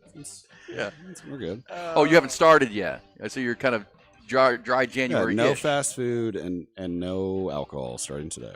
It's mainly because my girlfriend's doing it, and I'm not just going to go out without her. So I'm being supportive. You're a good man. No fast food or booze. I mean, your body might fall apart here. Withdrawals. Yeah. What's going to happen here? Going through withdrawals, buddy. Trust me. We'll report back, and you'll hear about it here on Hook 'em Up with E and Rod B. Fabulous 5th hour coming next.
So Acorn is a financial tech company. So I bought everyone's gifts today.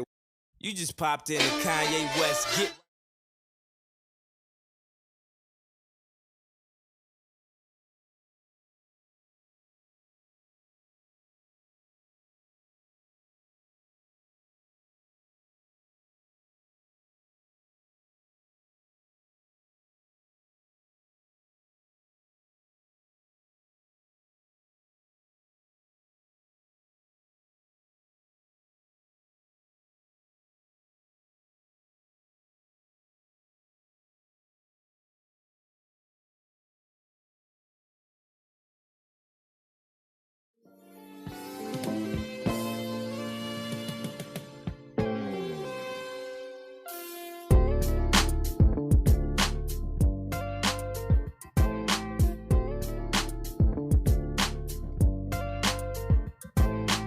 Hook 'em up, rolls on, fabulous fifth hour. We learned during the break that on the way to the break, Ty Henderson, our producer, is now on the dry January train, plus no fast food. Not sure what he's going to eat or do, but he's also back on the Cowboys bandwagon, apparently. He's bought back in after the win over Detroit because we appreciate all the messages because we heard Rex Ryan and Dan Campbell.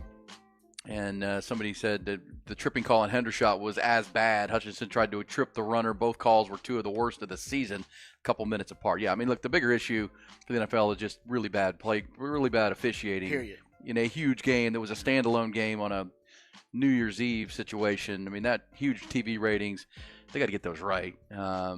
The officials have been bad all year, actually. Yeah, that's. There was reports that entire crew is being down. Like they're not going to be refs. No, in but playoffs they're not. Now, right? They're actually not. No. They're refereeing next week, right? Yeah, they're officiating that game. Yeah, they got a playoff game. A big game, yeah. That's why the fans in Detroit are pretty mad about it. Rob, but you suggested this earlier for now Ty's Cowboys again. The Jets are going to release Dalvin Cook today. They are. Yep, it's happening. Should that be an option for the Cowboys, considering the Rico Dowdle injury issue and they really don't have much depth, and not just for now, but maybe into January to have a Dalvin Cook just there. Depends on how cheap he is. What do you think, Ty? I mean, Dalvin Cook to the Cowboys. He didn't do much with the Jets. I'm not sure if that was a health issue or just the Jets. That offensive line. Offensive line is bad. Breece Hall's better than him right now. Yeah, period. So I'm not sure. They paid good money for him though, so you might be able to get him at a discount. I think he's still got something to tank, and the Cowboys need a running back. We'll see if the value fits what the Cowboys want. Remember, the Cowboys don't like to make a lot of moves in free agency, but this is, I think, special circumstances. Well, you need a running back. Now I want to say lucked your way, but you kind of lucked your way into the 2 seed because you won a game that was very controversial. Mm-hmm. And the Eagles are falling apart in the NFC and clinched the division. That's bad, obviously. I mean, we talked about that 3-game stretch to wrap up the season. Giants, Cardinals, Giants, and they can't even handle that. Yeah, they are not built for the playoffs right now. Yeah, I don't think we've seen a collapse like Philadelphia in a while. Weren't they 10-0? 9-0? Yeah, they had the best record in the league at one point. Yeah, they did. And they had beaten the Cowboys, the Eagles, and the Bills consecutively. They had the best resume at one point of all the teams in the NFL. And I think they peaked really early. But aside from that, I think now you're starting to see the effects of losing both your coordinators after that Super Bowl run. I remember I gave the stat. They were just the 3rd Super Bowl team to lose each coordinator to a head coaching position.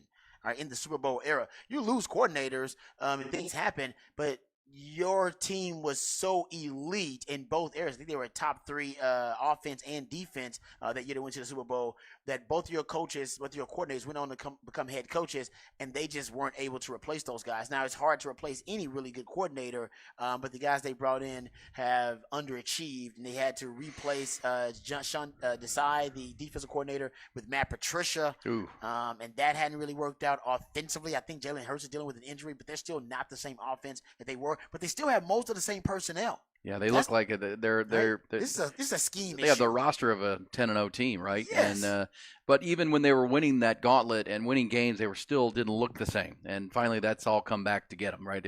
They were kind of winning with like a mirage, and all of a sudden the mirage has collapsed. And the most notable was last week when they lost to Arizona and the Cardinals came in 26th in offense and ran for 250-plus yards on their defense. Now, Jonathan Gannon knows that team, knows that personnel. He came in with a great scheme. Hey, Rod, before we get too far into the NFL talk, because I got another thought on the Cowboys, but you had Who Said That I wanted to hear because we were playing some Who Said That. Well, I don't know. I letting Tyler like to check it to see. Yeah, I don't know if it's radio. Yeah, I don't know. It's not street legal? I don't know if it's PG-13 enough to air on We can't take that on the road? Okay. Yeah, I thought it's really good, actually. I can tease it now because I don't know if we'll be able to play it. It was a player on the Texas team asking each of the players who would they discourage the most from dating their daughter, who they wouldn't want to date their daughter on the team. On the Longhorn locker room. Yeah, and it was pretty funny. But they played some music in the background that I think maybe was there a consensus? Inappropriate. No, but I think X-Man got he got like multiple votes. Ooh. X-Man's one of those guys. He is the fastest player on the team. Just ask him. Exactly. So yeah, I thought it would be pretty fun. But like I said, we're not gonna get. Well, I'll play this then. Play that last FCC. one. Play that last one I had, Ty. That you'll know who this is, but I wanted to play it for the audience. Have to reopen it. Yeah, open that up because New Year's Eve was the Cowboys game, but we know at halftime of that game, a very special Jimmy ceremony. Johnson. Yeah, and I missed this because you're in New Orleans, things are spinning. I was at the casino. Do we have it there, Ty? Let's hit this. And I want to thank the Dallas Cowboy fans, the millions of Cowboy fans.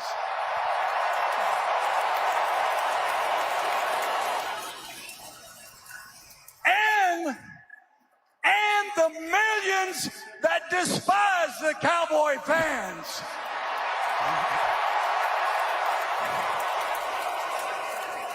Because all of you is what makes this game so great.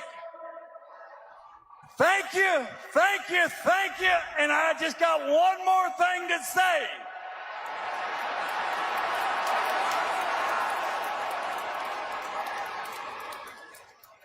How about them Cowboys?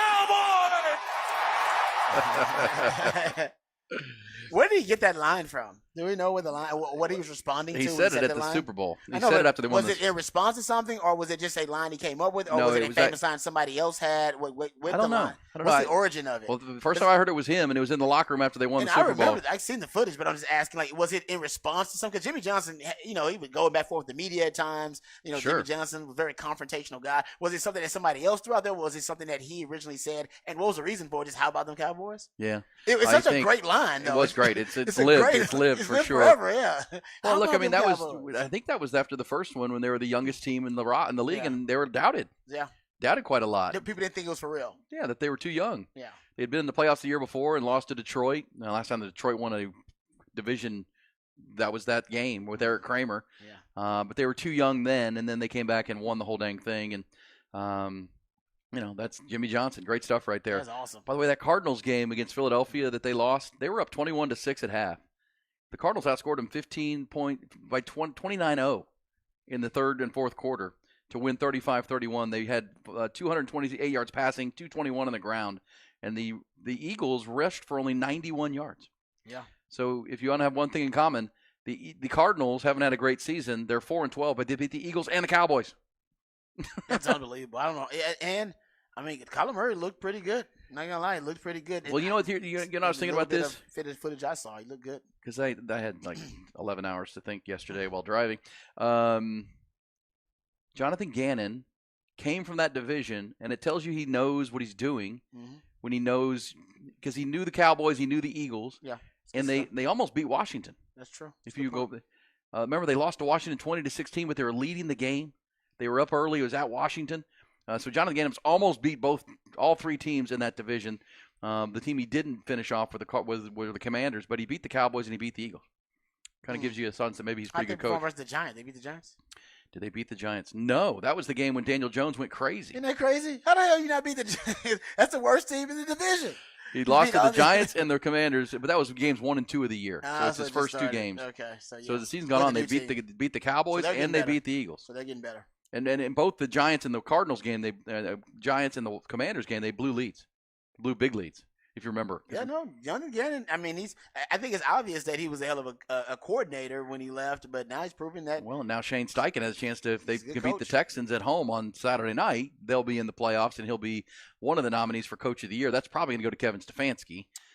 it should go to Kevin Stefanski Yes. or D'Amico Ryans after that, depending on how the Texans Yeah. they get themselves into the playoffs. I think those are your 2 front runners for Coach of the Year. Yeah. So, but it goes to your point that you lose both those coordinators have shown they can really coach They can coach, man. and can scheme up. And it might not. It was Nick Sirianni. I'm not doubting him, but it wasn't all Nick Sirianni there. And now you Well, start. look, I mean, you got guys like Mike Holmgren and Andy Reid. I mean, Andy Reid's missing Eric Bieniemy this year. Yes, he is. I mean, good coaches matter. I mean, it's, you know, how many times you see these coaches trees, you're like, damn, look at all those good coaches. Well, no wonder they're so damn good. Yep, you're right about that. That's a great point, too, about Andy Reid. Andy Reid's one of the best, if not the best, play caller, play designer in the league. And it's obvious that he's missing Eric Bieniemy, mostly because of the execution. They still got the same concepts, same schemes. Guys are still getting open, but the execution has fallen off because they're not getting that day-to-day coaching. That's practice. right. That's right. So the execution has fallen off a little Thumb bit. on their, you know what. Several people, thank you for the text on the message line at 447-3776. And the first time Jimmy Johnson said that was in the locker room at Candlestick Park after they got over the Niners hump. Oh, yeah. Got to beat the Niners. NFC. That was big. And that was They went George they went Seifert's back teams. and forth for like, 8-9 years, the Cowboys and the 49ers. Well, it might happen again this year. Right? That'd be But- 3 years in a row. Yeah. Oh, you're right about that. But at that time, they were both winning championships. That's Basically, right. if you're the 49ers and the Cowboys, if you That came was out the of Super NFC, Bowl. that was Super Bowl. Yeah. Because you had Steve Young, Troy Aikman, and emerging Yeah. Troy Aikman. Yep. Of course, George Seifert had taken over for Bill Walsh, and Steve Young had taken over for Joe Montana, but the team was still really damn good. Yep. But yeah, great stuff. Thanks for that on the message line. That's good. But How about them Cowboys? But the Cowboys have put themselves now in a position and ties back on the bandwagon. If they can, win a home playoff game, that'll get them to the divisional round, and that would prevent them from having to go. The 2 seed would prevent them from having to go on the road until San Francisco. Correct? That's a good point. Yeah. And they have They'd no be chance home. of the 1 seed, right? No, that's locked up. It's already Well, 'cause the Ravens and the Niners have already locked that up. Yeah. They get the buys, And the 49ers got head-to-head, and they got more wins. And, it's not possible. which will make it interesting to see how the Ravens handle the Steelers game on Saturday because they don't have anything to play for. That's the early game before the Texans and Colts Saturday. But the Ravens have locked up the one. That one, they obliterated the Miami Dolphins, 56. I'm telling you, man, I don't know if 17. any team right now looks even. I don't know if any team has looked as good all season as Ravens look right now. Oh, I mean, right? Have we seen a team look at that good? I mean, the 49ers were close when they were down. Niners were, but they were, They and they beat some good teams. But the fact that the Ravens went into Levi Stadium and beat that team 33-19, and then then beat the them on Dolphins 56-17. I don't know if we've seen the team look this good, but we've seen, like I said, it could ebb and flow. Injuries obviously affect that, but I think the fact that they have this new Todd Monken offense, and It's now, gotten better as the year's gone. Yes, because it was brand new to start the season. Now they're starting to get a little bit more chemistry and continuity with the receiving core. Think about it, guys. Lamar Jackson's never had a receiving core like this. No. Never. They never got him receivers because they wanted to play a more of a ground and pound run centric offense with bigger bodies, tight ends, running backs, and fullbacks. Now they're spreading it out with him with wide receivers. We've never seen this version of Lamar Jackson, and this is scary. No, it is. It's scary. Well, think about it. I mean, they're 13-3. The Ravens. They beat Houston, who has a chance to be a playoff team, 25-9. Okay, that if they win, they'll be a playoff team. They lost to the Colts now. One of their 3 losses to the Colts, and there were 2 games early. Actually, there were 3 games, but 2 specifically where they kind of gave the game away early. Remember this when they played the Pittsburgh Steelers, and the Steelers couldn't do anything, but they lost on a block punt, and the receivers dropped a bunch of balls, and the Ravens just looked sloppy, but they lost that game. And then they lost at home to the Colts in another game that they gave away with their own mistakes. And, then they lost to the Browns, who they may have to see in the playoffs at some point. Here come the Cleveland Browns. Weren't they up double digits on the Browns, though? They were. And they lost that. So they have 3 games where they kind of collapsed in the fourth quarter. Those are their 3 losses. But the Ravens, to the positive side, Rod, they also own double-digit wins and really annihilations over the Dolphins, the Niners, the Lions. Wow. I mean, best teams the in the Texans. League. Some of the best teams in the league, playoff teams. Yeah. I mean, Seattle, they beat 37-3. Cincinnati, who was playing good ball at the time, they beat them 34-20. So double-digit wins over good teams. Detroit, 38-6. Cowboys just saw that Detroit's a pretty damn good team. That defense is tough. Yeah, and when their offense gets cranking to go with the defense, very impressive. And then their last 3 games, Rod, against 3 teams who are likely to win their division. Jacksonville, 23-7. San Francisco, 33-19. Miami, 56-19. Those three teams are going to win their Talking division. about bludgeoning these teams. These are not just good teams. These are the best teams in the league. Yes, sir. Yeah, and I'll give you another And it's stat. not close. Only one quarterback has 10-plus wins against teams 500 or better in a single season since 1950. It's Lamar Jackson and the Ravens. Damn. He's the only quarterback in the history, basically since 1950, with 10-plus wins against teams 500 or better in a single season. That is nuts. That is so they're rolling right now, man. They're rolling. Well, and obviously with the Niners' ability, I think the Niners with the Brock Purdy interceptions against the Ravens, I think they'd like to get another shot at them in a Super Bowl, right, and try it again. But Ravens right now clearly the favorites, and Vegas, that could be your Super Bowl in Vegas. Now the Cowboys would like to consider themselves there. That goes back to the beginning of this conversation. I would like to see the Cowboys at least kick the tires on Dalvin Cook. I would like to see that. Yeah, I think you're right. I'd like to see what the market value is for them, what they'd be asking, what the asking price is. I think it's worth it for the Cowboys because it's one of the last elements they're missing to truly make that offense elite or to function at elite. Especially if you're not sure about Rico Dowdle. And look, Dalvin Cook's better than Rico Dowdle. I mean, or at least I think so. Yes, and that would be a good combo to go with because you haven't addressed that position, whether it was a draft or free agency, make a trade before the deadline. Now you maybe have a chance to get a hold of a player that's good players. He's had a falling out with the coaching staff and hadn't gotten his chance. And the Jets had a terrible culture. Jets had a terrible year. They had a terrible culture and everything. Cowboys, I think, could maximize that. So Sure. I'm with you. I think they should kick the tires on it. This says Odell Beckham said this is the Ravens team, the best team he's ever played on. Of course, and he's won a Super Bowl and been on some pretty damn good teams with the Giants at times. I wouldn't doubt that. Yeah, but are they better than that Rams team that won the Super Bowl? Right now, I guess they're playing like it right now. And as Lamar Jackson's playing better than Matt Stafford was that year. Remember, Matt Stafford led the league in picks that year, guys. Yeah. We forget that they won the Super Bowl. He led the league in picks that year. Well, that was the Aaron Donald, Jalen Ramsey wicked defense that they had going. They had Von Miller. Oh, forget about that. Yeah, left in free agency. That was Jalen Ramsey. Three Hall of Fame talents. I don't know if Jalen Ramsey will make the Hall of Fame, but he's good like that. He's got an outside shot. And Von Miller and Aaron Donald are first ballot players in that Hall of Fame. Yeah. All right. We'll follow the AFC and the NFC playoffs. Cowboys are in, and now maybe with a win over Washington Sunday will be the 2 seed.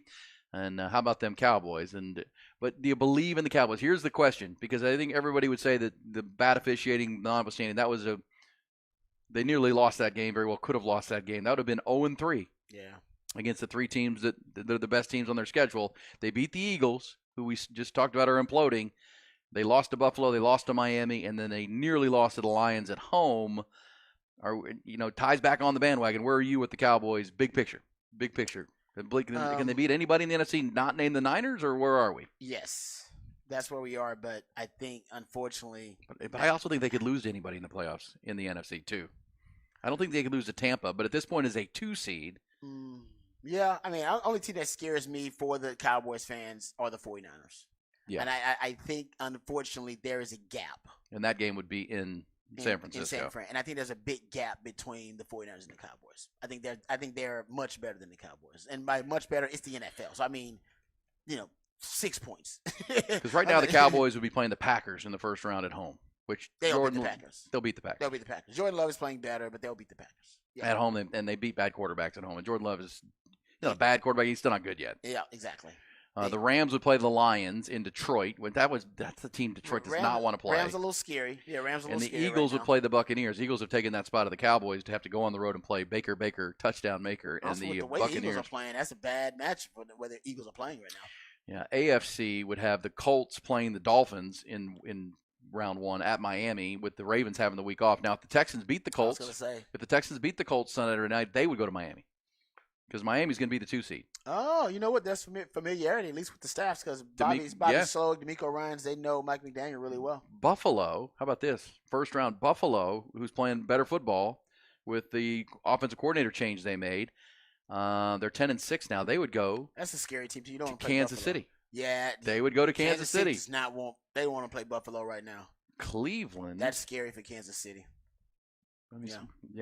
That would be it is, scary right? For them. Yeah, that's scary for them just because right now Kansas City is struggling. They just playing some of their worst football at the worst moment.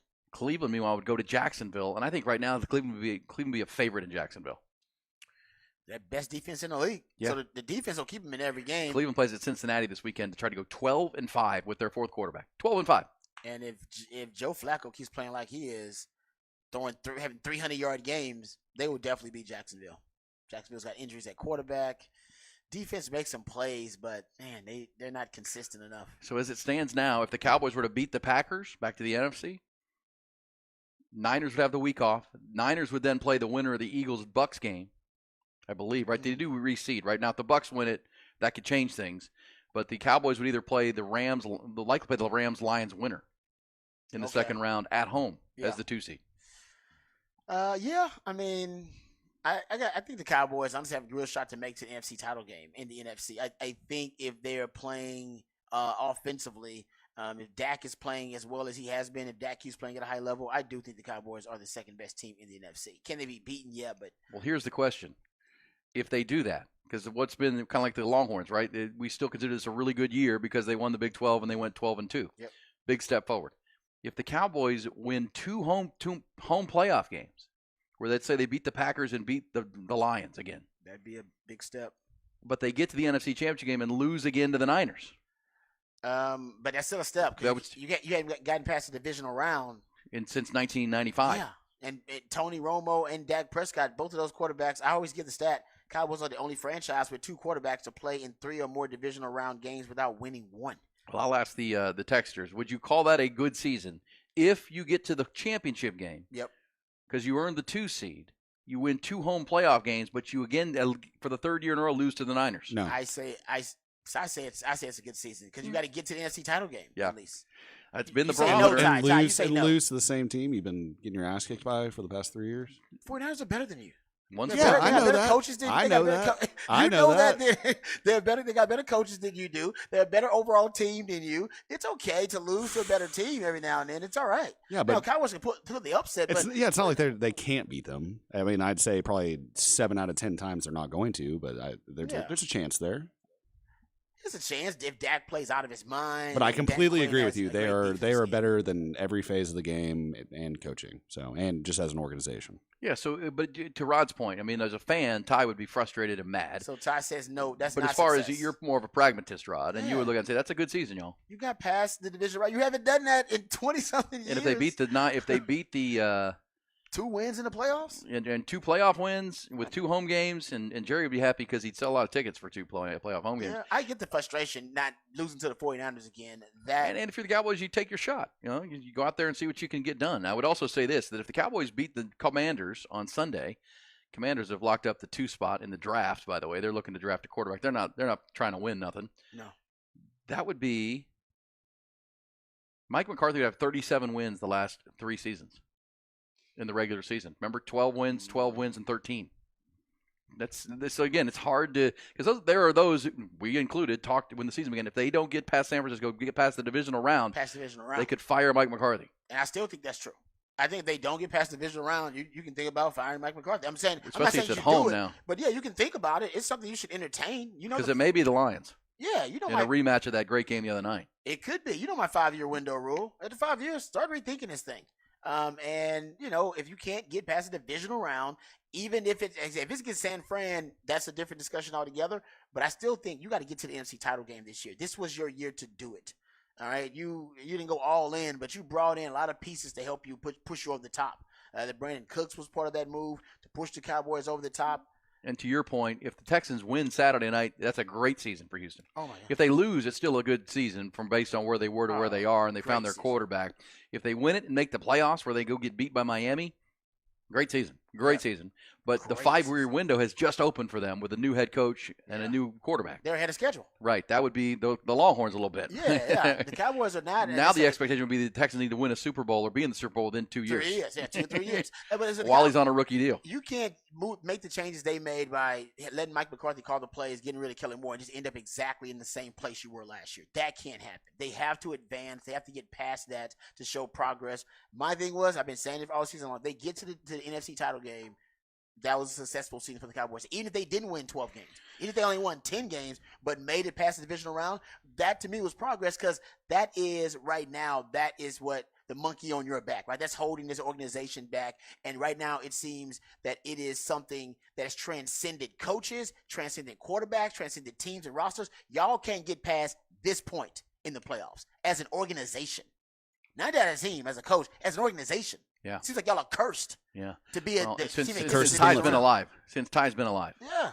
That's what I'm saying. Since I was in college, and that's a long time ago. It's a long time, man. Hey, we come back. We'll go behind the burnt orange curtain one more time as we continue to recap Texas and Washington, the good, the bad, and the ugly from that game. The Longhorns nearly won a game where they were not the better team. That tells you about their grit and their fight, but at the same time, they have some issues to clean up. But the program feels like it's heading in a great direction. We'll talk about it. Coming back behind the burnt orange curtain. Hook 'em up with Ian Rodby.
Aaron Hogan, Rod Babers, Hook 'em Up, 1019 AM 1260, The Horn.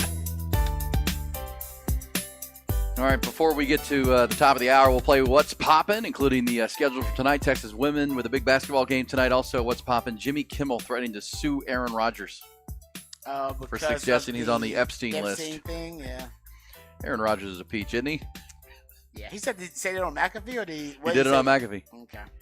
And Jimmy Kimmel was not too happy and threatened the lawsuit and called him an a-hole. Which, he's not the first one to call Aaron Rodgers an a-hole. I think Aaron Rodgers has some a-hole in him. Oh, a lot of it. He's got a lot of that, but, he likes attention. And I think he's smart enough to know what he says will get him attention.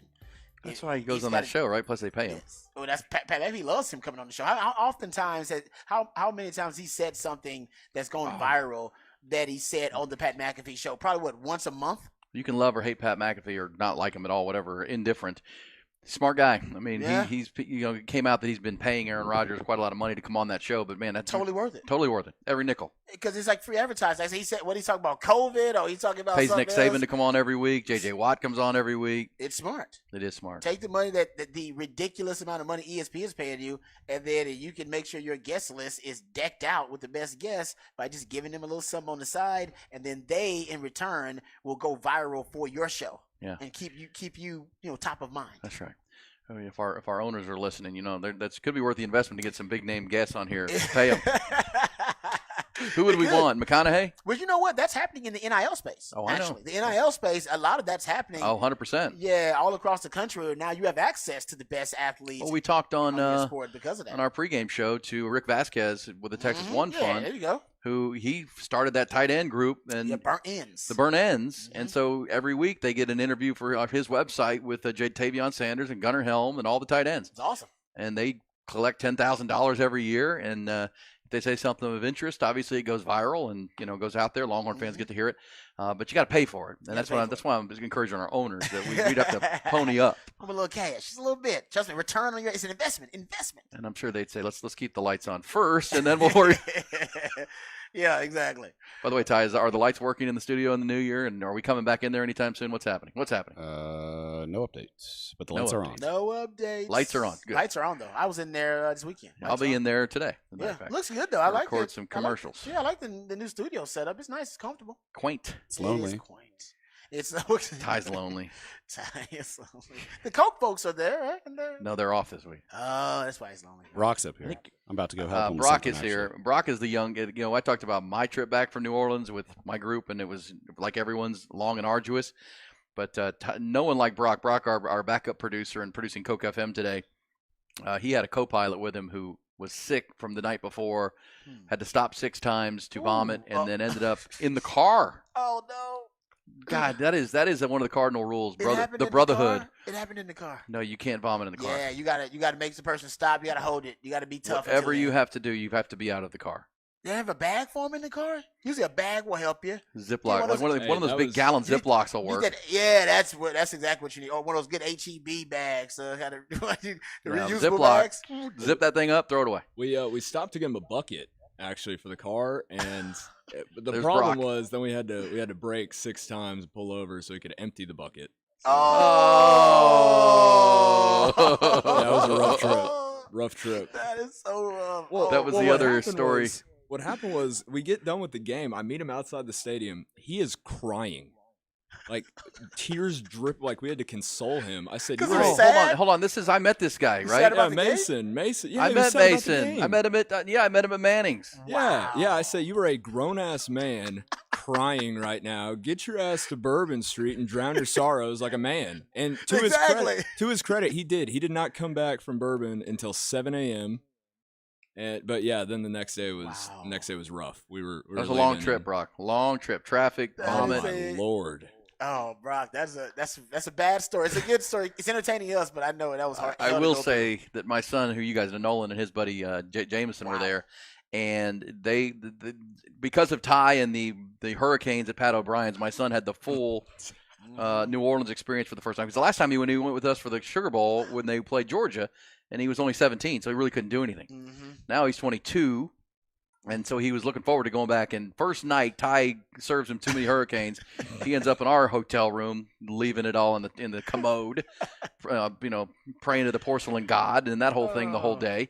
And then he also told me that on 3 occasions they had to cross the street to the other side because of vomit on the sidewalk. Wow, just random vomit, just some random person. Yeah, like red beans and rice. No. And, yeah, that sounds like New Orleans to me. That's that New Orleans experience. That's what I said. I said, son, you just got to experience New Orleans. Yeah, and rookie mistakes. Full bore. Didn't eat before. Probably wasn't hydrated enough. Yeah, didn't eat enough. Come on, rookie mistakes, guys. It's good to be back, and it's good to be into the new year.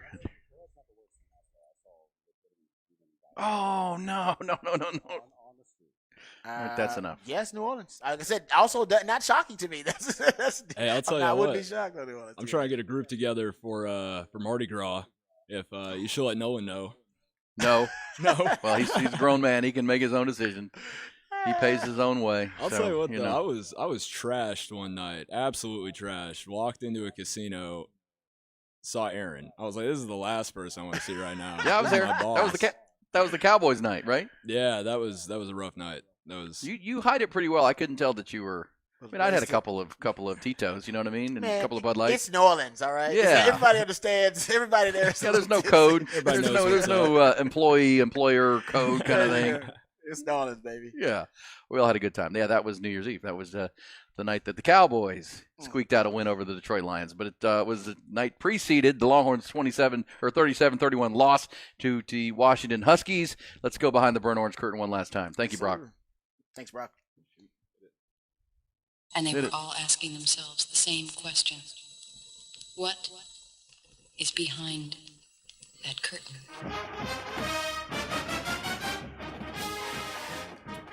All right, let's talk about my man Xavier Worthy because he has decided. X-Man. Yes, he's decided that he is heading to the NFL. So really proud of Xavier Worthy. I think he's accomplished a lot here in his Texas career.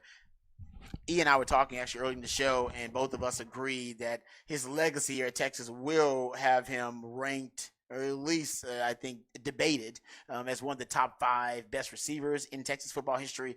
I think he's got a case to be top 3 best receivers in history. He will not surpass, in my mind, he won't ever surpass Jordan Shipley. He won't ever surpass Roy Williams. I think those guys are cemented as the 2 top receivers in the history of Texas football. But he can make a case that he's the 3rd best receiver in Texas football history. He is 5th all-time in receiving yards in a career. He has 2 spots in the top 10 in single-season and most single-season touchdowns, 2nd and 9th. He is 3rd in touchdowns, receiving touchdowns in a career, 6th in receptions in a career, and I think he is 7th on the list of most receptions in a single season. He's 7th on that list. So I think he's got a pretty good resume, and that's with having a down year last season with the broke hand, and of course leaving his junior year. So if he stayed, one more year, he probably could end up breaking all those records. So I think Xavier Worthy is going. 2 things I want to bring up. I think he's going in the 1st or the 2nd round, and now likely being pushed down to the 2nd round because the 1st round NFL draft talent for wide receiver is just deep. Daniel Jeremiah says wide receiver and offensive line might be the deepest positions in the draft.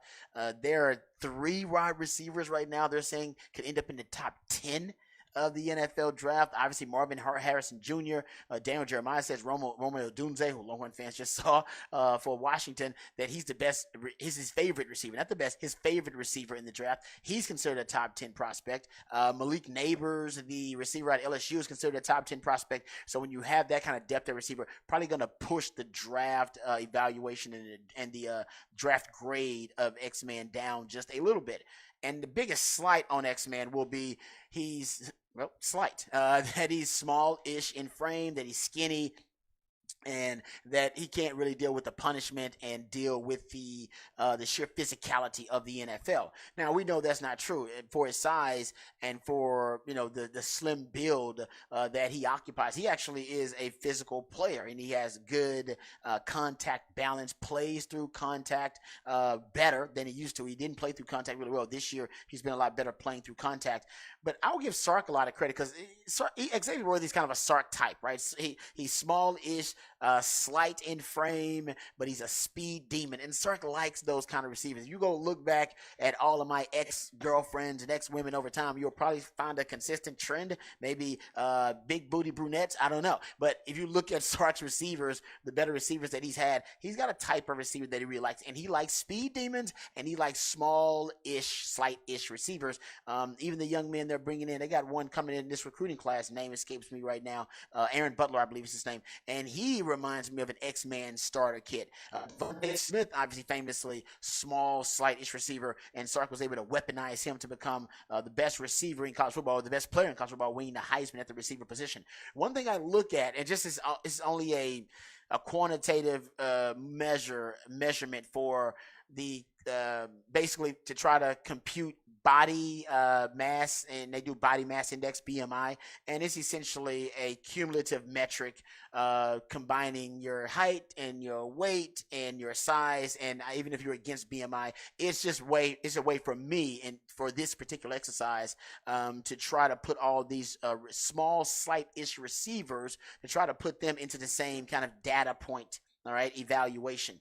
And when I started looking at receivers whose BMI, body mass index, is 25 or lower, that means you're a slight, small-ish receiver, right? Devontae Smith's at 23.1. X-Man's at 22.7. To give you, Jordan Addison last year was at 24.1. Marvin Mims, remember him? Seeing that guy? He's at 24.7. Tank Dell is right at 25.1. These are small-ish receivers. But if you go look at these guys, have been lately pretty effective in the NFL. For years, the NFL stayed away from these small-ish receivers because they felt like they didn't have the physicality.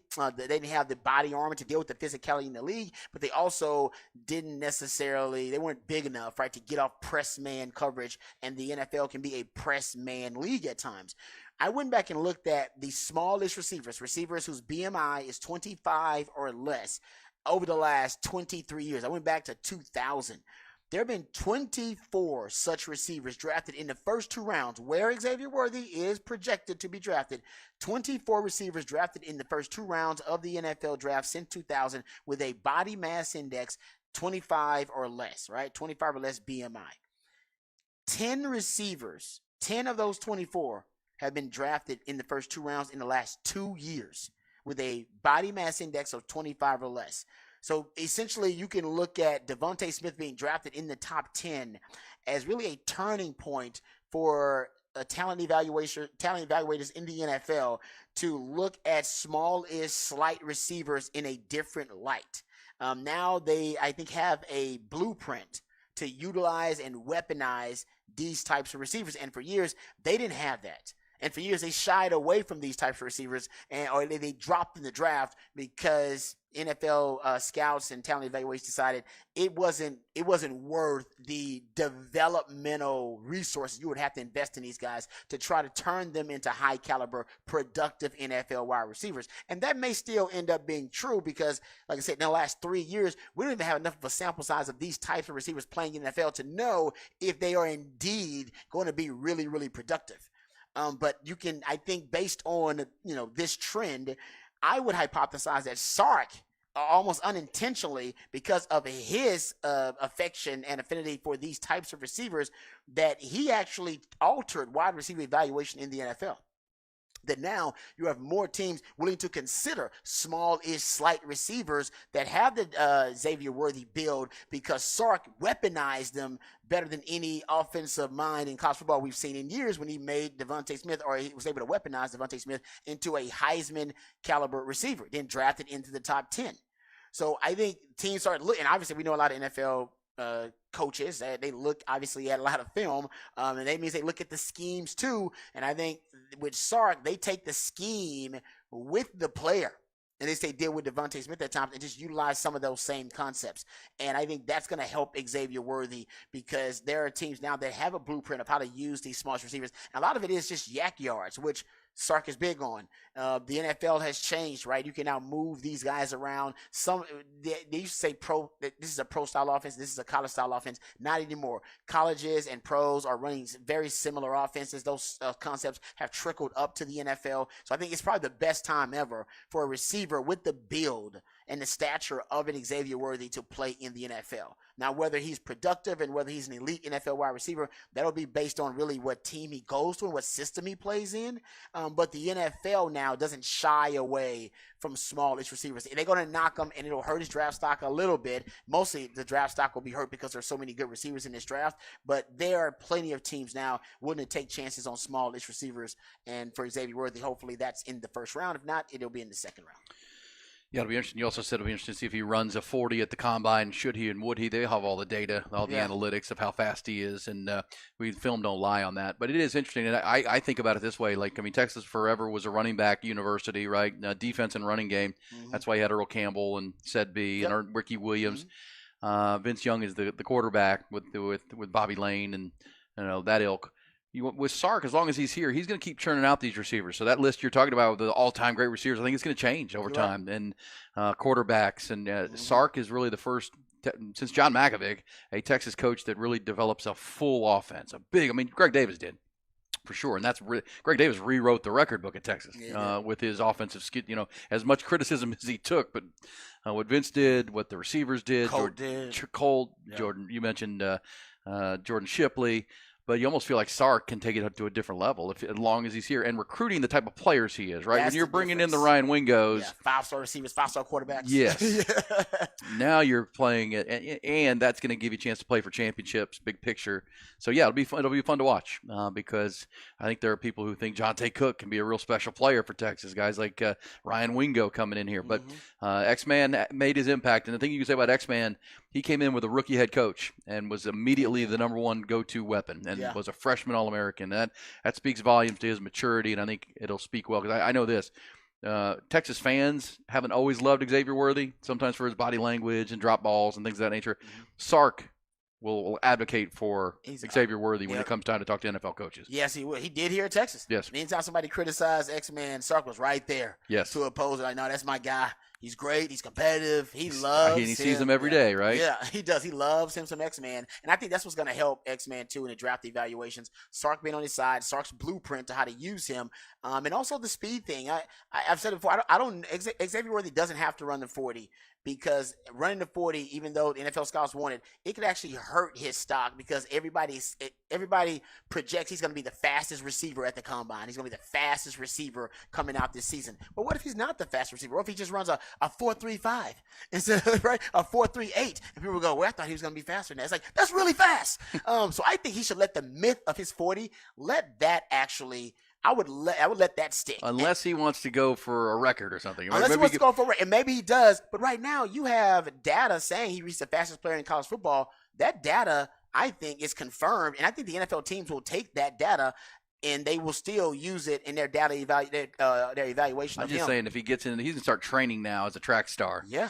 And if he starts putting up some low 4.3s, something high 4.2, maybe he says, you know what, I want to do that. But it won't be at that same track. That's right. It won't be on their track. Yeah. Well, he could not run at the combine, but he run back here. But that's true. But the combine becomes myth, right? Yes. Mythological. If the mythology of if you go run 4.27 there. But how many of those receivers who run fast at the combine actually go to the NFL and produce? Good. You're right. You're right. It's like, to hell with that, man. Yeah, you're right. I think it's a really interesting thing because it's such a TV show now. You don't have to do it. They want them to do it. They have all the analytics and the numbers to where all the data finders. All right, we'll come back. When we do, we'll hit a round of What's Up Poppin'. Also get you ready for the Jim Rome Show and the rest of a Wednesday here on Hook 'em Up with Ian Rodby.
Aaron Hogan, Rod Babers, Hook 'em Up, 1019 AM 1260, The Horn.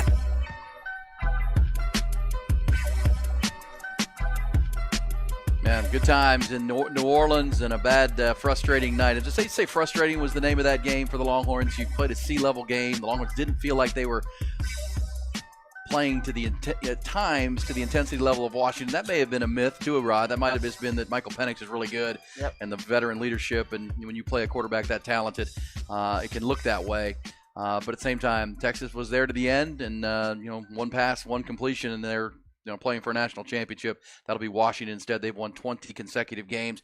They're popping, and we gave you the number earlier. They're the first team in college football history since they went to Division I, Division II, Rod, to win 10 consecutive games by 10 points or fewer and win all of them.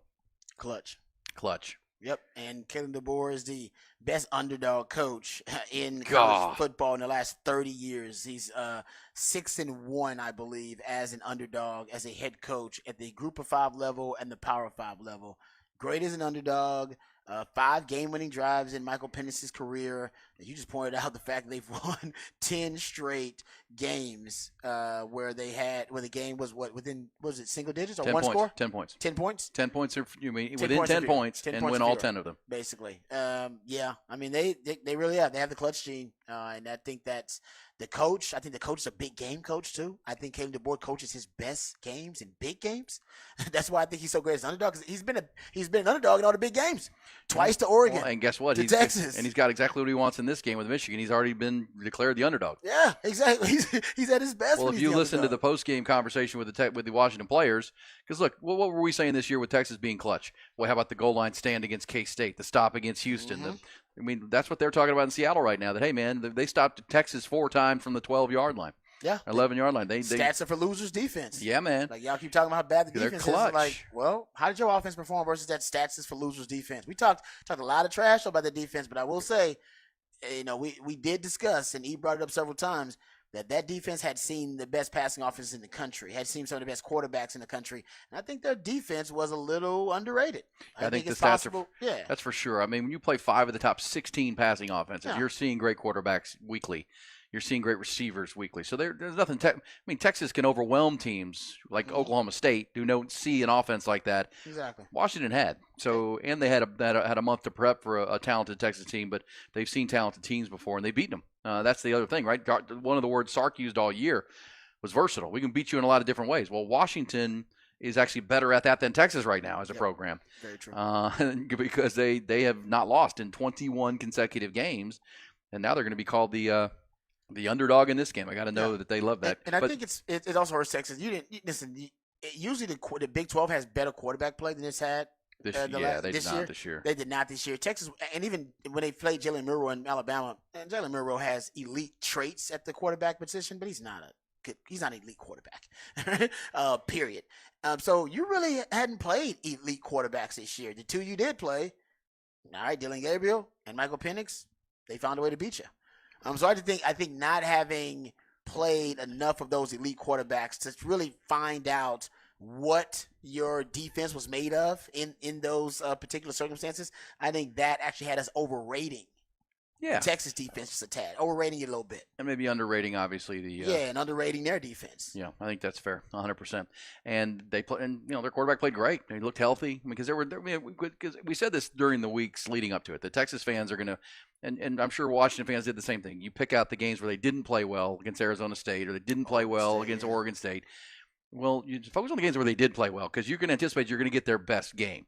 And I think that's why I say the word frustrated, because I don't think Texas played their best game. I think Washington forced some of that, but at the same time, I don't think Texas played their best. They peaked in the Big 12 title game. That could have been level of competition, and the step up was just too much for Texas because, to your point about the quarterbacks, that's why they're going about addressing the defense now and trying to fix the coverages and bring in more multiple looks and different coverage players. And they know they've got to fix it if they're going to compete at that level and be in the 12-team playoff and those kind of things in the SEC.